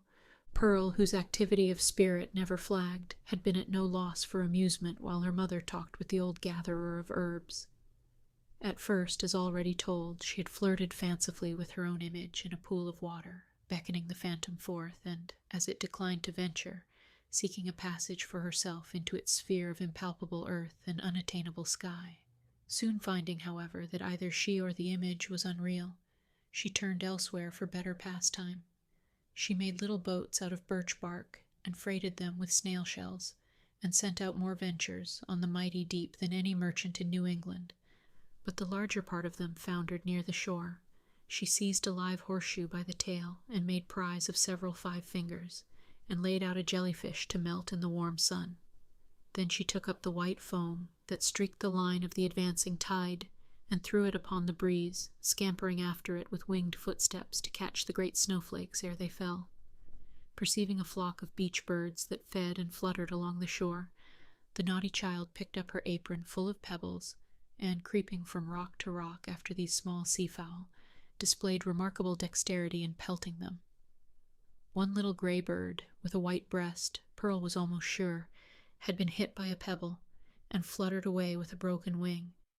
But then the elf child sighed, and gave up her sport, because it grieved her to have done harm to a little being that was as wild as the sea breeze, or as wild as Pearl herself. Her final employment was to gather seaweed of various kinds and make herself a scarf or mantle and a headdress, and thus assumed the aspect of a little mermaid. She inherited her mother's gift for devising drapery and costume. As the last touch to her mermaid's garb, Pearl took some eelgrass, and imitated as best she could on her own bosom the decoration with which she was so familiar on her mother's, a letter, the letter A, but freshly green instead of scarlet.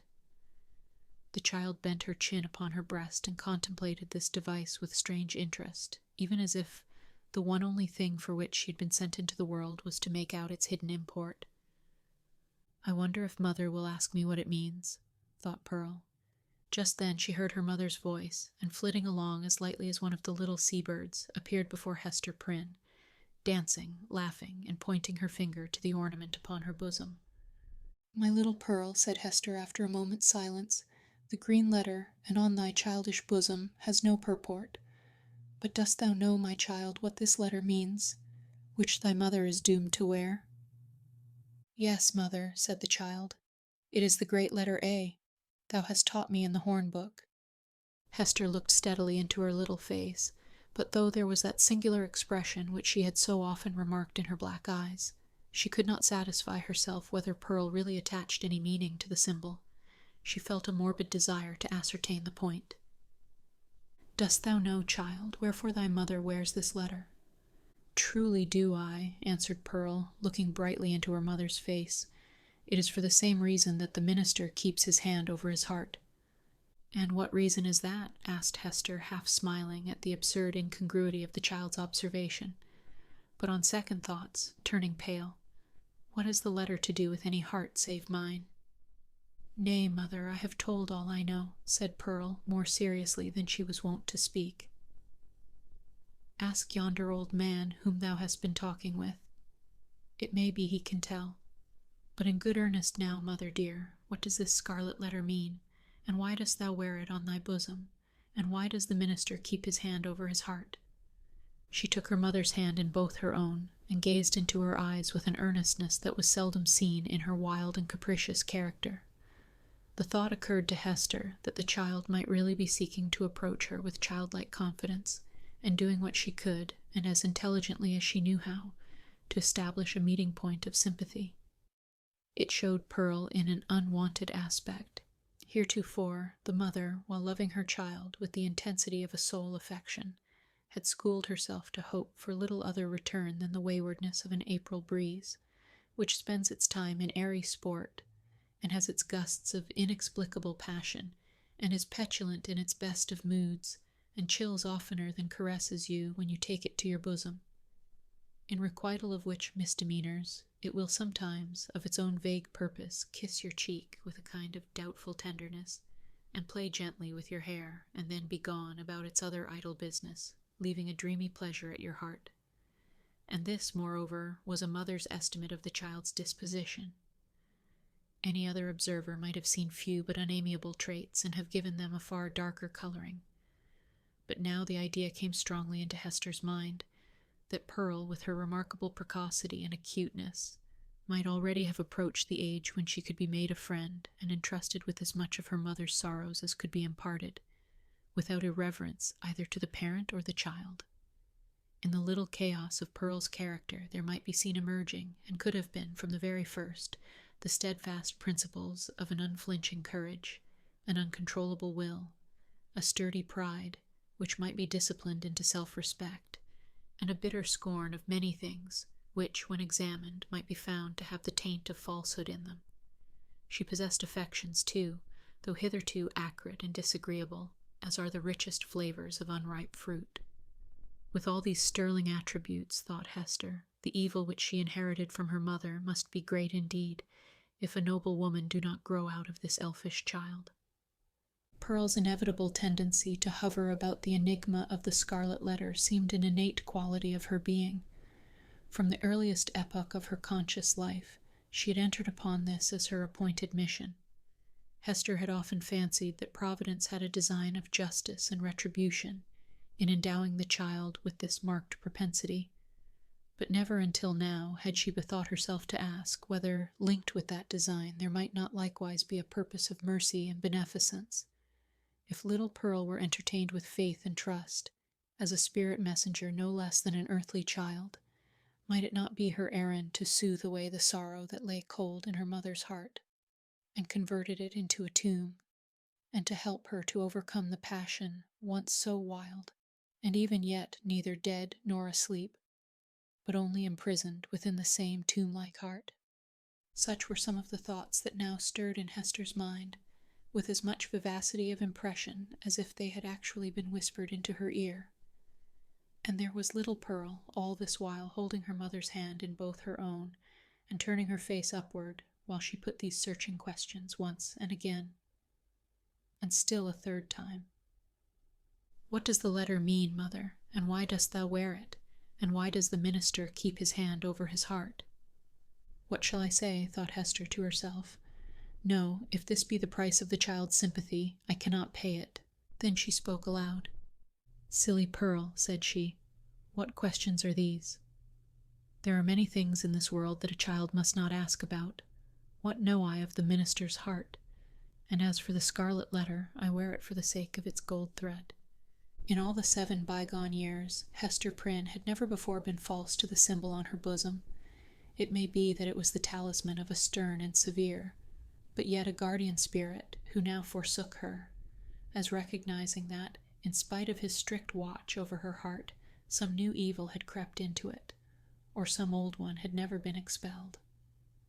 As for little Pearl, the earnestness soon passed out of her face, but the child did not see fit to let the matter drop.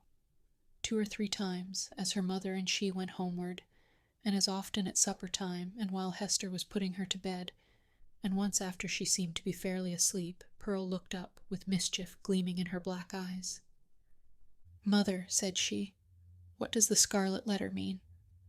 And the next morning the first indication the child gave of being awake was by popping up her head from the pillow, and making that other inquiry which she had so unaccountably connected with her investigations about the Scarlet Letter. "Mother, mother, why does the minister keep his hand over his heart?" "Hold thy tongue, naughty child," answered her mother with an asperity that she had never permitted to herself before. "Do not tease me, else I shall shut thee into the dark closet." Chapter 16. A Forest Walk. Hester Prynne remained constant in her resolve to make known to Mr. Dimmesdale, at whatever risk of present pain or ulterior consequences, the true character of the man who had crept into his intimacy.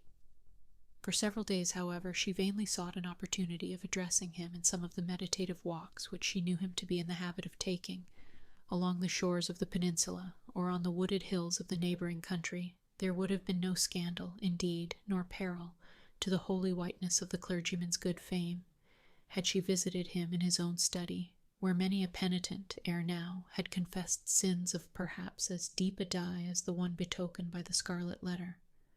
But partly that she dreaded the secret or undisguised interference of old Roger Chillingworth, and partly that her conscious heart imputed suspicion, where none could have been felt, and partly that both the minister and she would need the whole wide world to breathe in, while they talked together. For all these reasons, Hester never thought of meeting him in any narrower privacy than beneath the open sky. At last, while attending in a sick chamber, whither the Reverend Mr. Dimmesdale had been summoned to make a prayer, she learnt that he had gone, the day before, to visit the Apostle Eliot among his Indian converts. He would probably return by a certain hour in the afternoon of the morrow. Betimes, therefore, the next day Hester took little Pearl, who was necessarily the companion of all her mother's expeditions, however inconvenient her presence, and set forth. The road, after the 2 wayfarers had crossed from the peninsula to the mainland, was no other than a footpath. It straggled onward into the mystery of the primeval forest.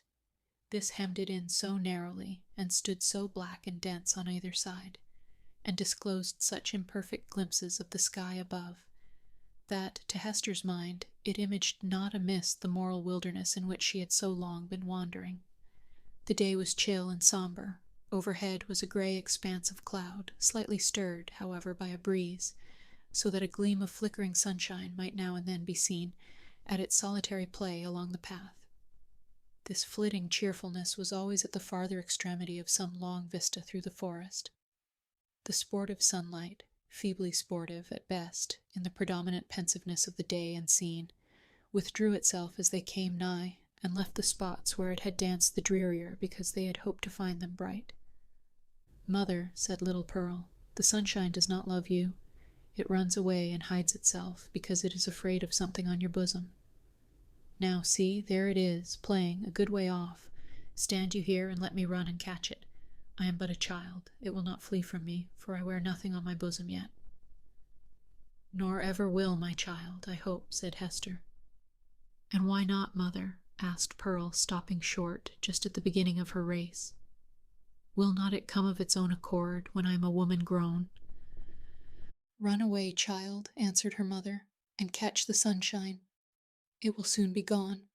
Pearl set forth at a great pace, and, as Hester smiled to perceive, did actually catch the sunshine, and stood laughing in the midst of it, all brightened by its splendor, and scintillating with the vivacity excited by rapid motion.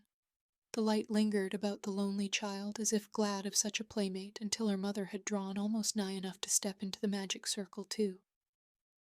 "It will go now," said Pearl, shaking her head. "See," answered Hester, smiling. "Now I can stretch out my hand and grasp some of it." As she attempted to do so, the sunshine vanished, or, to judge from the bright expression that was dancing on Pearl's features, her mother could have fancied that the child had absorbed it into herself, and would give it forth again, with a gleam about her path as they should plunge into some gloomier shade. There was no other attribute that so much impressed her, with a sense of new and untransmitted vigor in Pearl's nature, as this never-failing vivacity of spirits. She had not the disease of sadness which almost all children in these latter days inherit, with the scrofula from the troubles of their ancestors. Perhaps this too was a disease, and but the reflex of the wild energy with which Hester had fought against her sorrows before Pearl's birth. It was certainly a doubtful charm, imparting a hard, metallic luster to the child's character. She wanted, what some people want throughout life, a grief that should deeply touch her, and thus humanize and make her capable of sympathy. But there was time enough yet for little Pearl. "Come, my child," said Hester, looking about her from the spot where Pearl had stood still in the sunshine. "We will sit down a little way within the wood and rest ourselves." "I am not a weary mother," replied the little girl, "but you may sit down if you will tell me a story meanwhile." "A story, child," said Hester. "And about what?" "Oh, a story about the black man," answered Pearl, taking hold of her mother's gown and looking up, half earnestly, half mischievously, into her face. "How he haunts his forest and carries a book with him, a big, heavy book with iron clasps, and how this ugly black man offers his book and an iron pen to everybody that meets him here among the trees, and they are to write their names with their own blood, and then he sets his mark on their bosoms. Didst thou ever meet the black man, mother?" "And who told you this story, Pearl?" asked her mother, recognizing a common superstition of the period. "It was the old dame in the chimney corner, at the house where you watched last night," said the child, "but she fancied me asleep while she was talking of it. She said that 1,000 people had met him here, and had written in his book, and have his mark on them, and that ugly-tempered lady, old Mistress Hibbins, was one.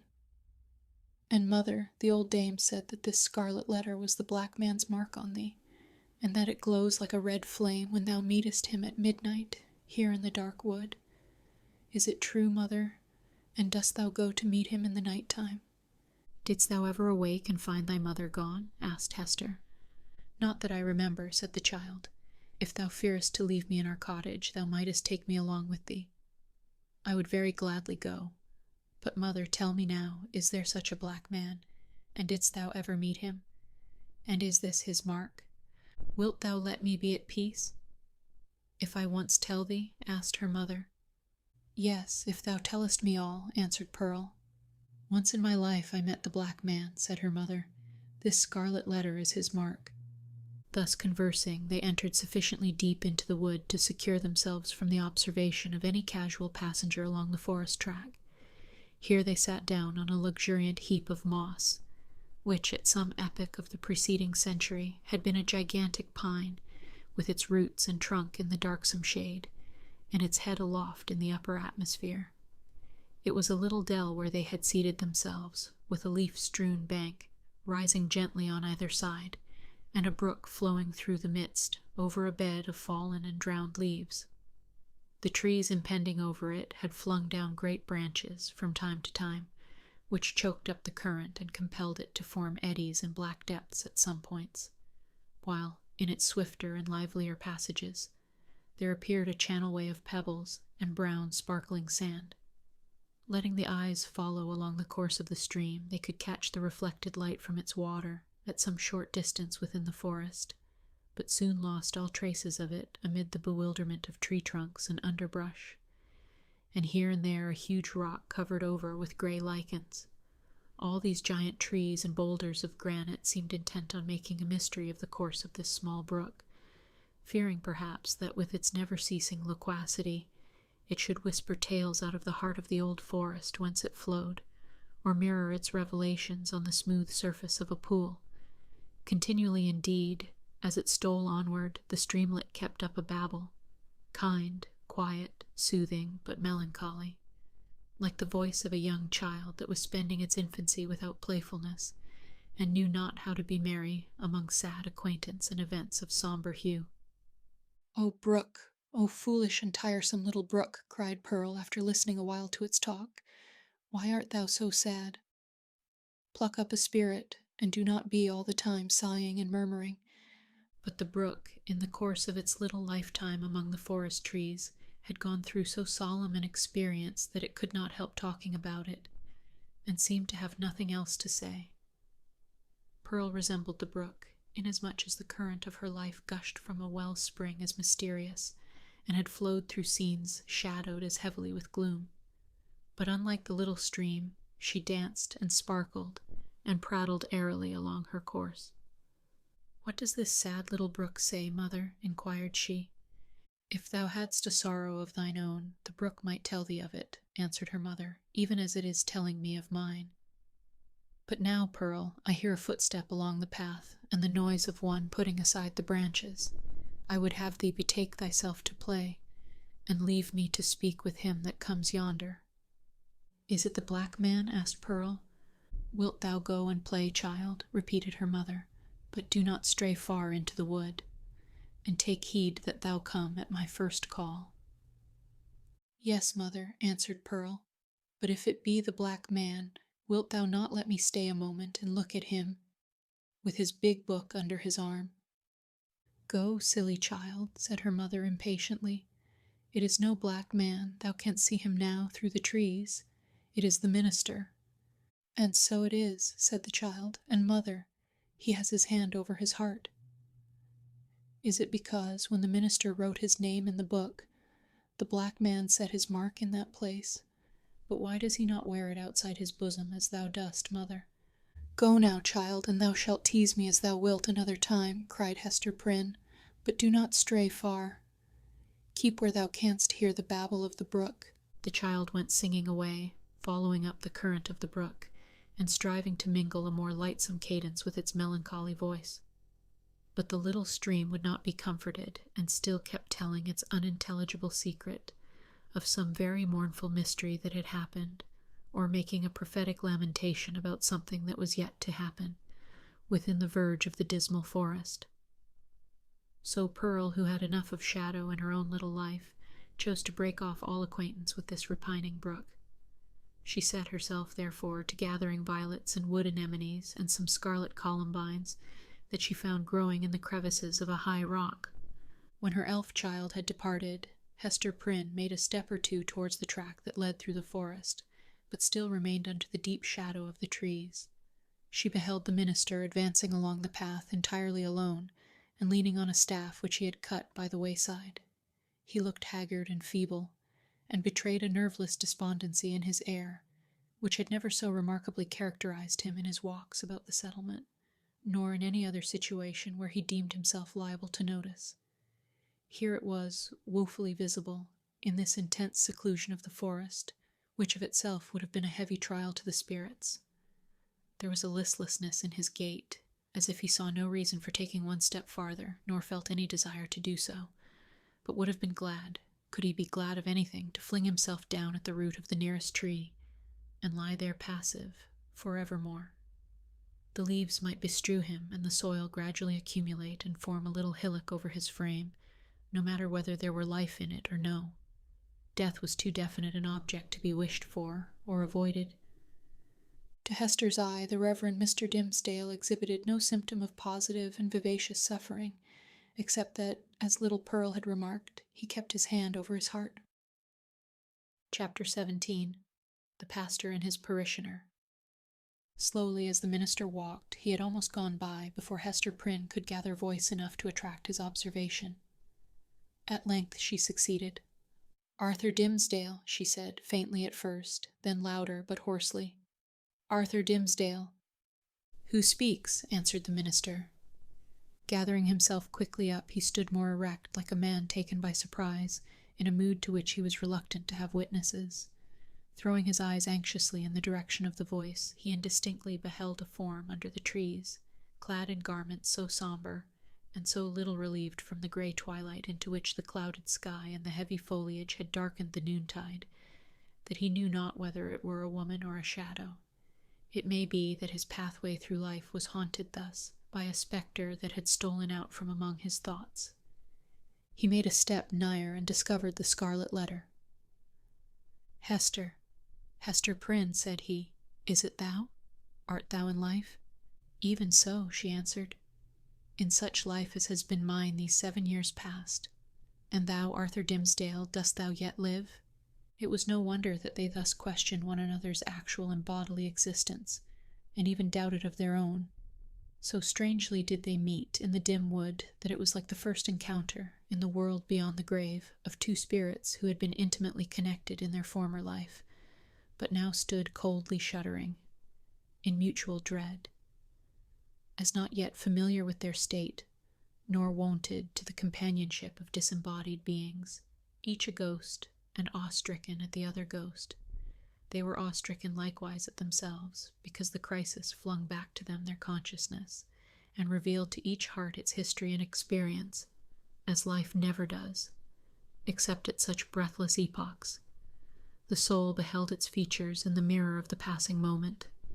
It was with fear and tremulously, and, as it were, by a slow, reluctant necessity, that Arthur Dimmesdale put forth his hand, chill as death, and touched the chill hand of Hester Prynne.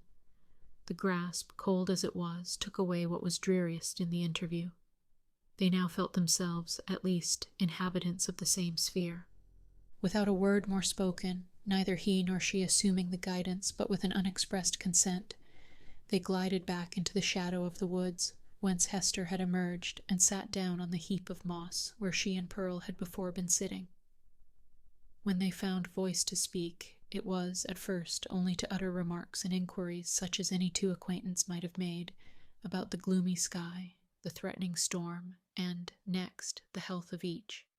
Thus they went onward, not boldly, but step by step into the themes that were brooding deepest in their hearts. So long estranged by fate and circumstances, they needed something slight and casual to run before, and throw open the doors of intercourse, so that their real thoughts might be led across the threshold. After a while the minister fixed his eyes on Hester Prynne's. "Hester," said he, "hast thou found peace?" She smiled drearily, looking down upon her bosom. "Hast thou?" she asked. "None, nothing but despair," he answered. "What else could I look for, being what I am, and leading such a life as mine? Were I an atheist, a man devoid of conscience, a wretch with coarse and brutal instincts, I might have found peace long ere now. Nay, I never should have lost it. But as matters stand with my soul, whatever of good capacity there originally was in me, all of God's gifts that were the choicest, have become the ministers of spiritual torment. Hester, I am most miserable." "The people reverence thee," said Hester, "and surely thou workest good among them. Doth this bring thee no comfort?" "More misery, Hester, only the more misery," answered the clergyman with a bitter smile. "As concerns the good which I may appear to do, I have no faith in it. It must needs be a delusion. What can a ruined soul like mine effect towards the redemption of other souls, or a polluted soul towards their purification? And as for the people's reverence, would that it were turned to scorn and hatred. Canst thou deem it, Hester, a consolation that I must stand up in my pulpit and meet so many eyes turned upward to my face, as if the light of heaven were beaming from it, must see my flock hungry for the truth and listening to my words, as if a tongue of Pentecost were speaking, and then look inward and discern the black reality of what they idolize? I have laughed in bitterness and agony of heart at the contrast between what I seem and what I am, and Satan laughs at it. "You wrong yourself in this," said Hester gently. "You have deeply and sorely repented. Your sin is left behind you in the days long past. Your present life is not less holy, in very truth, than it seems in people's eyes. Is there no reality in the penitence thus sealed and witnessed by good works? And wherefore should it not bring you peace?" "No, Hester, no," replied the clergyman. "There is no substance in it. It is cold and dead, and can do nothing for me. Of penance I have had enough. Of penitence there has been none. Else I should long ago have thrown off these garments of mock holiness, and have shown myself to mankind as they will see me at the judgment seat. Happy are you, Hester, that wear the scarlet letter openly upon your bosom. Mine burns in secret. Thou little knowest what a relief it is, after the torment of a 7 years' cheat, to look into an eye that recognizes me for what I am. Had I one friend, or were it my worst enemy, to whom, when sickened with the praises of all other men, I could daily betake myself, and be known as the vilest of all sinners, methinks my soul might keep itself alive thereby. Even thus much of truth would save me, but now it is all falsehood, all emptiness, all death. Hester Prynne looked into his face, but hesitated to speak. Yet, uttering his long-restrained emotions so vehemently as he did, his words here offered her the very point of circumstances in which to interpose what she came to say. She conquered her fears and spoke. "Such a friend as thou hast even now wished for," said she, "with whom to weep over thy sin, thou hast in me, the partner of it." Again she hesitated, but brought out the words with an effort. "Thou hast long had such an enemy, and dwellest with him under the same roof." The minister started to his feet, gasping for breath and clutching at his heart as if he would have torn it out of his bosom. "Ha! What sayest thou?" cried he. "An enemy, and under mine own roof. What mean you?" Hester Prynne was now fully sensible of the deep injury for which she was responsible to this unhappy man, in permitting him to lie for so many years, or indeed, for a single moment, at the mercy of one whose purposes could not be other than malevolent. The very contiguity of his enemy, beneath whatever mask the latter might conceal himself, was enough to disturb the magnetic sphere of a being so sensitive as Arthur Dimmesdale. There had been a period when Hester was less alive to this consideration, or perhaps in the misanthropy of her own trouble she left the minister to bear what she might picture to herself as a more tolerable doom. But of late, since the night of his vigil, all her sympathies towards him had been both softened and invigorated. She now read his heart more accurately. She doubted not that the continual presence of Roger Chillingworth, the secret poison of his malignity infecting all the air about him, and his authorized interference as a physician with the minister's physical and spiritual infirmities, that these bad opportunities had been turned to a cruel purpose. By means of them, the sufferer's conscience had been kept in an irritated state, the tendency of which was, not to cure by wholesome pain, but to disorganize and corrupt his spiritual being. Its result on earth could hardly fail to be insanity, and hereafter that eternal alienation from the good and true, of which madness is perhaps the earthly type. Such was the ruin to which she had brought the man once, nay, why should we not speak it, still so passionately loved? Hester felt that the sacrifice of the clergyman's good name, and death itself, as she had already told Roger Chillingworth, would have been infinitely preferable to the alternative which she had taken upon herself to choose.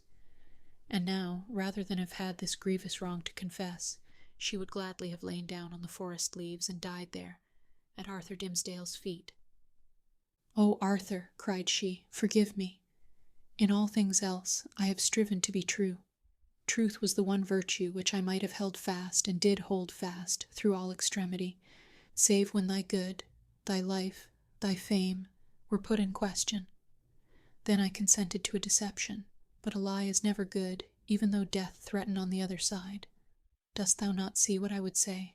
That old man, the physician, he whom they call Roger Chillingworth, he was my husband." The minister looked at her for an instant, with all that violence of passion, which, intermixed, in more shapes than one, with his higher, purer, softer qualities, was in fact the portion of him which the devil claimed, and through which he sought to win the rest. Never was there a blacker or a fiercer frown than Hester now encountered. For the brief space that it lasted, it was a dark transfiguration. But his character had been so much enfeebled by suffering that even its lower energies were incapable of more than a temporary struggle. He sank down on the ground and buried his face in his hands. "I might have known it," murmured he. "I did know it. Was not the secret told me in the natural recoil of my heart at the first sight of him, and as often as I have seen him since? Why did I not understand? Oh, Hester Prynne, thou little knowest all the horror of this thing, and the shame, The indelicacy, the horrible ugliness of this exposure of a sick and guilty heart to the very eye that would gloat over it. Woman, woman, thou art accountable for this. I cannot forgive thee. Thou shalt forgive me, cried Hester, flinging herself on the fallen leaves beside him. Let God punish. Thou shalt forgive. With sudden and desperate tenderness she threw her arms around him and pressed his head against her bosom, little caring though his cheek rested on the scarlet letter. He would have released himself, but strove in vain to do so. Hester would not set him free, lest he should look her sternly in the face. All the world had frowned on her. For 7 long years had it frowned upon this lonely woman, and still she bore it all, nor ever once turned away her firm, sad eyes. Heaven likewise had frowned upon her, and she had not died, but the frown of this pale, weak, sinful, and sorrow-stricken man was what Hester could not bear and live. Wilt thou yet forgive me? She repeated over and over again. Wilt thou not frown? Wilt thou forgive? I do forgive you, Hester, replied the minister at length with a deep utterance, out of an abyss of sadness, but no anger. I freely forgive you now. May God forgive us both. We are not, Hester, the worst sinners in the world. There is one worse than even the polluted priest. That old man's revenge has been blacker than my sin. He has violated in cold blood the sanctity of a human heart. Thou and I, Hester, never did so. Never, never, whispered she. What we did had a consecration of its own. We felt it so. We said so to each other. Hast thou forgotten it? Hush, Hester, said Arthur Dimmesdale, rising from the ground. No, I have not forgotten.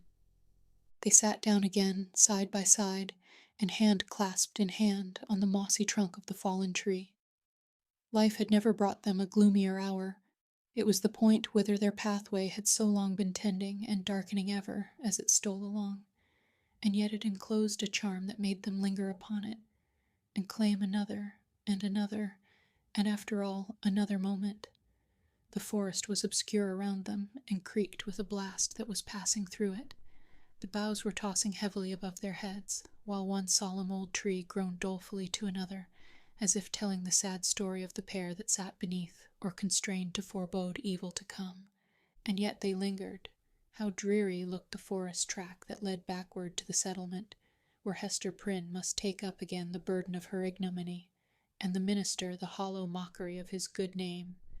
So they lingered an instant longer. No golden light had ever been so precious as the gloom of this dark forest. Here, seen only by his eyes, the scarlet letter need not burn into the bosom of the fallen woman. Here, seen only by her eyes, Arthur Dimmesdale, false to God and man, might be for one moment true. He started at a thought that suddenly occurred to him. Hester, cried he, here is a new horror. Roger Chillingworth knows your purpose to reveal his true character. Will he continue then to keep our secret? What will now be the course of his revenge? There is a strange secrecy in his nature, replied Hester thoughtfully, and it has grown upon him by the hidden practices of his revenge. I deem it not likely that he will betray the secret. He will doubtless seek other means of satiating his dark passion.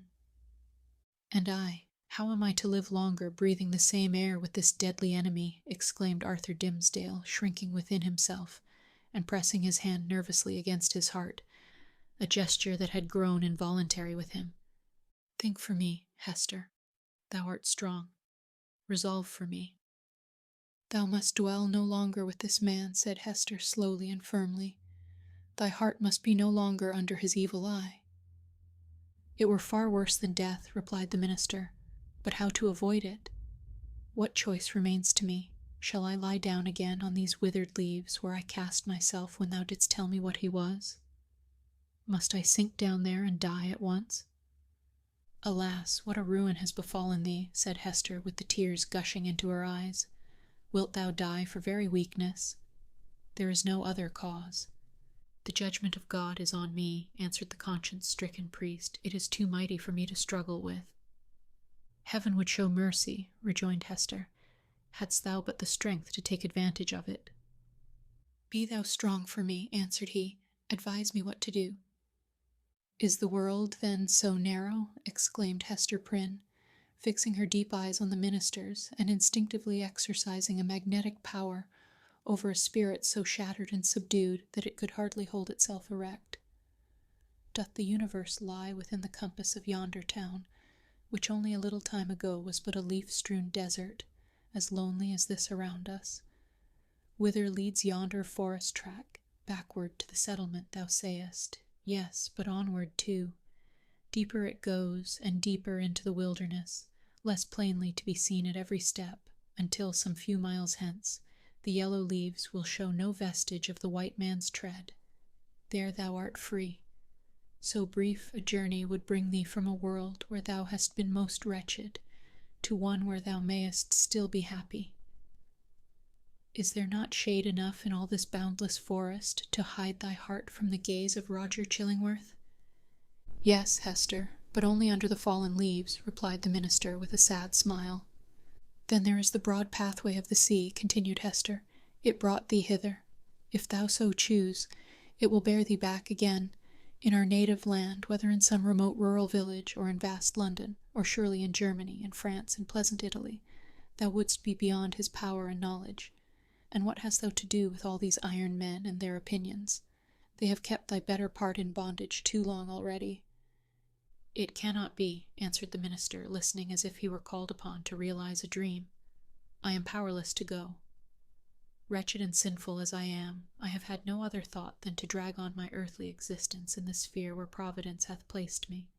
Lost as my own soul is, I would still do what I may for other human souls. I dare not quit my post, though an unfaithful sentinel, whose sure reward is death and dishonor, when his dreary watch shall come to an end. Thou art crushed under this 7 years' weight of misery, replied Hester, fervently resolved to buoy him up with her own energy. But thou shalt leave it all behind thee. It shall not cumber thy steps as thou treadest along the forest path.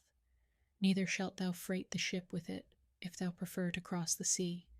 Leave this wreck and ruin here where it hath happened. Meddle no more with it. Begin all anew. Hast thou exhausted possibility in the failure of this one trial? Not so.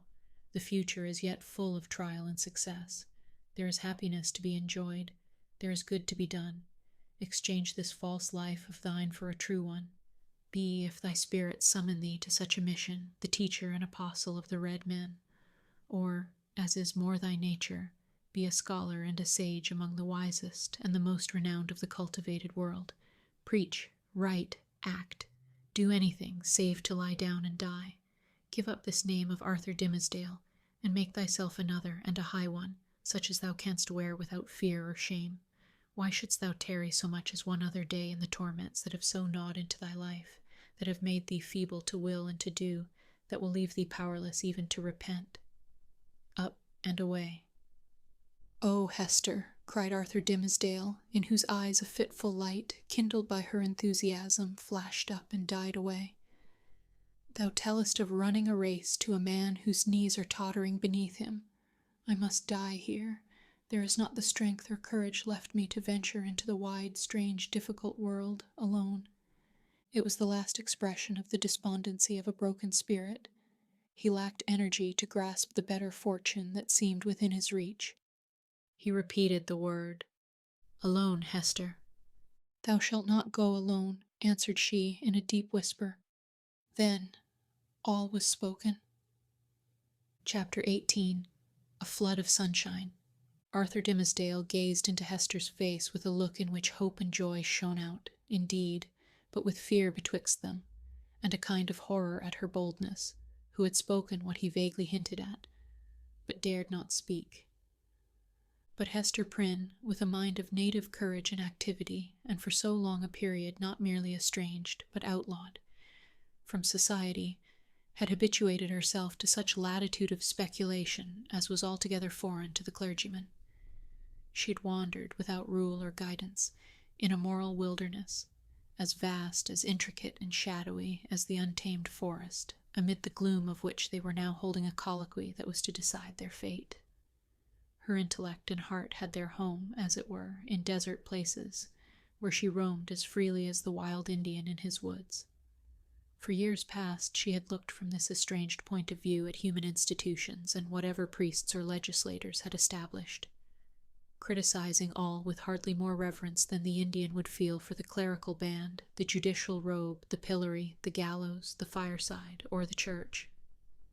The tendency of her fate and fortunes had been to set her free. The Scarlet Letter was her passport into regions where other women dared not tread. Shame, despair, solitude.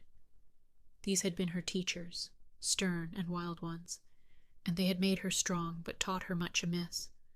The minister, on the other hand, had never gone through an experience calculated to lead him beyond the scope of generally received laws, although in a single instance he had so fearfully transgressed one of the most sacred of them. But this had been a sin of passion, not of principle, nor even purpose. Since that wretched epoch he had watched, with morbid zeal and minuteness, not his acts. For those it was easy to arrange, but each breath of emotion, and his every thought. At the head of the social system, as the clergyman of that day stood, he was only the more trammelled by its regulations, its principles, and even its prejudices. As a priest, the framework of his order inevitably hemmed him in. As a man who had once sinned, but who kept his conscience all alive and painfully sensitive by the fretting of an unhealed wound, he might have been supposed safer within the line of virtue than if he had never sinned at all. Thus we seem to see that, as regarded Hester Prynne, the whole 7 years of outlaw and ignominy had been little other than a preparation for this very hour. But Arthur Dimmesdale, were such a man once more to fall, what plea could be urged in extenuation of his crime? None, unless it avail him somewhat, that he was broken down by long and exquisite suffering, that his mind was darkened and confused by the very remorse which harrowed it, that between fleeing as an avowed criminal and remaining as a hypocrite, conscience might find it hard to strike the balance, that it was human to avoid the peril of death and infamy, and the inscrutable machinations of an enemy, that finally to this poor pilgrim, on his dreary and desert path, faint, sick, miserable, there appeared a glimpse of human affection and sympathy, a new life, and a true one, in exchange for the heavy doom which he was now expiating. And be the stern and sad truth spoken, that the breach which guilt has once made into the human soul is never, in this mortal state, repaired. It may be watched and guarded, so that the enemy shall not force his way again into the citadel, and might even, in his subsequent assaults, select some other avenue, in preference to that where he had formerly succeeded. But there is still the ruined wall, and, near it, the stealthy tread of the foe, that would win over again his unforgotten triumph. The struggle, if there were one, need not be described. Let it suffice that the clergyman resolved to flee, and not alone. If, in all these past 7 years, thought he, I could recall one instant of peace or hope, I would yet endure for the sake of that earnest of heaven's mercy. But now, since I am irrevocably doomed, wherefore should I not snatch the solace allowed to the condemned culprit before his execution? Or, if this be the path to a better life, as Hester would persuade me, I surely give up no fairer prospect by pursuing it. Neither can I any longer live without her companionship, so powerful is she to sustain, so tender to soothe. O thou to whom I dare not lift mine eyes, wilt thou yet pardon me? Thou wilt go, said Hester calmly as he met her glance. The decision once made, a glow of strange enjoyment threw its flickering brightness over the trouble of his breast.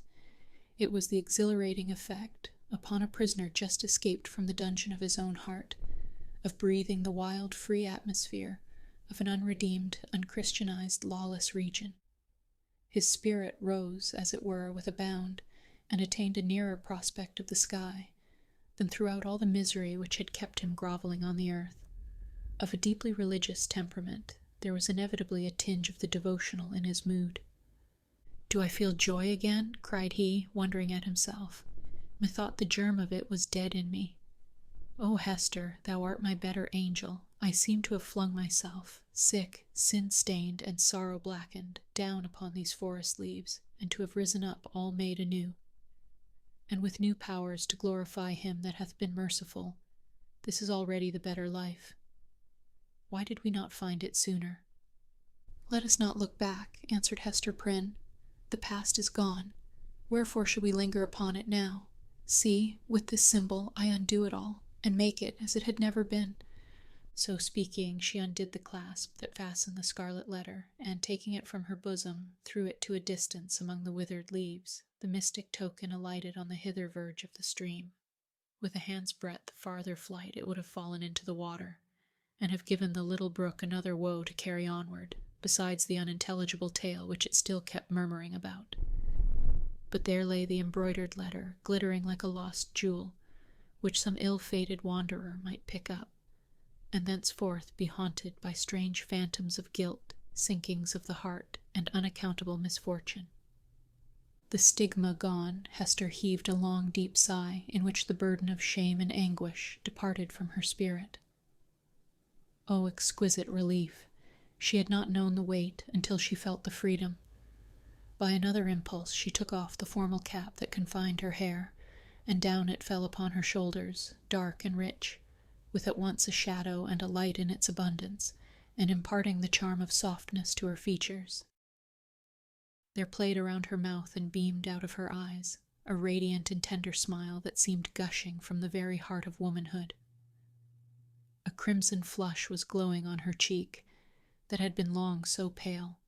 Her sex, her youth, and the whole richness of her beauty came back from what men call the irrevocable past, and clustered themselves, with her maiden hope and a happiness before unknown, within the magic circle of this hour. And, as if the gloom of the earth and sky had been but the effluence of these two mortal hearts, it vanished with their sorrow.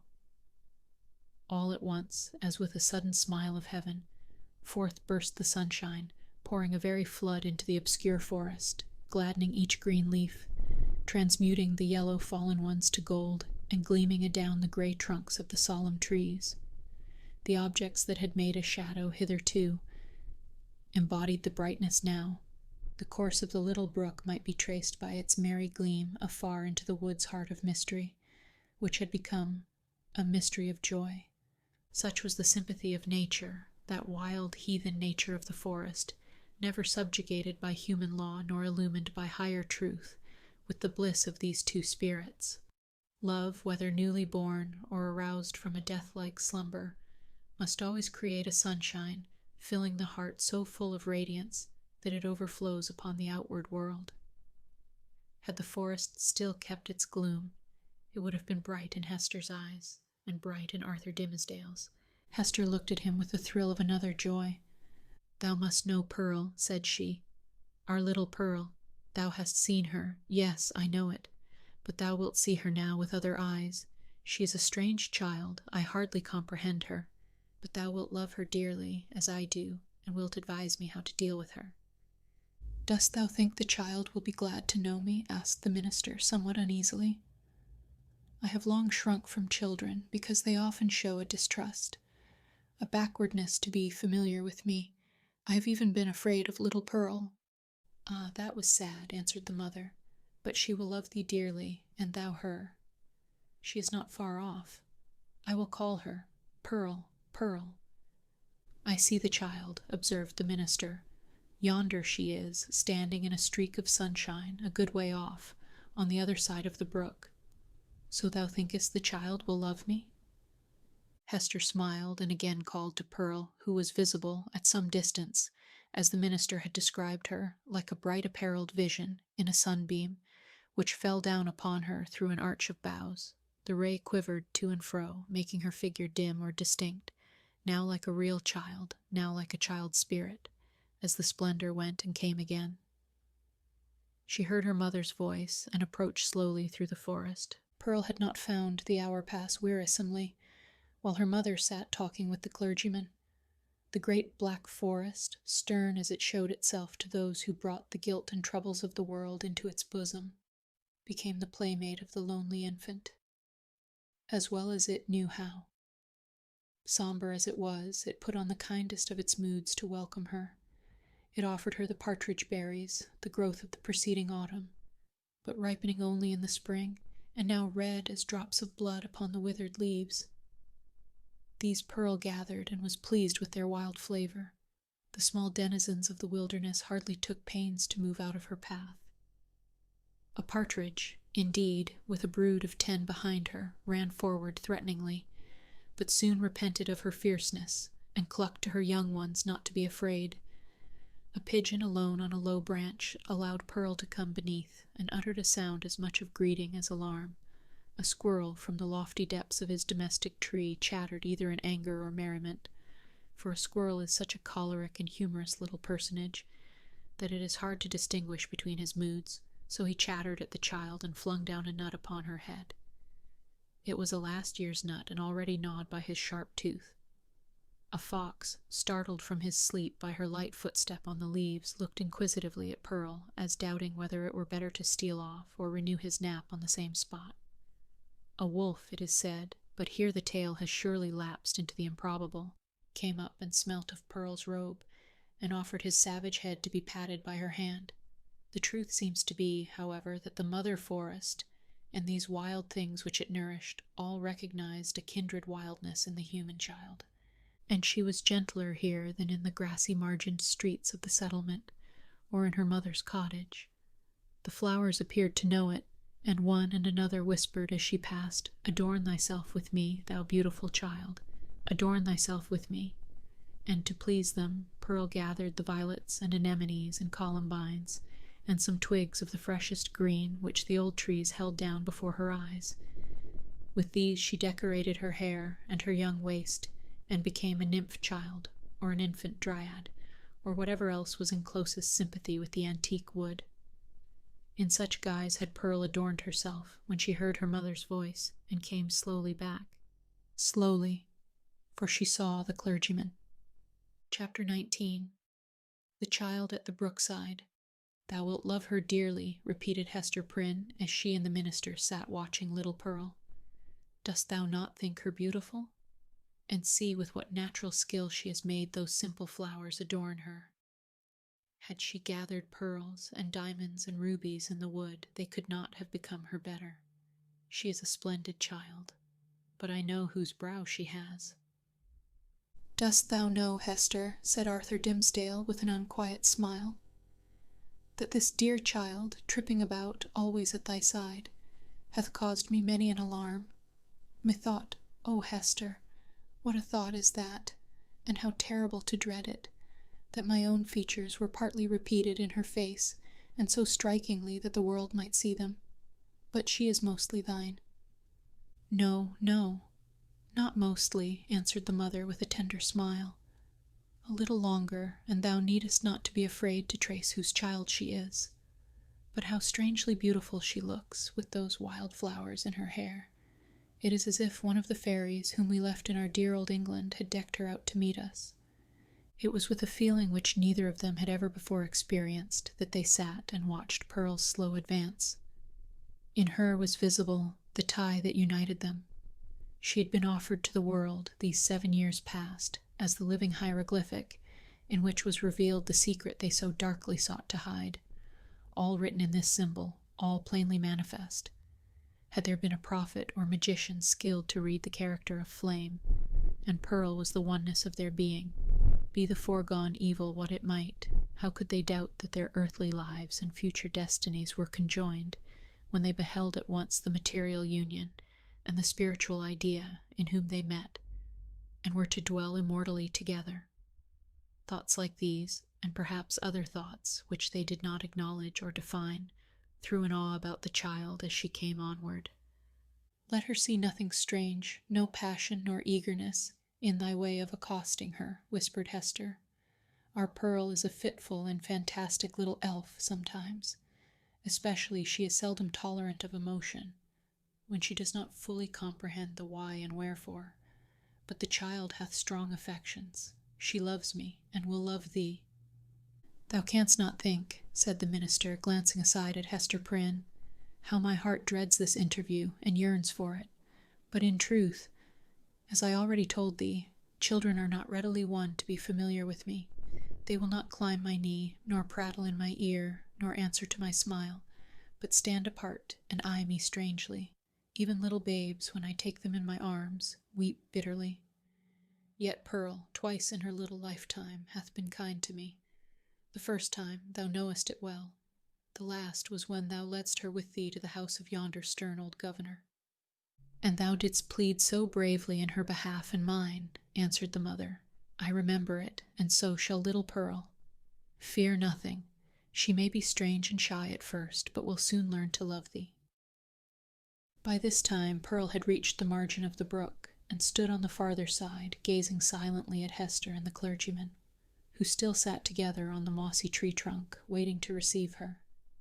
Just where she had paused, the brook chanced to form a pool, so smooth and quiet that it reflected a perfect image of her little figure, with all the brilliant picturesqueness of her beauty, in its adornment of flowers and wreathed foliage, but more refined and spiritualized than the reality. This image, so nearly identical with the living Pearl, seemed to communicate somewhat of its own shadowy and intangible quality to the child herself. It was strange the way in which Pearl stood, looking so steadfastly at them through the dim medium of the forest gloom, herself, meanwhile, all glorified with a ray of sunshine that was attracted thitherward as by a certain sympathy. In the brook beneath stood another child, another and the same, with likewise its ray of golden light. Hester felt herself in some indistinct and tantalizing manner estranged from Pearl, as if the child, in her lonely ramble through the forest, had strayed out of the sphere in which she and her mother dwelt together, and was now vainly seeking to return to it. There was both truth and error in the impression. The child and mother were estranged, but through Hester's fault, not Pearl's. Since the latter rambled from her side, another inmate had been admitted within the circle of the mother's feelings, and so modified the aspect of them all that Pearl, the returning wanderer, could not find her wonted place, and hardly knew where she was. I have a strange fancy, observed the sensitive minister, that this brook is the boundary between two worlds, and that thou canst never meet thy Pearl again. Or is she an elfish spirit, who, as the legends of our childhood taught us, is forbidden to cross a running stream? Pray hasten her, for this delay has already imparted a tremor to my nerves. Come, dearest child, said Hester encouragingly, and stretching out both her arms. How slow thou art! When hast thou been so sluggish before now? Here is a friend of mine, who must be thy friend also.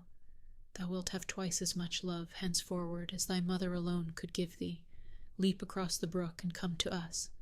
Thou canst leap like a young deer. Pearl, without responding in any manner to these honey-sweet expressions, remained on the other side of the brook. Now she fixed her bright wild eyes on her mother, now on the minister, and now included them both in the same glance, as if to detect and explain to herself the relation which they bore to one another. For some unaccountable reason, as Arthur Dimmesdale felt the child's eyes upon himself, his hand, with that gesture so habitual as to have become involuntary, stole over his heart. At length, assuming a singular air of authority, Pearl stretched out her hand, with the small forefinger extended, and pointing evidently towards her mother's breast. And beneath, in the mirror of the brook, there was the flower-girdled and sunny image of little Pearl, pointing her small forefinger too. Thou strange child, why dost thou not come to me? Exclaimed Hester. Pearl still pointed with her forefinger, and a frown gathered on her brow, the more impressive from the childish, the almost baby-like aspect of the features that conveyed it.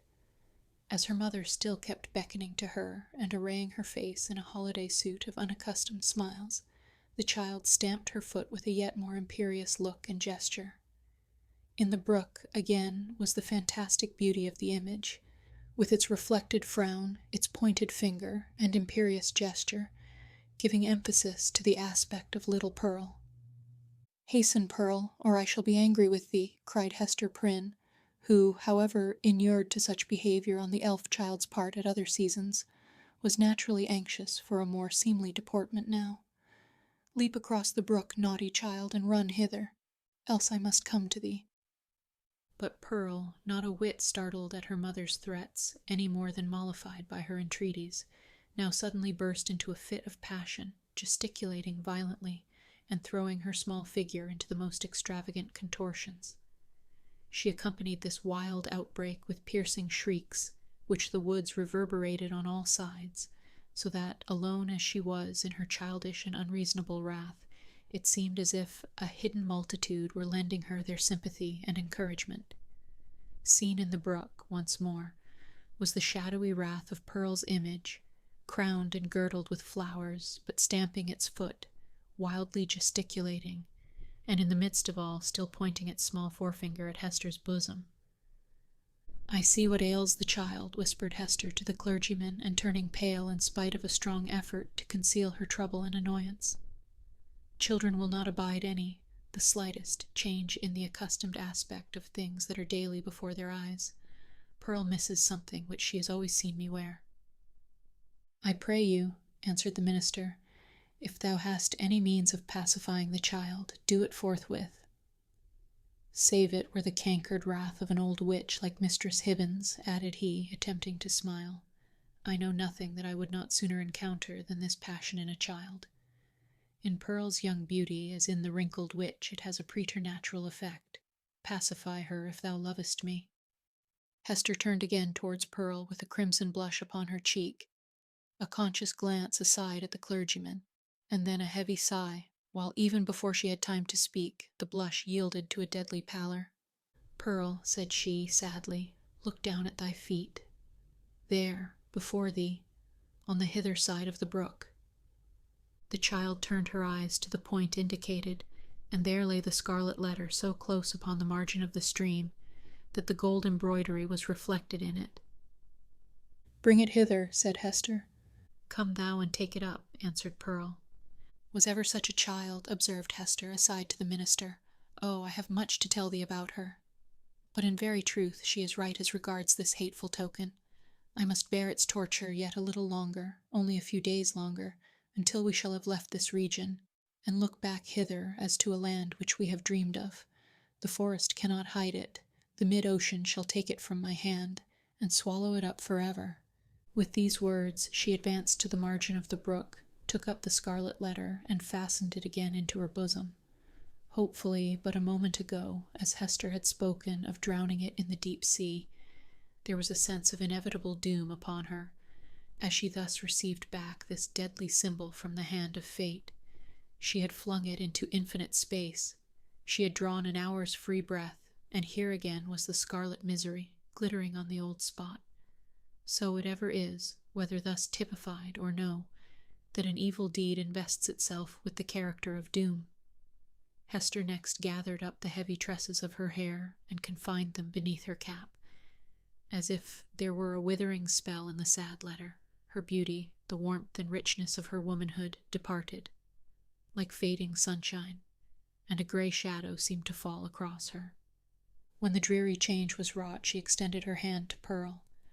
"Dost thou know thy mother now, child?" asked she, reproachfully, but with a subdued tone. "Wilt thou come across the brook and own thy mother now that she has her shame upon her, now that she is sad?" "Yes, now I will," answered the child, bounding across the brook and clasping Hester in her arms. "Now thou art my mother indeed, and I am thy little Pearl." In a mood of tenderness that was not usual with her, she drew down her mother's head and kissed her brow and both her cheeks. But then, by a kind of necessity that always impelled this child to alloy whatever comfort she might chance to give with a throb of anguish, Pearl put up her mouth and kissed the Scarlet Letter too. "That was not kind," said Hester. "When thou hast shown me a little love, thou mockest me." "Why doth the minister sit yonder?" asked Pearl. "He waits to welcome thee," replied her mother. "Come thou and entreat his blessing. He loves thee, my little Pearl, and loves thy mother too. Wilt thou not love him? Come, he longs to greet thee." "Doth he love us?" said Pearl, looking up with acute intelligence into her mother's face. "Will he go back with us, hand in hand, we three together, into the town?" "Not now, dear child," answered Hester, "but in days to come he will walk hand in hand with us. We will have a home and fireside of our own, and thou shalt sit upon his knee, and he will teach thee many things, and love thee dearly. Thou wilt love him, wilt thou not?" "And will he always keep his hand over his heart?" inquired Pearl. "Foolish child, what a question is that?" exclaimed her mother. "Come and ask his blessing." But whether influenced by the jealousy that seems instinctive with every petted child towards a dangerous rival, or from whatever caprice of her freakish nature, Pearl would show no favor to the clergyman. It was only by an exertion of force that her mother brought her up to him, hanging back and manifesting her reluctance by odd grimaces, of which, ever since her babyhood, she had possessed a singular variety, and could transform her mobile physiognomy into a series of different aspects, with a new mischief in them, each and all. The minister, painfully embarrassed, but hoping that a kiss might prove a talisman to admit him into the child's kindlier regards, bent forward and impressed one on her brow. Hereupon Pearl broke away from her mother, and running to the brook, stooped over it and bathed her forehead, until the unwelcome kiss was quite washed off and diffused through a long lapse of the gliding water. She then remained apart, silently watching Hester and the clergyman, while they talked together and made such arrangements as were suggested by their new position, and the purposes soon to be fulfilled. And now this fateful interview had come to a close. The dell was to be left a solitude among its dark old trees, which, with their multitudinous tongues, would whisper long of what had passed there, and no mortal be the wiser. And the melancholy brook would add this other tale to the mystery with which its little heart was already overburdened, and whereof it still kept up a murmuring babble, with not a whit more cheerfulness of tone than for ages heretofore. Chapter 20. The Minister in a Maze. As the minister departed in advance of Hester Prynne and little Pearl, he threw a backward glance, half expecting that he should discover only some faintly traced features or outline of the mother and the child slowly fading into the twilight of the woods. So great a vicissitude in his life could not at once be received as real.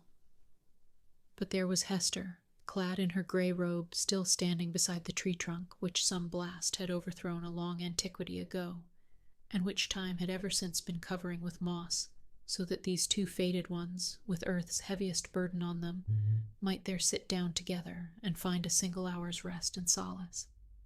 And there was Pearl, too, lightly dancing from the margin of the brook, now that the intrusive third person was gone, and taking her old place by her mother's side. So the minister had not fallen asleep and dreamed. In order to free his mind from this indistinctness and duplicity of impression, which vexed it with a strange disquietude, he recalled and more thoroughly defined the plans which Hester and himself had sketched for their departure.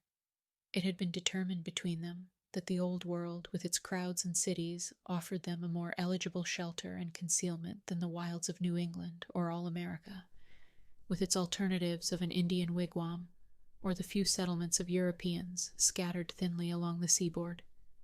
Not to speak of the clergyman's health, so inadequate to sustain the hardships of a forest life, his native gifts, his culture, and his entire development would secure him a home only in the midst of civilization and refinement. The higher the state, the more delicately adapted to it, the man. In furtherance of this choice, it so happened that a ship lay in the harbor, one of those questionable cruisers, frequent at that day, which, without being absolutely outlaws of the deep, yet roamed over its surface with a remarkable irresponsibility of character. This vessel had recently arrived from the Spanish Main, and within 3 days' time would sail for Bristol. Hester Prynne, whose vocation, as a self-enlisted sister of charity, had brought her acquainted with the captain and crew, could take upon herself to secure the passage of 2 individuals and a child, with all the secrecy which circumstances rendered more than desirable. The minister had inquired of Hester, with no little interest, the precise time at which the vessel might be expected to depart. It would probably be on the 4th day from the present. "That is most fortunate," he had then said to himself. Now, why the Reverend Mr. Dimmesdale considered it so very fortunate we hesitate to reveal. Nevertheless, to hold nothing back from the reader, it was because, on the 3rd day from the present, he was to preach the election sermon, and as such an occasion formed an honorable epoch in the life of a New England clergyman, he could not have chanced upon a more suitable mode and time of terminating his professional career.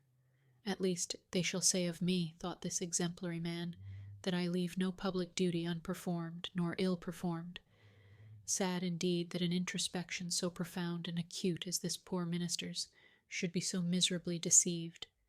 We have had, and may still have, worse things to tell of him, but none, we apprehend, so pitiably weak. No evidence, at once so slight and irrefragable, of a subtle disease that had long since begun to eat into the real substance of his character. No man for any considerable period can wear one face to himself, and another to the multitude, without finally getting bewildered as to which may be the true. The excitement of Mr. Dimmesdale's feelings as he returned from his interview with Hester lent him unaccustomed physical energy, and hurried him townward at a rapid pace. The pathway among the woods seemed wilder, more uncouth with its rude natural obstacles, and less trodden by the foot of man than he remembered it on his outward journey. But he leaped across the plashy places, thrust himself through the clinging underbrush, climbed the ascent, plunged into the hollow, and overcame, in short, all the difficulties of the track, with an unweariable activity that astonished him. He could not but recall how feebly and with what frequent pauses for breath he had toiled over the same ground only 2 days before. As he drew near the town, he took an impression of change from the series of familiar objects that presented themselves. It seemed not yesterday, not 1 nor 2, but many days or even years ago since he had quitted them. There indeed was each former trace of the street as he remembered it, and all the peculiarities of the houses, with the due multitude of gable peaks, and a weathercock at every point where his memory suggested one. Not the less, however, came this importunately obtrusive sense of change. The same was true as regarded the acquaintances whom he met, and all the well-known shapes of human life about the little town. They looked neither older nor younger now. The beards of the aged were no whiter, nor could the creeping babe of yesterday walk on his feet today. It was impossible to describe in what respect they differed from the individuals on whom he had so recently bestowed a parting glance, and yet the minister's deepest sense seemed to inform him of their mutability. A similar impression struck him most remarkably as he passed under the walls of his own church. The edifice had so very strange, and yet so familiar, an aspect that Mr. Dimmesdale's mind vibrated between 2 ideas, either that he had seen it only in a dream hitherto, or that he was merely dreaming about it now. This phenomenon, in the various shapes which it assumed, indicated no external change, but so sudden and important a change in the spectator of the familiar scene, that the intervening space of a single day had operated on his consciousness like the lapse of years. The minister's own will, and Hester's will, and the fate that grew between them, years, had wrought this transformation. It was the same town as heretofore, but the same minister returned not from the forest. He might have said to the friends who greeted him, "I am not the man for whom you take me. I left him yonder in the forest, withdrawn into a secret dell by a mossy tree trunk, and near a melancholy brook. Go, seek your minister, and see if his emaciated figure, his thin cheek, his white, heavy, pain-wrinkled brow, be not flung down there like a cast-off garment." His friends, no doubt, would still have insisted with him, "Thou art thyself the man," but the error would have been their own, not his. Before Mr. Dimmesdale reached home, his inner man gave him other evidences of a revolution in the sphere of thought and feeling. In truth, nothing short of a total change of dynasty and moral code in that interior kingdom was adequate to account for the impulses now communicated to the unfortunate and startled minister. At every step he was incited to do some strange, wild, wicked thing or other, with a sense that it would be at once involuntary and intentional, in spite of himself, yet growing out of a profounder self than that which opposed the impulse. For instance, he met one of his own deacons. The good old man addressed him with the paternal affection and patriarchal privilege which his venerable age, his upright and holy character, and his station in the church entitled him to use, and, conjoined with this, the deep, almost worshipping respect which the minister's professional and private claims alike demanded. Never was there a more beautiful example of how the majesty of age and wisdom may comport with the obeisance and respect enjoined upon it, as from a lower social rank, an inferior order of endowment towards a higher.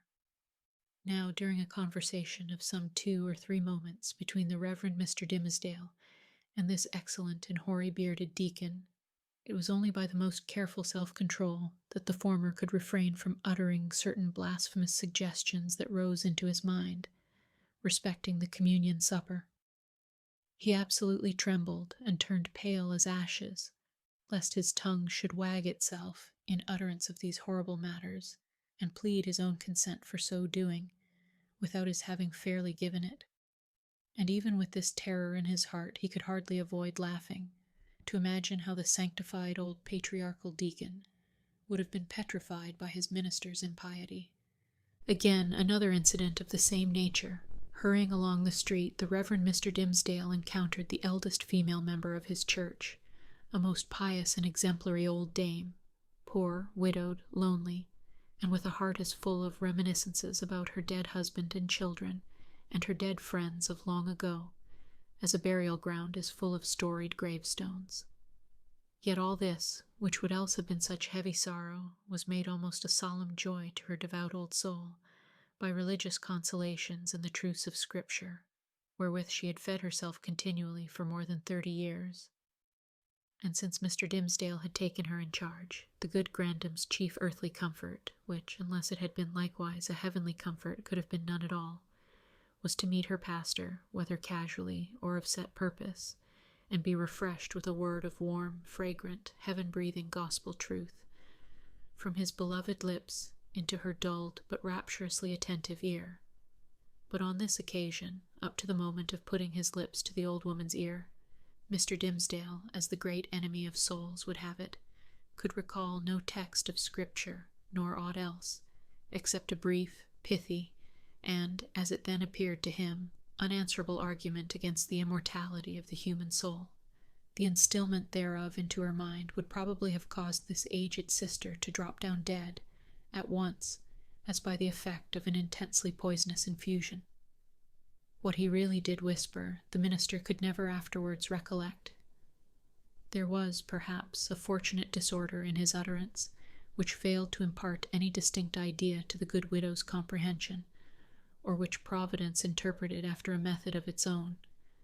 Assuredly, as the minister looked back, he beheld an expression of divine gratitude and ecstasy that seemed like the shine of the celestial city on her face, so wrinkled and ashy pale. Again, a third instance. After parting from the old church member, he met the youngest sister of them all.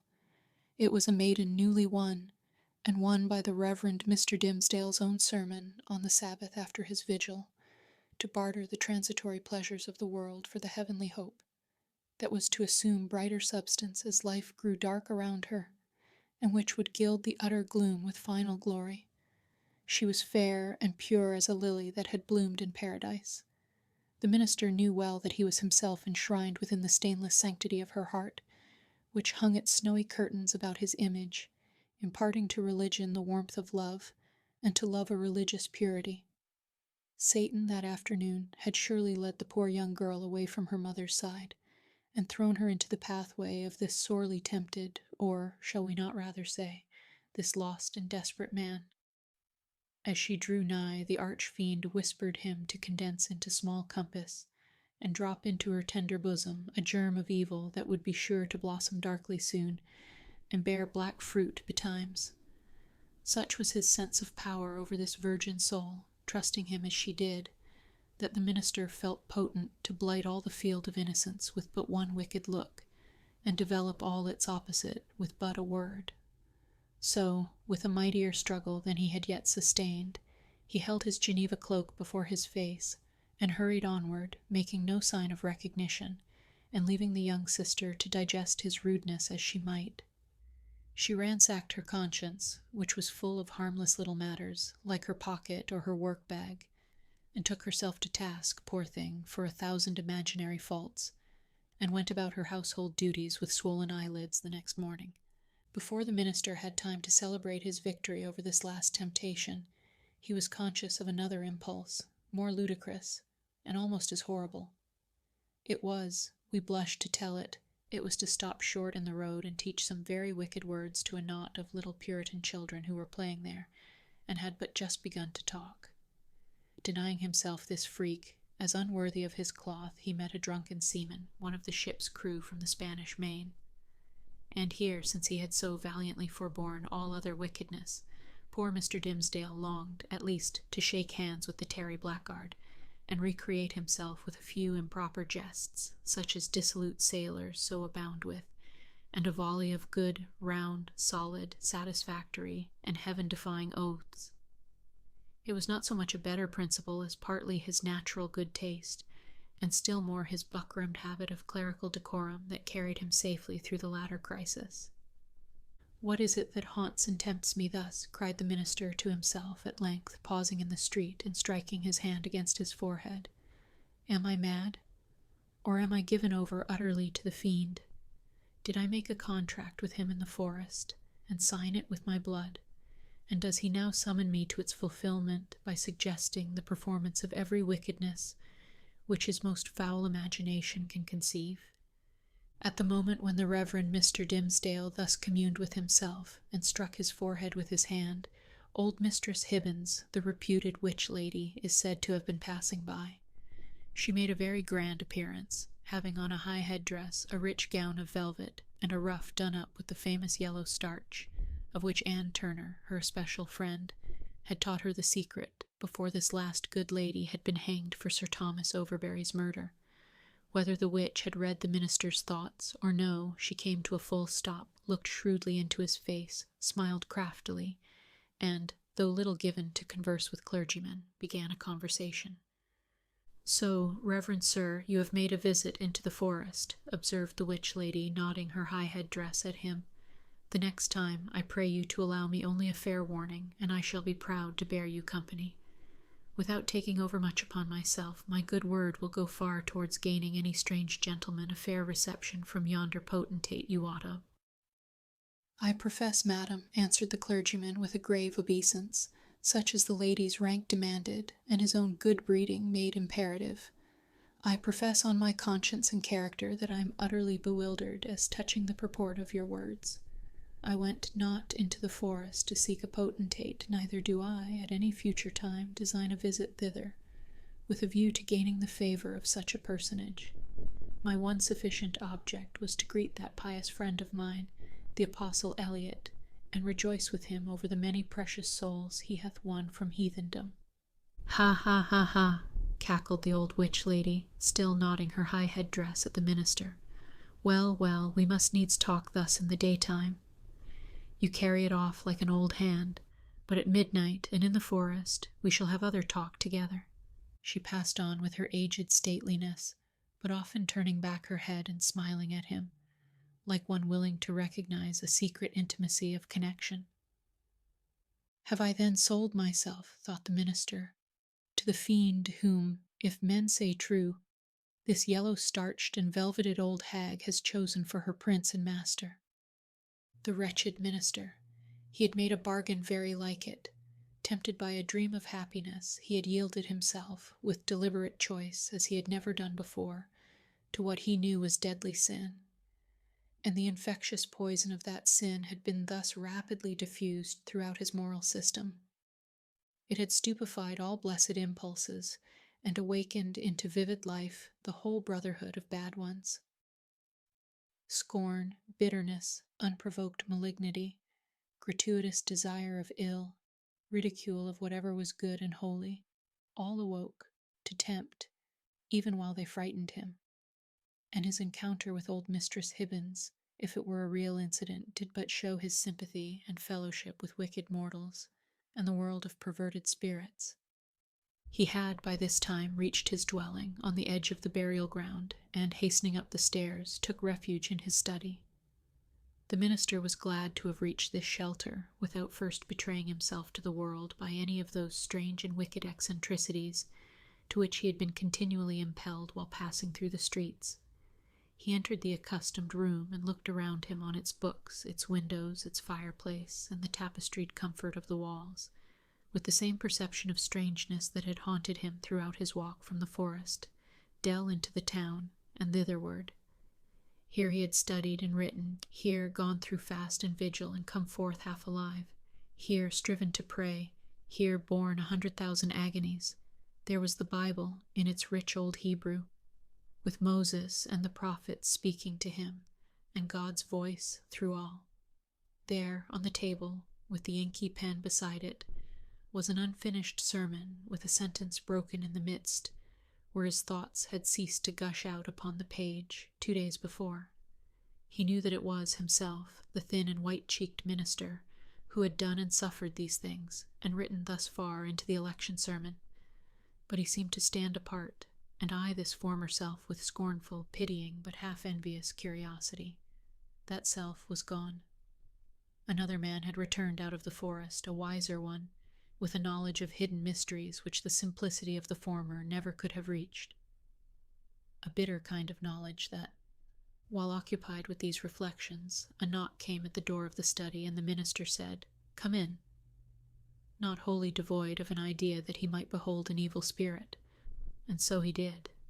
It was old Roger Chillingworth that entered. The minister stood, white and speechless, with one hand on the Hebrew Scriptures, and the other spread upon his breast. "Welcome home, Reverend Sir," said the physician. "And how found you that godly man, the Apostle Eliot? But methinks, dear sir, you look pale, as if the travel through the wilderness had been too sore for you. Will not my aid be requisite to put you in heart and strength to preach your election sermon?" "Nay, I think not so," rejoined the Reverend Mr. Dimmesdale. "My journey, and the sight of the holy apostle yonder, and the free air which I have breathed, have done me good, after so long confinement in my study. I think to need no more of your drugs, my kind physician, good though they be, and administered by a friendly hand." All this time Roger Chillingworth was looking at the minister with the grave and intent regard of a physician towards his patient. But in spite of this outward show, the latter was almost convinced of the old man's knowledge, or at least his confident suspicion, with respect to his own interview with Hester Prynne. The physician knew then that, in the minister's regard, he was no longer a trusted friend, but his bitterest enemy. So much being known, it would appear natural that a part of it should be expressed. It is singular, however, how long a time often passes before words embody things, and with what security two persons, who choose to avoid a certain subject, may approach its very verge, and retire without disturbing it. Thus the minister felt no apprehension that Roger Chillingworth would touch, in express words, upon the real position which they sustained towards one another. Yet did the physician, in his dark way, creep frightfully near the secret. "Were it not better," said he, "that you use my poor skill tonight? Verily, dear sir, we must take pains to make you strong and vigorous for this occasion of the election discourse. The people look for great things from you, apprehending that another year may come about, and find their pastor gone." "Yea, to another world," replied the minister with pious resignation.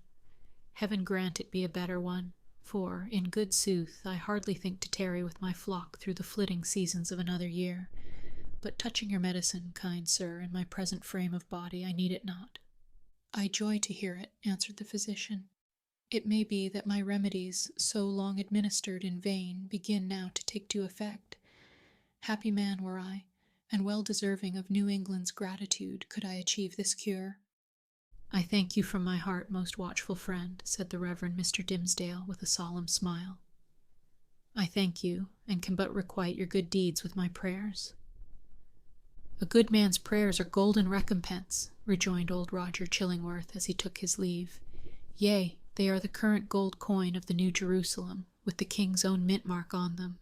Left alone, the minister summoned a servant of the house, and requested food, which being set before him, he ate with ravenous appetite. Then, flinging the already written pages of the election sermon into the fire, he forthwith began another, which he wrote with such an impulsive flow of thought and emotion that he fancied himself inspired, and only wondered that heaven should see fit to transmit the grand and solemn music of its oracles through so foul an organ pipe as he. However, leaving that mystery to solve itself, or go unsolved forever, he drove his task onward with earnest haste and ecstasy. Thus the night fled away, as if it were a winged steed, and he careering on it. Morning came, and peeped, blushing, through the curtains, and at last sunrise threw a golden beam into the study, and laid it right across the minister's bedazzled eyes. There he was, with the pen still between his fingers, and a vast, immeasurable tract of written space behind him. Chapter 21. The New England Holiday. betimes in the morning of the day on which the new governor was to receive his office at the hands of the people, Hester Prynne and little Pearl came into the marketplace. It was already thronged with the craftsmen and other plebeian inhabitants of the town, in considerable numbers, among whom likewise were many rough figures, whose attire of deerskins marked them as belonging to some of the forest settlements which surrounded the little metropolis of the colony. On this public holiday, as on all other occasions for 7 years past, Hester was clad in a garment of coarse grey cloth, not more by its hue than by some indescribable peculiarity in its fashion. It had the effect of making her fade personally out of sight and outline, while again the Scarlet Letter brought her back from this twilight indistinctness and revealed her under the moral aspect of its own illumination. Her face, so long familiar to the townspeople, showed the marble quietude which they were accustomed to behold there. It was like a mask, or rather like the frozen calmness of a dead woman's features, owing this dreary resemblance to the fact that Hester was actually dead, in respect to any claim of sympathy, and had departed out of the world with which she still seemed to mingle. It might be, on this one day, that there was an expression unseen before, nor indeed vivid enough to be detected now, unless some preternaturally gifted observer should have first read the heart and have afterwards sought a corresponding development in the countenance and mien. Such a spiritual seer might have conceived that, after sustaining the gaze of the multitude through 7 miserable years as a necessity, a penance, and something which it was a stern religion to endure, she now, for one last time more, encountered it freely and voluntarily, in order to convert what had so long been agony into a kind of triumph. Look your last on the Scarlet Letter and its wearer, the people's victim and lifelong bond-slave, as they fancied her, might say to them. Yet a little while, and she will be beyond your reach. A few hours longer, and the deep mysterious ocean will quench and hide forever the symbol which ye have caused to burn upon her bosom. Nor were it an inconsistency too improbable to be assigned to human nature, should we suppose a feeling of regret in Hester's mind, at the moment when she was about to win her freedom from the pain which had been thus deeply incorporated with her being. Might there not be an irresistible desire to quaff a last long breathless draught of the cup of wormwood and aloes, with which nearly all her years of womanhood had been perpetually flavored? The wine of life, henceforth to be presented to her lips, must be indeed rich, delicious, and exhilarating in its chaste and golden beaker, or else leave an inevitable and weary languor after the lees of bitterness wherewith she had been drugged, as with a cordial of intensest potency. Pearl was decked out with airy gaiety. It would have been impossible to guess that this bright and sunny apparition owed its existence to the shape of gloomy gray, or that a fancy, at once so gorgeous and so delicate as must have been requisite to contrive the child's apparel, was the same that had achieved a task perhaps more difficult in imparting so distinct a peculiarity to Hester's simple robe. The dress, so proper was it to little Pearl, seemed an effluence, or inevitable development and outward manifestation of her character, no more to be separated from her than the many-hued brilliancy from a butterfly's wing, or the painted glory from the leaf of a bright flower. As with these, so with the child, her garb was all of one idea with her nature. On this eventful day, moreover, there was a certain singular inquietude and excitement in her mood, resembling nothing so much as the shimmer of a diamond, that sparkles and flashes with the varied throbbings of the breast on which it is displayed. Children have always a sympathy in the agitations of those connected with them, always, especially, a sense of any trouble or impending revolution, of whatever kind, in domestic circumstances. And therefore Pearl, who was the gem on her mother's unquiet bosom, betrayed by the very dance of her spirits the emotions which none could detect in the marble passiveness of Hester's brow. This effervescence made her flit with a bird-like movement, rather than walk by her mother's side. She broke continually into shouts of a wild, inarticulate, and sometimes piercing music. When they reached the marketplace, she became still more restless, on perceiving the stir and bustle that enlivened the spot. for it was usually more like the broad and lonesome green before a village meeting-house than the center of a town's business.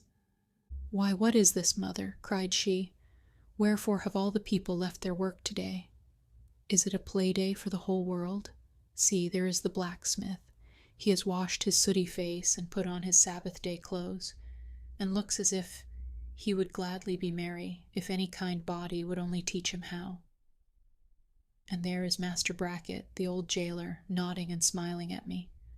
Why does he do so, mother?" "He remembers thee a little babe, my child," answered Hester. "He should not nod and smile at me for all that. The black, grim, ugly-eyed old man," said Pearl. "He may nod at thee if he will, for thou art clad in grey and wearest the Scarlet Letter.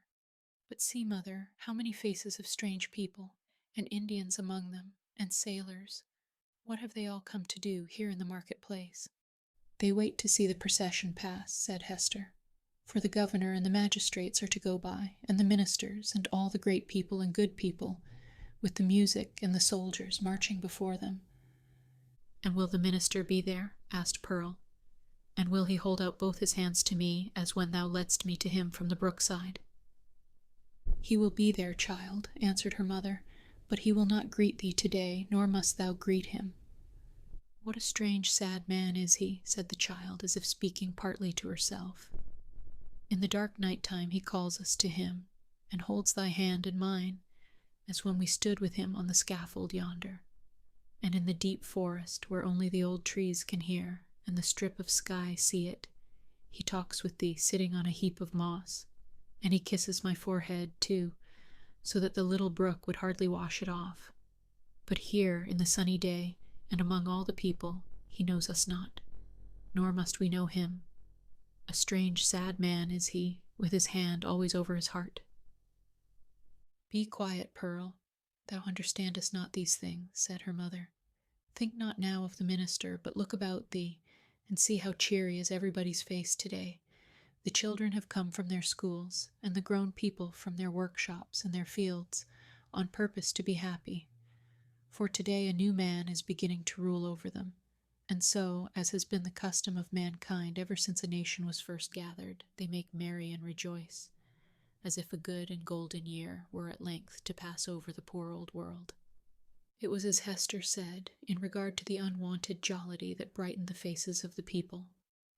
Into this festal season of the year, as it already was, and continued to be during the greater part of 2 centuries, the Puritans compressed whatever mirth and public joy they deemed allowable to human infirmity, thereby so far dispelling the customary cloud that, for the space of a single holiday, they appeared scarcely more grave than most other communities at a period of general affliction. But we perhaps exaggerate the gray or sable tinge, which undoubtedly characterized the mood and manners of the age. The persons now in the marketplace of Boston had not been born to an inheritance of puritanic gloom. They were native Englishmen whose fathers had lived in the sunny richness of the Elizabethan epoch, a time when the life of England, viewed as one great mass, would appear to have been as stately, magnificent, and joyous as the world has ever witnessed.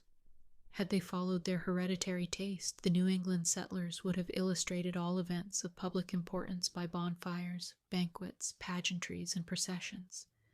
Nor would it have been impracticable, in the observance of majestic ceremonies, to combine mirthful recreation with solemnity, and give, as it were, a grotesque and brilliant embroidery to the great robe of state, which a nation, at such festivals, puts on. There was some shadow of an attempt of this kind in the mode of celebrating the day on which the political year of the colony commenced. The dim reflection of a remembered splendor, a colorless and manifold diluted repetition of what they had beheld in proud old London, we will not say at a royal coronation, but at a Lord Mayor's show, might be traced in the customs which our forefathers instituted, with reference to the annual installation of magistrates. The fathers and founders of the Commonwealth, the statesman, the priest, and the soldier, deemed it a duty then to assume the outward state and majesty, which, in accordance with antique style, was looked upon as the proper garb of public or social eminence. All came forth to move in procession before the people's eye, and thus impart a needed dignity to the simple framework of a government so newly constructed. Then, too, the people were countenanced, if not encouraged, in relaxing the severe and close application to their various modes of rugged industry, which at all other times seemed of the same piece and material with their religion. Here, it is true, were none of the applicances which popular merriment would so readily have found in the England of Elizabeth's time, or that of James, no rude shows of a theatrical kind, no minstrel with his harp and legendary ballad, nor gleeman with an ape dancing to his music, no juggler with his tricks of mimic witchcraft, no Merry Andrew to stir up the multitude with jests, perhaps hundreds of years old, but still effective, by their appeals to the very broadest sources of mirthful sympathy. All such professors of the several branches of jocularity would have been sternly repressed, not only by the rigid discipline of law, but by the general sentiment which gives law its vitality. Not the less, however, the great honest face of the people smiled, grimly, perhaps, but widely too. Nor were sports wanting such as the colonists had witnessed and shared in long ago at the country fairs and on the village greens of England, and which it was thought well to keep alive on this new soil for the sake of the courage and manliness that were essential in them. Wrestling matches in the different fashions of Cornwall and Devonshire were seen here and there about the marketplace. In one corner there was a friendly bout at quarterstaff, and, what attracted most interest of all, on the platform of the pillory, already so noted in our pages, 2 masters of defence were commencing an exhibition with the buckler and broadsword. But much to the disappointment of the crowd, this latter business was broken off by the interposition of the town beadle, who had no idea of permitting the majesty of the law to be violated by such an abuse of one of its consecrated places.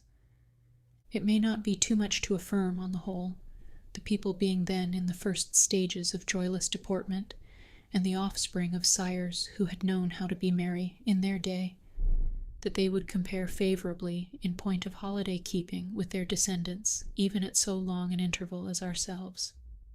Their immediate posterity, the generation next to the early emigrants, wore the blackest shade of Puritanism, and so darkened the national visage with it, that all the subsequent years have not sufficed to clear it up. We have yet to learn again the forgotten art of gaiety. The picture of human life in the marketplace, though its general tint was the sad gray, brown, or black of the English emigrants, was yet enlivened by some diversity of hue. A party of Indians, in their savage finery of curiously embroidered deerskin robes, wampum belts, red and yellow ochre, and feathers, and armed with the bow and arrow and stone-headed spear, stood apart with countenances of inflexible gravity, beyond what even the Puritan aspect could attain.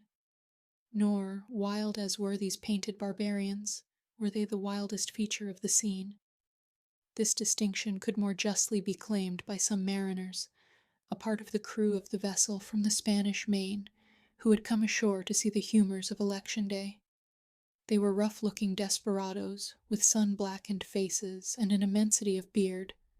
Their wide, short trousers were confined about the waist by belts, often clasped with a rough plate of gold, and sustaining always a long knife, and, in some instances, a sword. From beneath their broad-brimmed hats of palm leaf gleamed eyes which, even in good nature and merriment, had a kind of animal ferocity. They transgressed without fear or scruple the rules of behavior that were binding on all others, smoking tobacco under the beadle's very nose, although each whiff would have cost a townsman a shilling, and quaffing at their pleasure draughts of wine or aquavitae from pocket flasks, which they freely tendered to the gaping crowd around them. It remarkably characterized the incomplete morality of the age, rigid as we call it, that a license was allowed the seafaring class, not merely for their freaks on shore, but for far more desperate deeds on their proper element. The sailor of that day would go near to be arraigned as a pirate in our own. There could be little doubt, for instance, that this very ship's crew, though no unfavorable specimens of the nautical brotherhood, had been guilty, as we should phrase it, of depredations on the Spanish commerce, such as would have periled all their necks in a modern court of justice. But the sea, in those old times, heaved, swelled, and foamed, very much at its own will, or subject only to the tempestuous wind, with hardly any attempts at regulation by human law. The buccaneer on the wave might relinquish his calling and become at once, if he chose, a man of probity and piety on land. Nor, even in the full career of his reckless life, was he regarded as a personage with whom it was disreputable to traffic or casually associate. Thus the Puritan elders, in their black cloaks, starched bands, and steeple-crowned hats, smiled not unbenignantly at the clamor and rude deportment of these jolly seafaring men, and it excited neither surprise nor animadversion when so reputable a citizen as old Roger Chillingworth, the physician, was seen to enter the marketplace in close and familiar talk with the commander of the questionable vessel.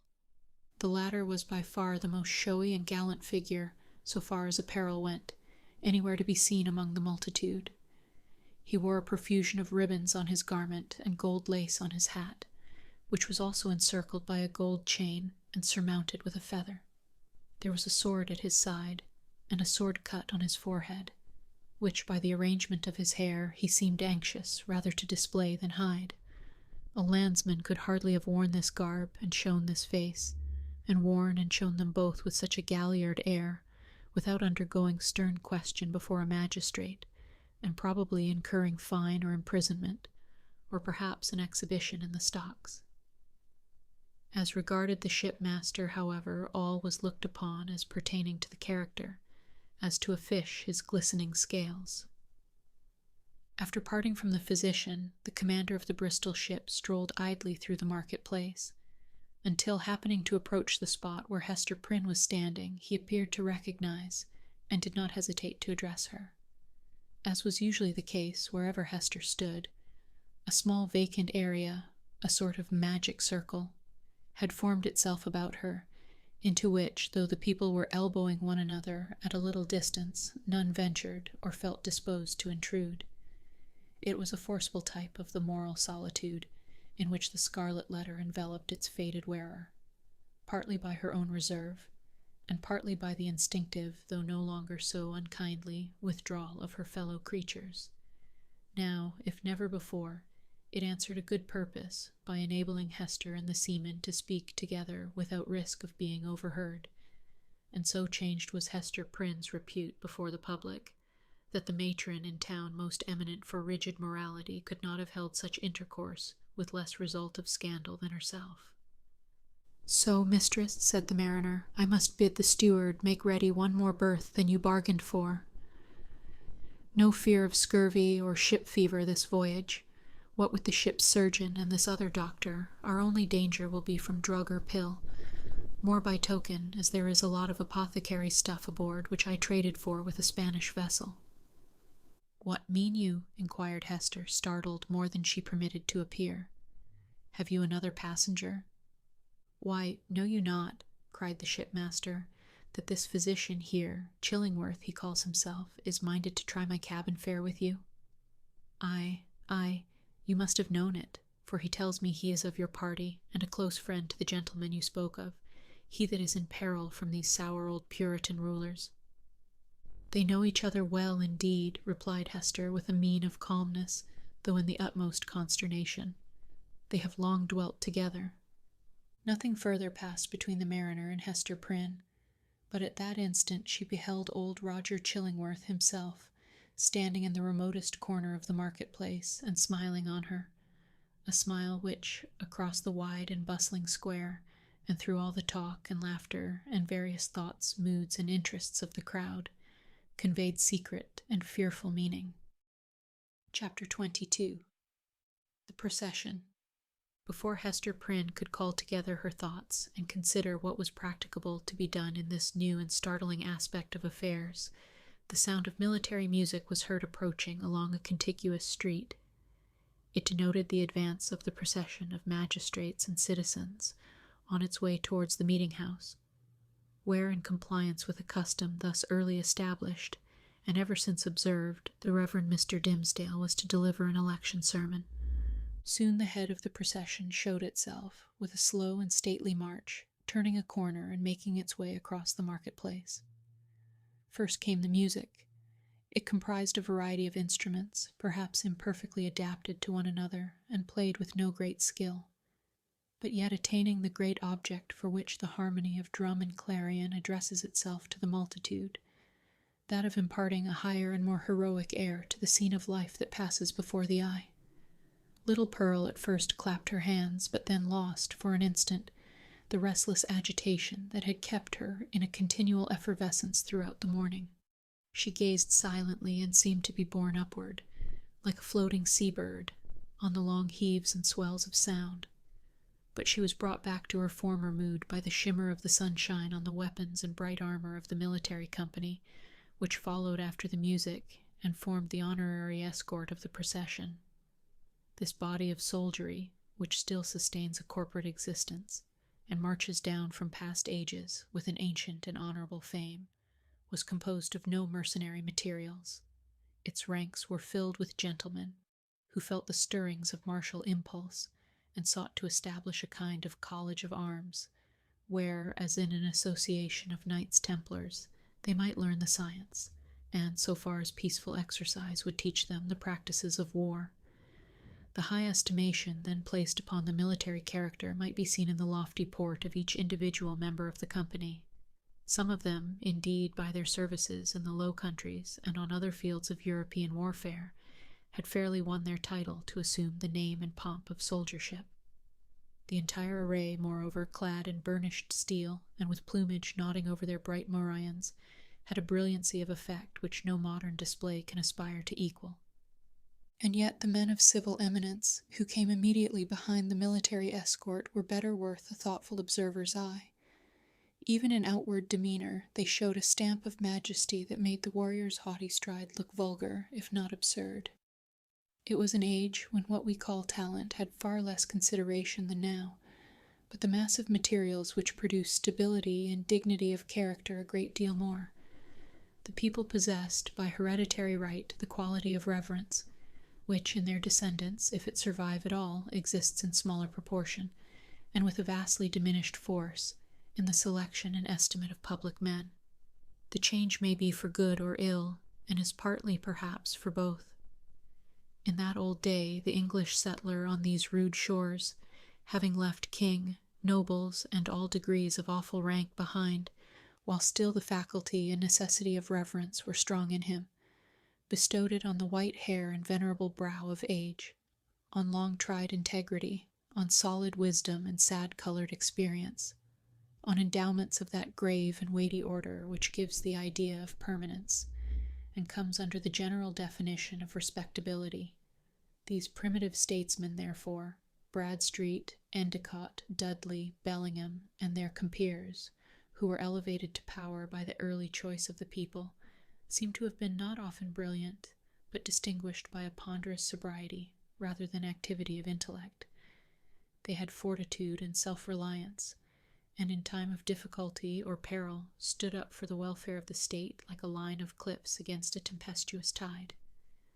The traits of character here indicated were well represented in the square cast of countenance and large physical development of the new colonial magistrates. So far as a demeanor of natural authority was concerned, the mother country need not have been ashamed to see these foremost men of an actual democracy adopted into the House of Peers, or made the privy council of the sovereign. Next in order to the magistrates came the young and eminently distinguished divine, from whose lips the religious discourse of the anniversary was expected.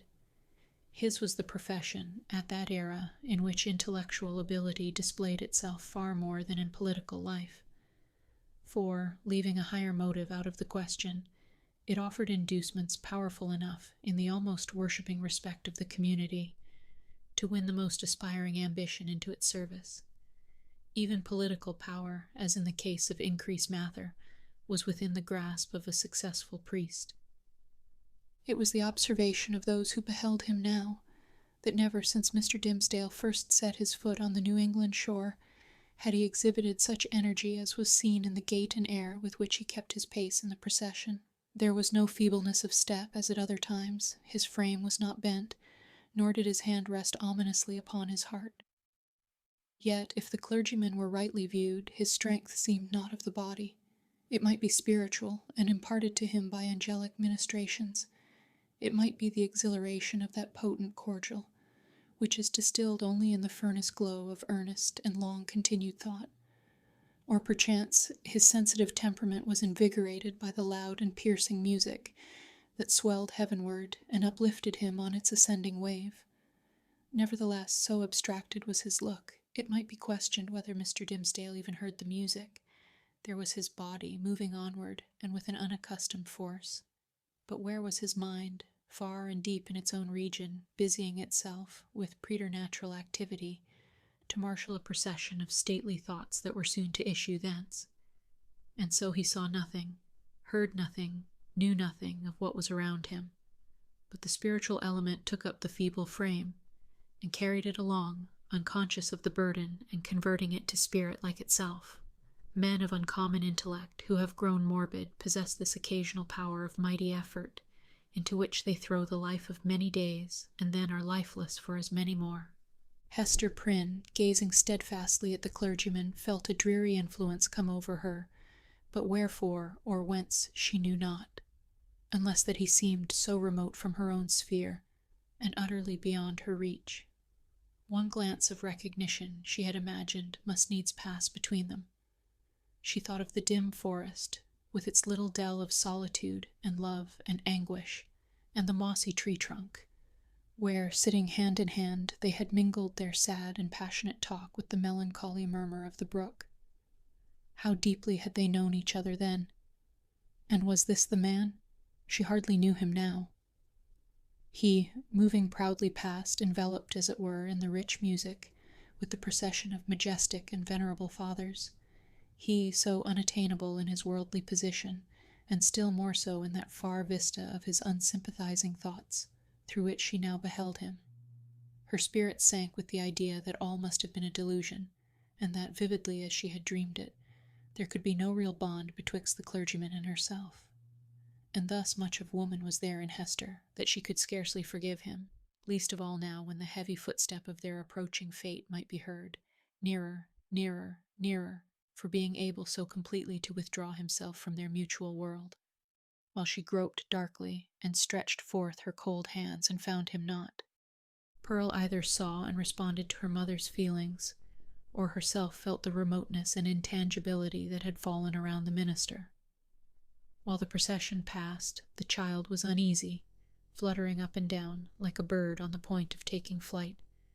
When the whole had gone by, she looked up into Hester's face. "Mother," said she, "was that the same minister that kissed me by the brook?"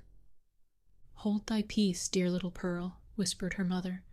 "We must not always talk in the marketplace of what happens to us in the forest." "I could not be sure that it was he, so strange he looked," continued the child. "Else I would have run to him, and bid him kiss me now, before all the people, even as he did yonder among the dark old trees. What would the minister have said, mother? Would he have clapped his hand over his heart and scowled on me and bid me be gone?" "What should he say, Pearl?" answered Hester, "save that it was no time to kiss, and that kisses are not to be given in the marketplace? Well for thee, foolish child, that thou didst not speak to him." Another shade of the same sentiment, in reference to Mr. Dimmesdale, was expressed by a person whose eccentricities, or insanity, as we should term it, led her to do what few of the townspeople would have ventured on, to begin a conversation with the wearer of the Scarlet Letter in public. It was Mistress Hibbins, who, arrayed in great magnificence, with a triple ruff, a broidered stomacher, a gown of rich velvet, and a gold-headed cane, had come forth to see the procession. As this ancient lady had the renown, which subsequently cost her no less a price than her life, of being a principal actor in all the works of necromancy that were continually going forward, the crowd gave way before her, and seemed to fear the touch of her garment, as if it carried the plague among its gorgeous folds. Seen in conjunction with Hester Prynne, kindly as so many now felt towards the latter, the dread inspired by Mistress Hibbins was doubled, and caused a general movement from that part of the marketplace in which the two women stood. "Now, what mortal imagination could conceive it?" whispered the old lady confidentially to Hester. "Yonder divine man, that saint on earth, as the people uphold him to be, and as, I must needs say, he really looks. Who now, that saw him pass in the procession, would think how little while it is since he went forth out of his study, chewing a Hebrew text of Scripture in his mouth, I warrant, to take an airing in the forest. Aha, we know what that means, Hester Prynne. But truly, forsooth, I find it hard to believe him the same man. Many a church member saw I walking behind the music, that has danced in the same measure with me when somebody was fiddler, and, it might be, an Indian powwow, or a Lapland wizard changing hands with us. That is but a trifle when a woman knows the world, but this minister, couldst thou surely tell, Hester, whether he was the same man that encountered thee on the forest path?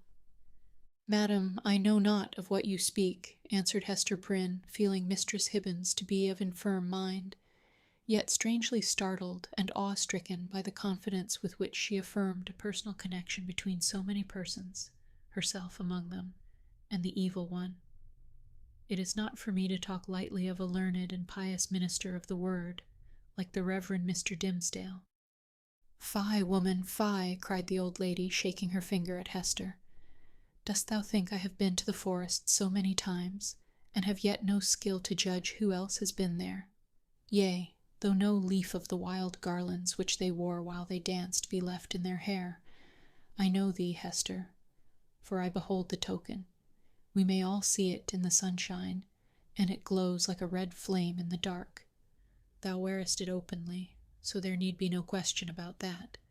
But this minister, let me tell thee, in thine ear, when the black man sees one of his own servants, signed and sealed, so shy of owning to the bond as is the Reverend Mr. Dimmesdale, he hath a way of ordering matters so that the mark shall be disclosed in open daylight to the eyes of all the world. What is it that the minister seeks to hide, with his hand always over his heart? Ha, Hester Prynne! What is it, good Mistress Hibbins? Eagerly asked little Pearl. Hast thou seen it? No matter, darling, responded Mistress Hibbins, making Pearl a profound reverence. Thou thyself wilt see it, one time or another. They say, child, thou art of the lineage of the Prince of the Air. Wilt thou ride with me some fine night to see thy father? Then thou shalt know wherefore the minister keeps his hand over his heart. Laughing so shrilly that all the market-place could hear her, the weird old gentlewoman took her departure. By this time the preliminary prayer had been offered in the meeting-house, and the accents of the Reverend Mr. Dimmesdale were heard commencing his discourse. An irresistible feeling kept Hester near the spot. As the sacred edifice was too much thronged to admit another auditor, she took up her position close beside the scaffold of the pillory.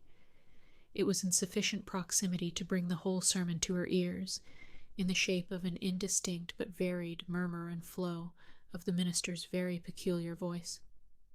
This vocal organ was in itself a rich endowment, insomuch that a listener, comprehending nothing of the language in which the preacher spoke, might still have been swayed to and fro by the mere tone and cadence. Like all other music, it breathed passion and pathos, and emotions high or tender, in a tongue native to the human heart, wherever educated. Muffled as the sound was by its passage through the church walls, Hester Prynne listened with such intentness, and sympathized so intimately, that the sermon had throughout a meaning for her, entirely apart from its indistinguishable words. These, perhaps, if more distinctly heard, might have been only a grosser medium, and have clogged the spiritual sense. Now she caught the low undertone, as of the wind sinking down to repose itself, then ascended with it, as it rose through progressive gradations of sweetness and power, until its volume seemed to envelop her with an atmosphere of awe and solemn grandeur. And yet, majestic as the voice sometimes became, there was forever in it an essential character of plaintiveness, a loud or low expression of anguish, the whisper or the shriek, as it might be conceived, of suffering humanity, that touched a sensibility in every bosom. At times this deep strain of pathos was all that could be heard, and scarcely heard, sighing amid a desolate silence. But even when the minister's voice grew high and commanding, when it gushed irrepressibly upward, when it assumed its utmost breadth and power, so overfilling the church as to burst its way through the solid walls and diffuse itself in the open air, still, if the auditor listened intently, and for the purpose, he could detect the same cry of pain. What was it? The complaint of a human heart, sorrow-laden, perchance guilty, telling its secret, whether of guilt or sorrow, to the great heart of mankind, beseeching its sympathy or forgiveness, at every moment, in each accent, and never in vain. It was this profound and continual undertone that gave the clergyman his most appropriate power. During all this time, Hester stood, statue-like, at the foot of the scaffold. If the minister's voice had not kept her there, there would nevertheless have been an inevitable magnetism in that spot whence she dated the first hour of her life of ignominy. There was a sense within her, too ill-defined to be made a thought but weighing heavily on her mind, that her whole orb of life, both before and after, was connected with this spot, as with the one point that gave it unity. Little Pearl, meanwhile, had quitted her mother's side, and was playing at her own will about the marketplace. She made the sombre crowd cheerful by her erratic and glistening ray, even as a bird of bright plumage illuminates a whole tree of dusky foliage by darting to and fro, half seen and half concealed amid the twilight of the clustering leaves. She had an undulating, but oftentimes a sharp and irregular movement. It indicated the restless vivacity of her spirit, which today was doubly indefatigable in its tiptoe dance, because it was played upon and vibrated with her mother's disquietude. Whenever Pearl saw anything to excite her ever active and wandering curiosity, she flew thitherward, and, as we might say, seized upon that man or thing as her own property, so far as she desired it, but without yielding the minutest degree of control over her motions in requital. The Puritans looked on, and, if they smiled, were none the less inclined to pronounce the child a demon offspring, from the indescribable charm of beauty and eccentricity that shone through her little figure, and sparkled with its activity. She ran and looked the wild Indian in the face, and he grew conscious of a nature wilder than his own. Thence, with native audacity, but still with a reserve as characteristic, she flew into the midst of a group of mariners, the swarthy-cheeked wild men of the ocean, as the Indians were of the land, and they gazed wonderingly and admiringly at Pearl, as if a flake of the sea foam had taken the shape of a little maid, and were gifted with a soul of the sea fire that flashes beneath the prow in the night-time. One of these seafaring men, the shipmaster indeed, who had spoken to Hester Prynne, was so smitten with Pearl's aspect that he attempted to lay hands upon her, with purpose to snatch a kiss. Finding it as impossible to touch her as to catch a hummingbird in the air, he took from his hat the gold chain that was twisted about it and threw it to the child. Pearl immediately twined it around her neck and waist with such happy skill that once seen there it became a part of her, and it was difficult to imagine her without it.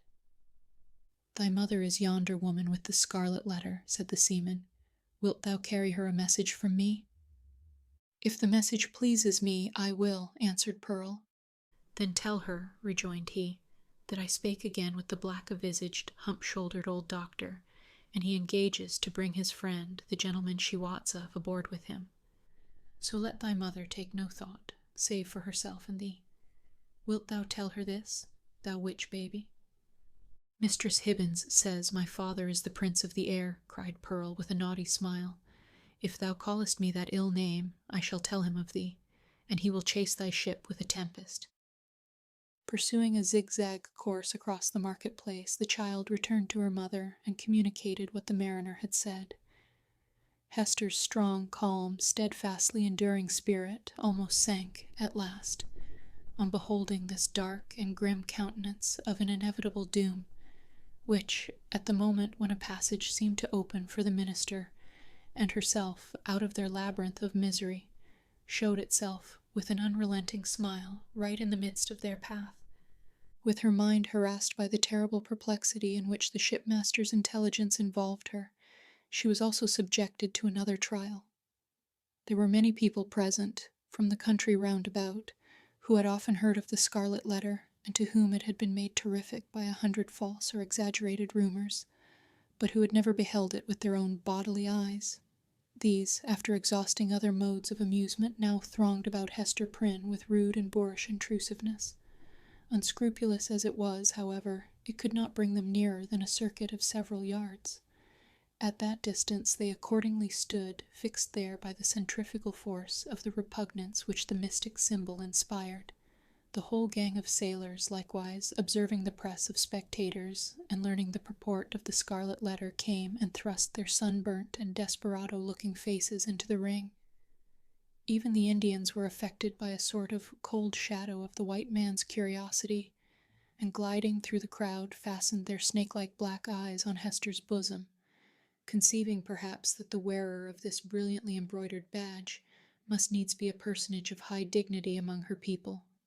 Lastly, the inhabitants of the town, their own interest in this worn-out subject languidly reviving itself by sympathy with what they saw others feel, lounged idly to the same quarter and tormented Hester Prynne, perhaps more than all the rest, with their cool, well-acquainted gaze at her familiar shame. Hester saw and recognized the self-same faces of that group of matrons who had awaited her forthcoming from the prison door 7 years ago, all save one, the youngest and only compassionate among them, whose burial robe she had since made. At the final hour, when she was so soon to fling aside the burning letter, it had strangely become the center of more remark and excitement, and was thus made to sear her breast more painfully than at any time since the first day she put it on. While Hester stood in that magic circle of ignominy, where the cunning cruelty of her sentence seemed to have fixed her forever, the admirable preacher was looking down from the sacred pulpit upon an audience whose very inmost spirits had yielded to his control. The sainted minister in the church, the woman of the Scarlet Letter in the marketplace. What imagination would have been irreverent enough to surmise that the same scorching stigma was on them both? Chapter 23. The Revelation of the Scarlet Letter.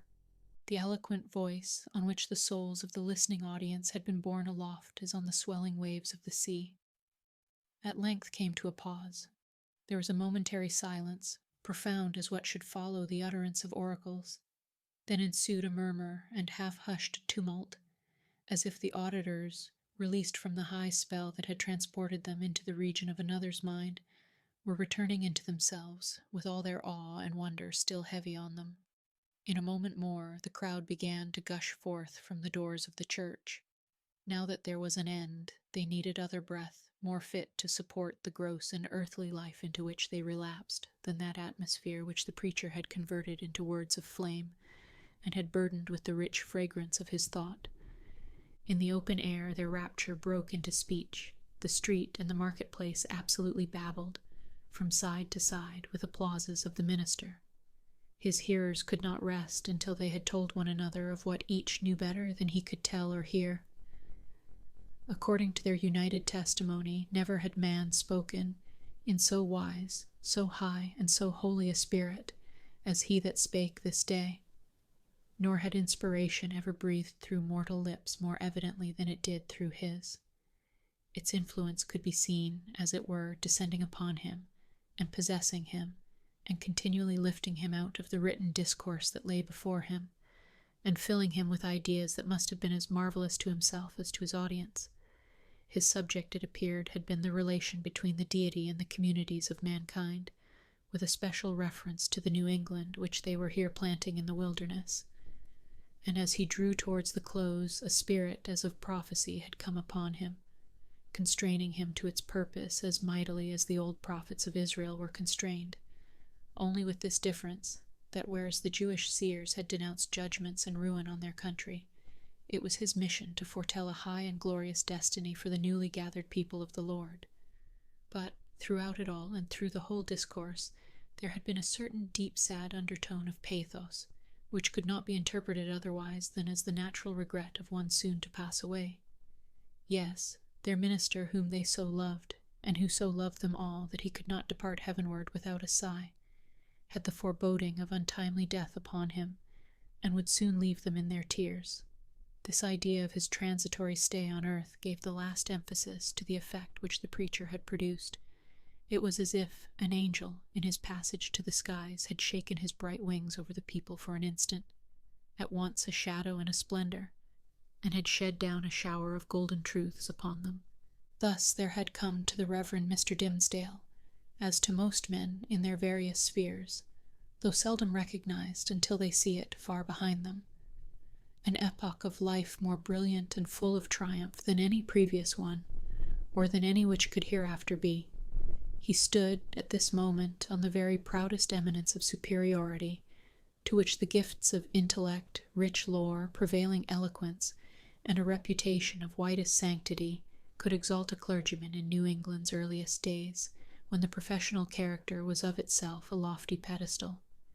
Such was the position which the minister occupied, as he bowed his head forward on the cushions of the pulpit, at the close of his election sermon. Meanwhile Hester Prynne was standing beside the scaffold of the pillory, with the Scarlet Letter still burning on her breast.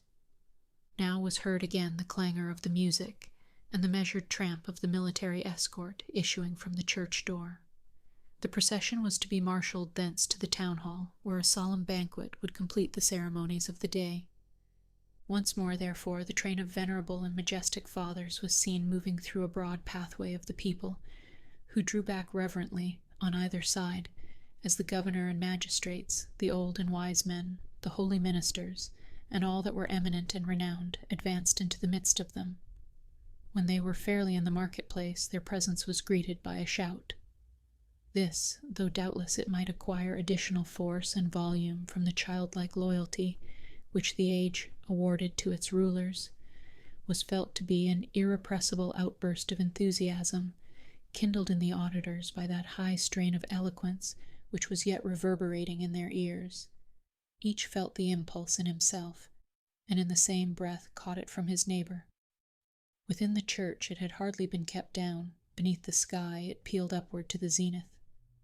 There were human beings enough, and enough of highly wrought and symphonious feeling, to produce that more impressive sound than the organ tones of the blast, or the thunder, or the roar of the sea.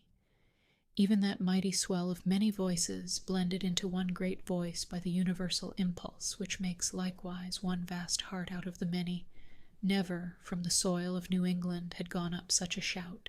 Never on New England soil had stood the man so honored by his mortal brethren as the preacher. How fared it with him then? Were there not the brilliant particles of a halo in the air about his head? So etherealized by spirit as he was, and so apotheosized by worshipping admirers, did his footsteps in the procession really tread upon the dust of earth.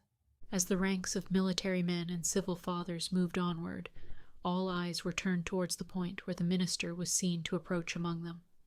The shout died into a murmur, as one portion of the crowd after another obtained a glimpse of him. How feeble and pale he looked amid all his triumph. The energy, or say, rather, the inspiration which had held him up, until he should have delivered the sacred message that brought its own strength along with it from heaven, was withdrawn now that it had so faithfully performed its office. The glow which they had just before beheld burning on his cheek was extinguished, like a flame that sinks down hopelessly among the late decaying embers.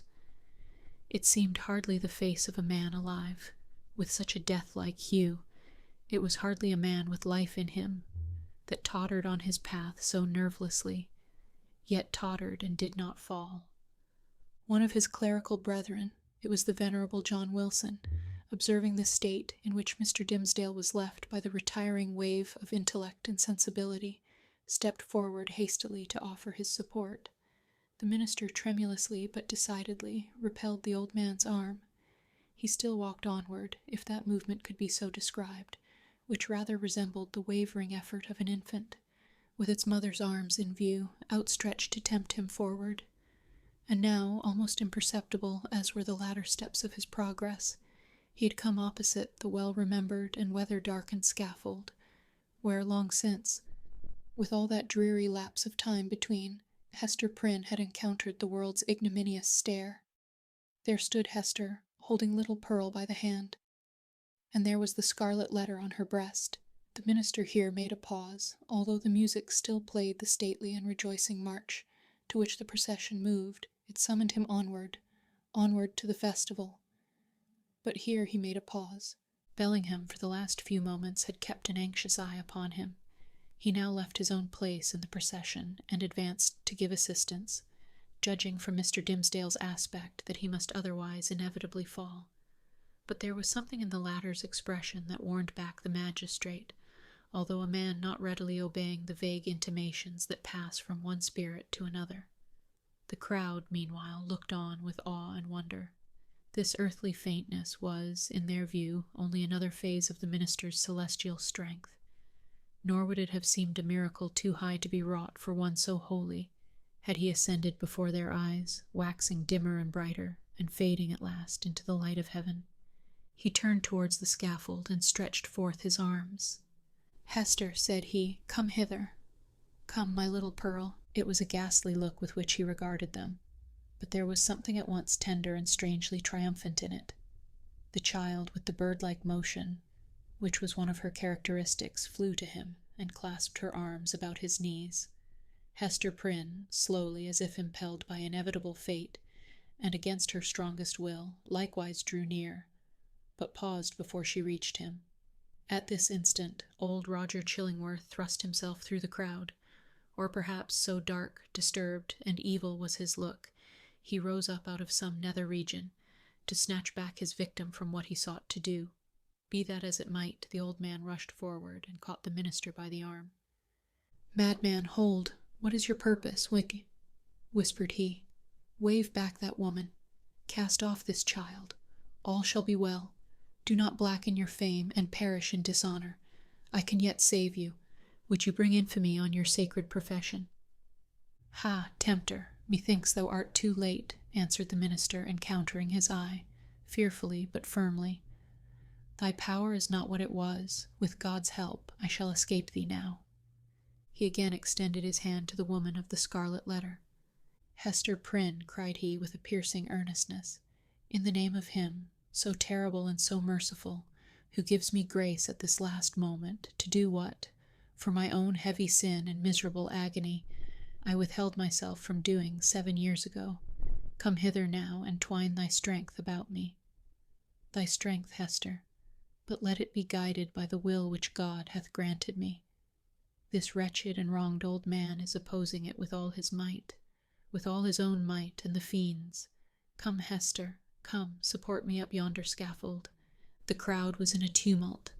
The men of rank and dignity, who stood more immediately around the clergyman, were so taken by surprise, and so perplexed as to the purport of what they saw, unable to receive the explanation which most readily presented itself, or to imagine any other, that they remained silent and inactive spectators of the judgment which Providence seemed about to work. They beheld the minister, leaning on Hester's shoulder and supported by her arm around him, approach the scaffold and ascend its steps, while still the little hand of the sin-born child was clasped in his. Old Roger Chillingworth followed, as one intimately connected with the drama of guilt and sorrow in which they had all been actors, and well entitled, therefore, to be present at its closing scene. "Hadst thou sought the whole earth over," said he, looking darkly at the clergyman, "there was no one place so secret, no high place nor lowly place where thou couldst have escaped me, save on this very scaffold." "Thanks be to Him who hath led me hither," answered the minister, yet he trembled and turned to Hester with an expression of doubt and anxiety in his eyes, not the less evidently betrayed that there was a feeble smile upon his lips. "Is not this better," murmured he, "than what we dreamed of in the forest?" "I know not," she hurriedly replied. "Better? Yea, so we may both die, and little Pearl die with us." "For thee and Pearl, be it as God shall order," said the minister, "and God is merciful. Let me now do the will which He hath made plain before my sight. For, Hester, I am a dying man, so let me make haste to take my shame upon me."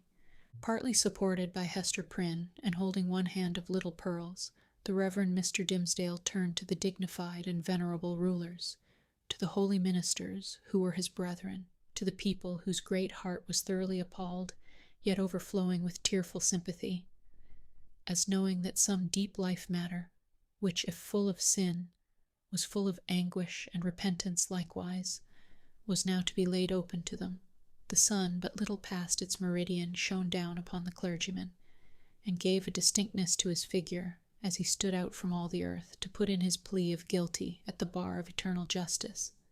"People of New England," cried he with a voice that rose over them, high, solemn, and majestic, yet had always a tremor through it, and sometimes a shriek, struggling up out of a fathomless depth of remorse and woe, Ye that have loved me, ye that have deemed me holy, behold me here, the one sinner of the world.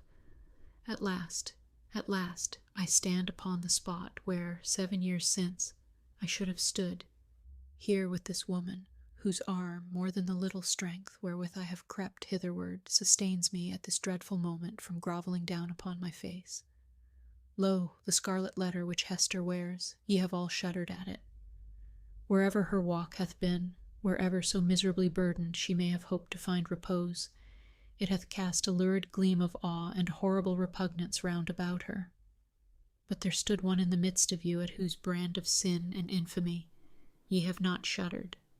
It seemed at this point as if the minister must leave the remainder of his secret undisclosed, but he fought back the bodily weakness, and still more the faintness of heart that was striving for the mastery with him. He threw off all assistance and stepped passionately forward a pace before the woman and the child. It was on him, he continued with a kind of fierceness, so determined was he to speak out the whole. God's eye beheld it. The angels were forever pointing at it. The devil knew it well, and fretted it continually with the touch of his burning finger. But he hid it cunningly from men, and walked among you with the mien of a spirit, mournful because so pure in a sinful world, and sad because he missed his heavenly kindred. Now, at the death hour, he stands up before you. He bids you look again at Hester's scarlet letter. He tells you that, with all its mysterious horror, it is but the shadow of what he bears on his own breast, and that even this, his own red stigma, is no more than the type of what has seared his inmost heart. Stand any here that question God's judgment on a sinner? Behold a dreadful witness of it. With a convulsive motion he tore away the ministerial band from before his breast.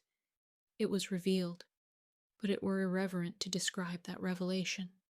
For an instant the gaze of the horror-stricken multitude was concentred on the ghastly miracle, while the minister stood with a flush of triumph in his face, as one who, in the crisis of acutest pain, had won a victory. Then, down he sank upon the scaffold. Hester partly raised him, and supported his head against her bosom. Old Roger Chillingworth knelt down beside him, with a blank, dull countenance, out of which the life seemed to have departed. "Thou hast escaped me," he repeated more than once. "Thou hast escaped me." "May God forgive thee," said the minister.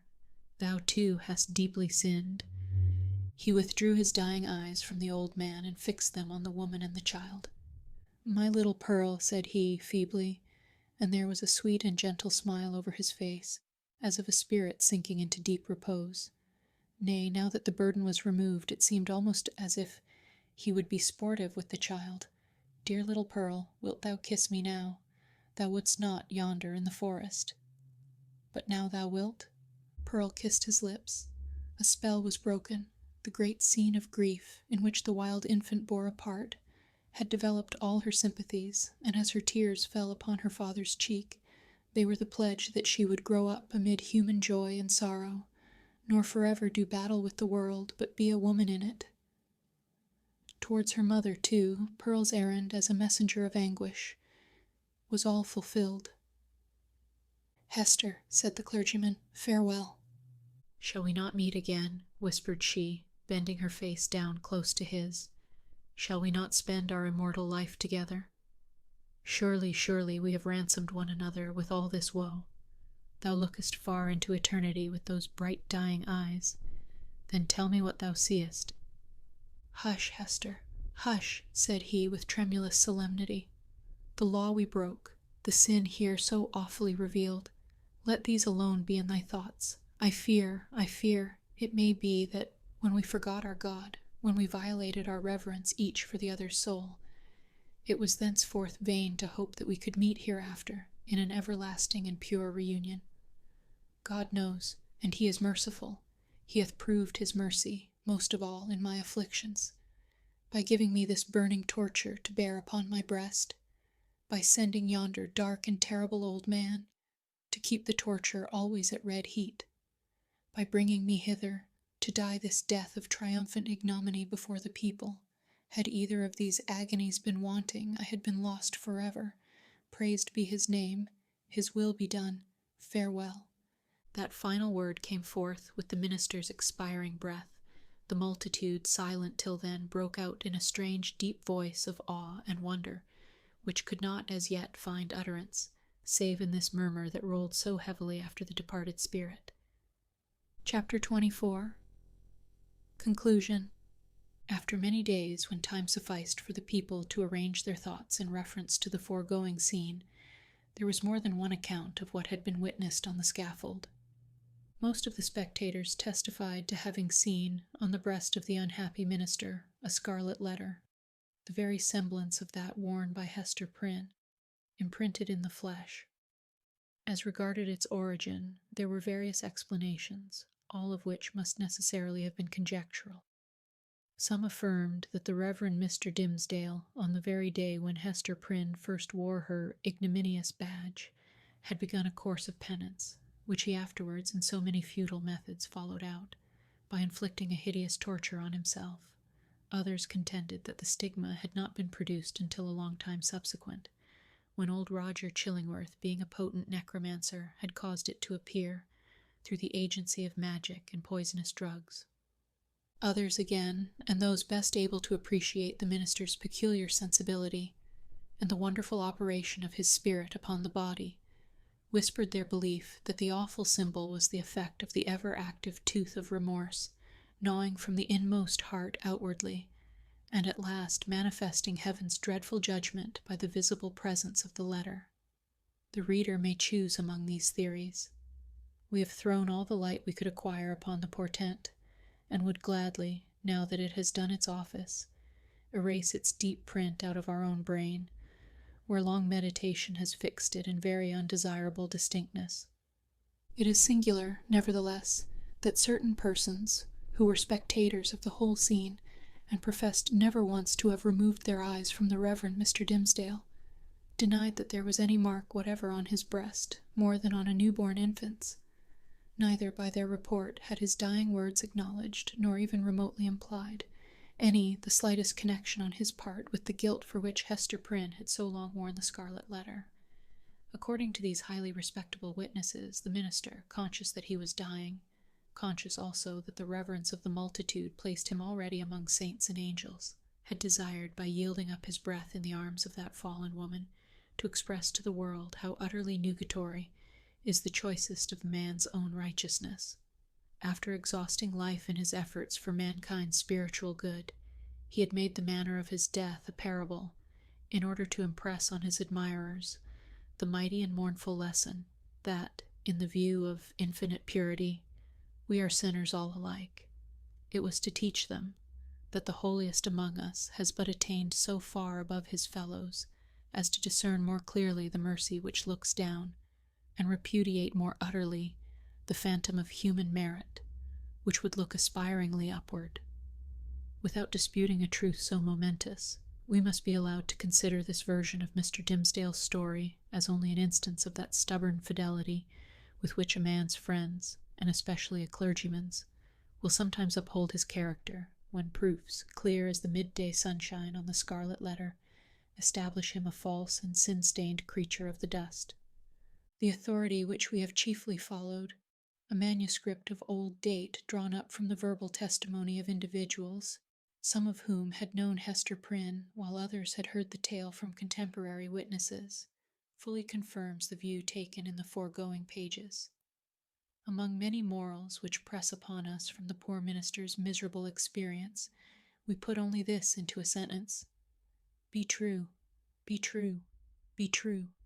Show freely to the world, if not your worst, yet some trait whereby the worst may be inferred.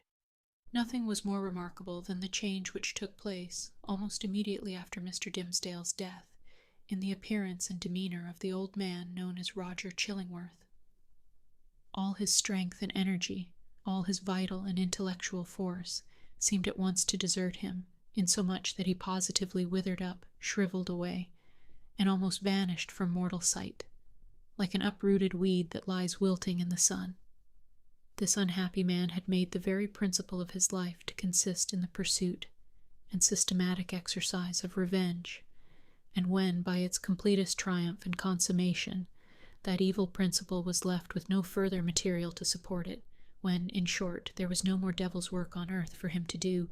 It only remained for the unhumanized mortal to betake himself whither his master would find him tasks enough, and pay him his wages duly.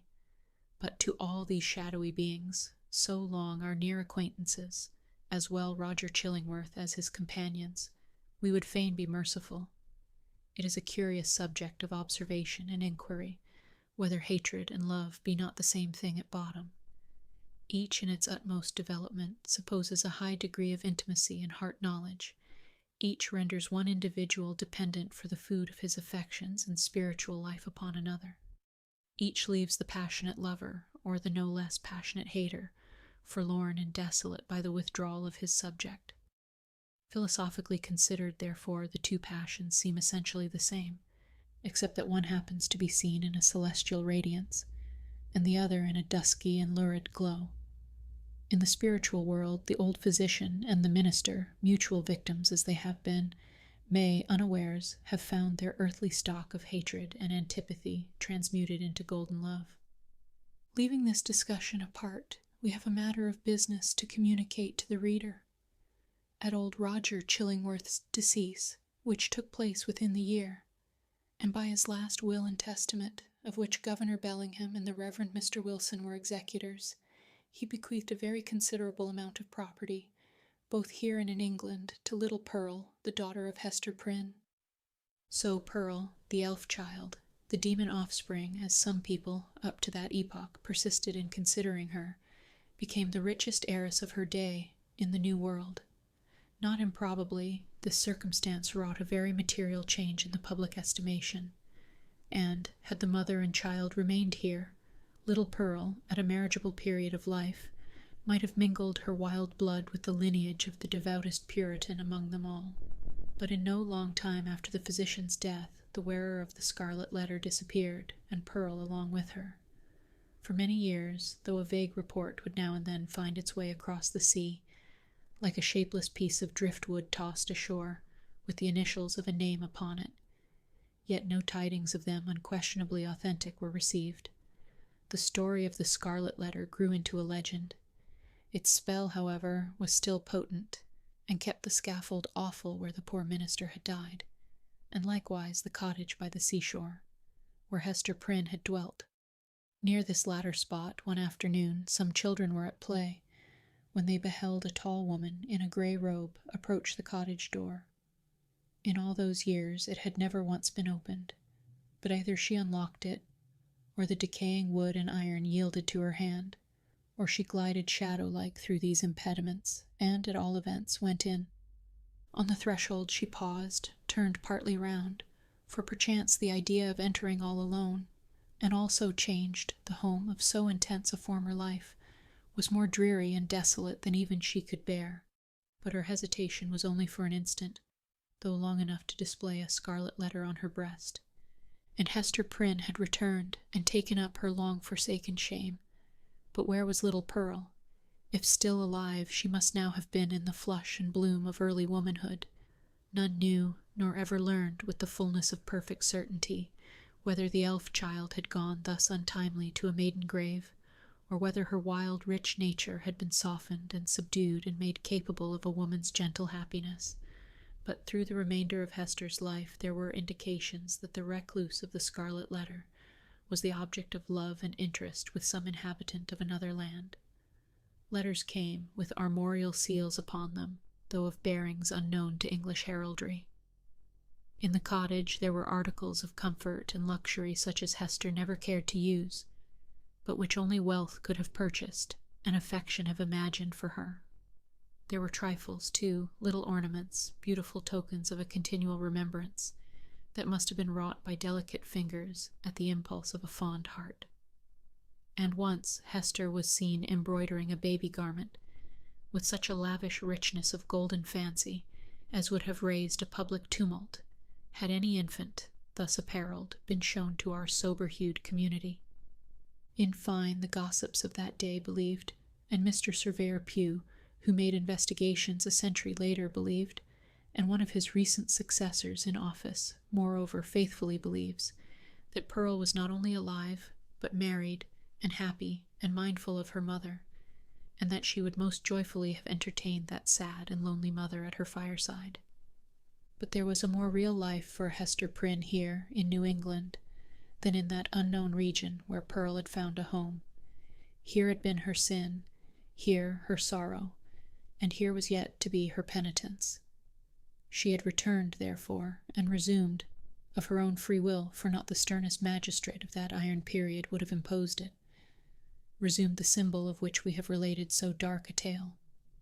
Never afterwards did it quit her bosom, but in the lapse of the toilsome, thoughtful, and self-devoted years that made up Hester's life, the Scarlet Letter ceased to be a stigma which attracted the world's scorn and bitterness, and became a type of something to be sorrowed over, and looked upon with awe, yet with reverence too. And, as Hester Prynne had no selfish ends, nor lived in any measure for her own profit and enjoyment, people brought all their sorrows and perplexities, and besought her counsel, as one who had herself gone through a mighty trouble. Women, more especially, in the continually recurring trials of wounded, wasted, wronged, misplaced, or erring and sinful passion, or with the dreary burden of a heart unyielded because unvalued and unsought, came to Hester's cottage, demanding why they were so wretched and what the remedy. Hester comforted and counseled them as best she might. She assured them, too, of her firm belief that, at some brighter period, when the world should have grown ripe for it, in heaven's own time a new truth would be revealed, in order to establish the whole relation between man and woman on a surer ground of mutual happiness. Earlier in life, Hester had vainly imagined that she herself might be the destined prophetess, but had long since recognized the impossibility that any mission of divine and mysterious truth should be confided to a woman stained with sin, bowed down with shame, or even burdened with a lifelong sorrow. The angel and apostle of the coming revelation must be a woman indeed, but lofty, pure, and beautiful, and wise, moreover, not through dusky grief, but the ethereal medium of joy, and showing how sacred love should make us happy, by the truest test of a life successful to such an end. So said Hester Prynne, and glanced her sad eyes downward at the Scarlet Letter. And after many, many years, a new grave was delved, near an old and sunken one, in that burial ground beside which King's Chapel has since been built. It was near that old and sunken grave, yet with a space between, as if the dust of the two sleepers had no right to mingle, yet one tombstone served for both.